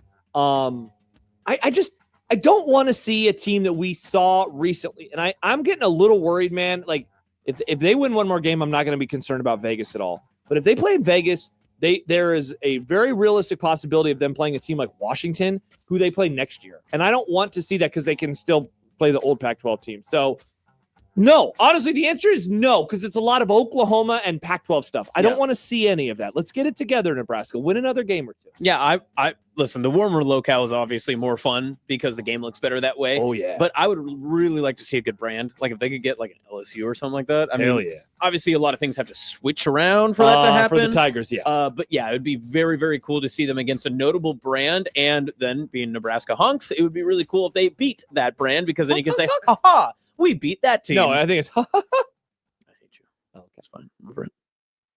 All right. And that is content. That's a segment that we do each and every day here on 1620 The Zone. I don't know what was more frustrating for me today. The fact that laugh was found by Nicholas Grimm or Michael Severe continuing to just call me the new guy. Do you guys like my new gym shoes? I hate that. How dare you? Howdare.com. Yeah, Nick, let's watch the NBA tonight. Oh, man, the squeaking is always a little louder than you expect. Jordan says Aaron Rodgers sucking is aura. What do you think about that? No, I don't know what's going on in the chat today, by the way. The chat just got mean at everybody. You know what's not aura? The chat? The old windmill out back. Got him. All right, when we return, the old windmill. It's a Monday. We got football on. Dudes from Iowa. What are we having for dinner tonight? We find out next on 1620 The Zone.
When you knock us down, we're going to get up. And on the way up, we're going to bite a kneecap off. Krusty's good on your pizza, not your ass. I will eat your ass first. He's tough as a Woolworth steak. And then it's going to take 2 more shots to knock us down. All right. And on the way up, we're going to take your other kneecap. I'm ready to hang them up, gut them and skin them and chop them up. You know what? I'm ready. My daughters aren't starving to death. I'll eat my neighbors. And we're going to get up, and then it's going to take 3 shots to get us down. And when we do, we're going to take another hunk out of you. Cliff, what are you going to take away as your best memory from playing basketball at Boston College? Probably just like going out to eat. All right, friends, it's just about dinner time. We are having lasagna soup tonight. Ugh. Garfield. How do you make that into soup? I don't know. My wife will make it. I'm really excited for it. I'm a soup boy now. I know it's not the Not proper soup time season. for you Not weirdo. soup season. It's going to be 60. You're not going to have soup on Saturday. What are you having? We have salsa chicken, which sounds really exciting, except it's just a chicken from the crock pot that you pour salsa over. That does not sound exciting. No. That sounds the opposite. That sounds like white people chicken. Yeah, it's pretty generic. It's Yeah. pretty, but you know, It's it's just just going to put it in some tortillas. White people do be loving crock pots. No, we're actually though. going to make salad out of it because we're on health things. Salsa salad? Wedding stuff. You get it. Yeah. Trying to be skinny boy. You get it. You are a skinny boy. Thank you. You're trying to be a skinnier boy? Well, I'm trying to be like 6-pack Austin is what I was told to be. So 6-pack Austin. we'll see if that happens. The pressure is on. Good The luck. pressure's really been on, and I've been pounding peanut M&Ms the past week, so it's just it's not going to happen. Nice. I do love peanut M&Ms. They're so good. Wings? We're going to do wings. Yeah, that's the opposite of your garbage. That is, yeah, that's much better. Are you going out to eat? Or are you making it? I think we're going to go out somewhere. Don't Hell know where yeah, yet. Nick. You going to go to somewhere local or are you going to go to a chain? I don't know. You're going to go to a big box store for dinner. Come on, bro. Let's be honest, that local wings are always better than chain wings. Yes, of course, but Nick always Yeah. goes to the Nick I don't loves- always. I don't always. Nick, you when he serious? first started working here, he was like, I'm craving wings. And I was like, oh, where are you going to go? And he was like, and then he named a chain. And I said, That's what are you crazy. thinking? I give you so many good places. Yeah, and I go to those. I go to local places. I have a favorite local place for wings. You probably go to Casey's because you're an Iowa boy. Oh, I don't we're like Casey's banning wings. that, Mhm. remember? Yep. A text message that I will not read the person. Oh. It says, I cannot stand the amount of Gen Z oozing through the speakers. It makes me uncomfortable. Sorry to hear that. We're like comfortable. Oh, good one, Nick. El Scorcho writes, lasagna soup is absolutely incredible. Very jealous. Wow, good for you. Shout out to Rick. I mean, I like just didn't lasagna and I like soup. I'm also not sure how to make that a soup. I didn't realize you could make it into soup. Do you blend it, or how does that work? Is What? it layered soup? What makes it a lasagna soup? I'll find out later. Is and it I will just tell. watery lasagna? No, I mean, Ooh. it's honestly pretty close to just being lasagna. Oh. But you have it. I It's don't- just lasagna in a bowl. kind of. Yeah. It's awesome. I love it. It's very Do you tasty. ever put something like for dinner into like the wrong type of like And a you're like, plate or "What bowl, and the you're like, I hell?" don't like this. I don't know how to eat this. Yeah. What if you put like fried chicken? Like, what if Nick had his wings tonight? And he just put them in a bowl for some reason. Yeah, that'd be weird. It would. Yeah. Like, where But do I then put you- the bones? You could say it's a salad. You're like, oh, I'm eating a chicken salad. Baymon says I just had crispy chicken burrito with Amigos Ranch. Very happy. Oh, Yummy, yummy in my see, tummy. again, if you put that in a bowl, then it's weird. All right, Austin, this was awesome. Yes. Thanks for having me. Thanks for being here. Always. Thank you, Austin. Yes. Thank you for being a friend. Yes. Thank you guys for being my friend. Yeah. Even though you make fun of me and Michael Sphere doesn't know who I am. Nice. Nick, thanks for doing your job like always. That's what the Thanks. money Nick, is for. Way to be out in the cold yesterday. John's Thank you. back tomorrow from Washington. We'll have Brunts, we'll have Sipple, plus a national guest is going to join us tomorrow as What? well. Just got to book the time. For Austin, for Nick, I'm Josh. Bye-bye. Enjoy the game tonight.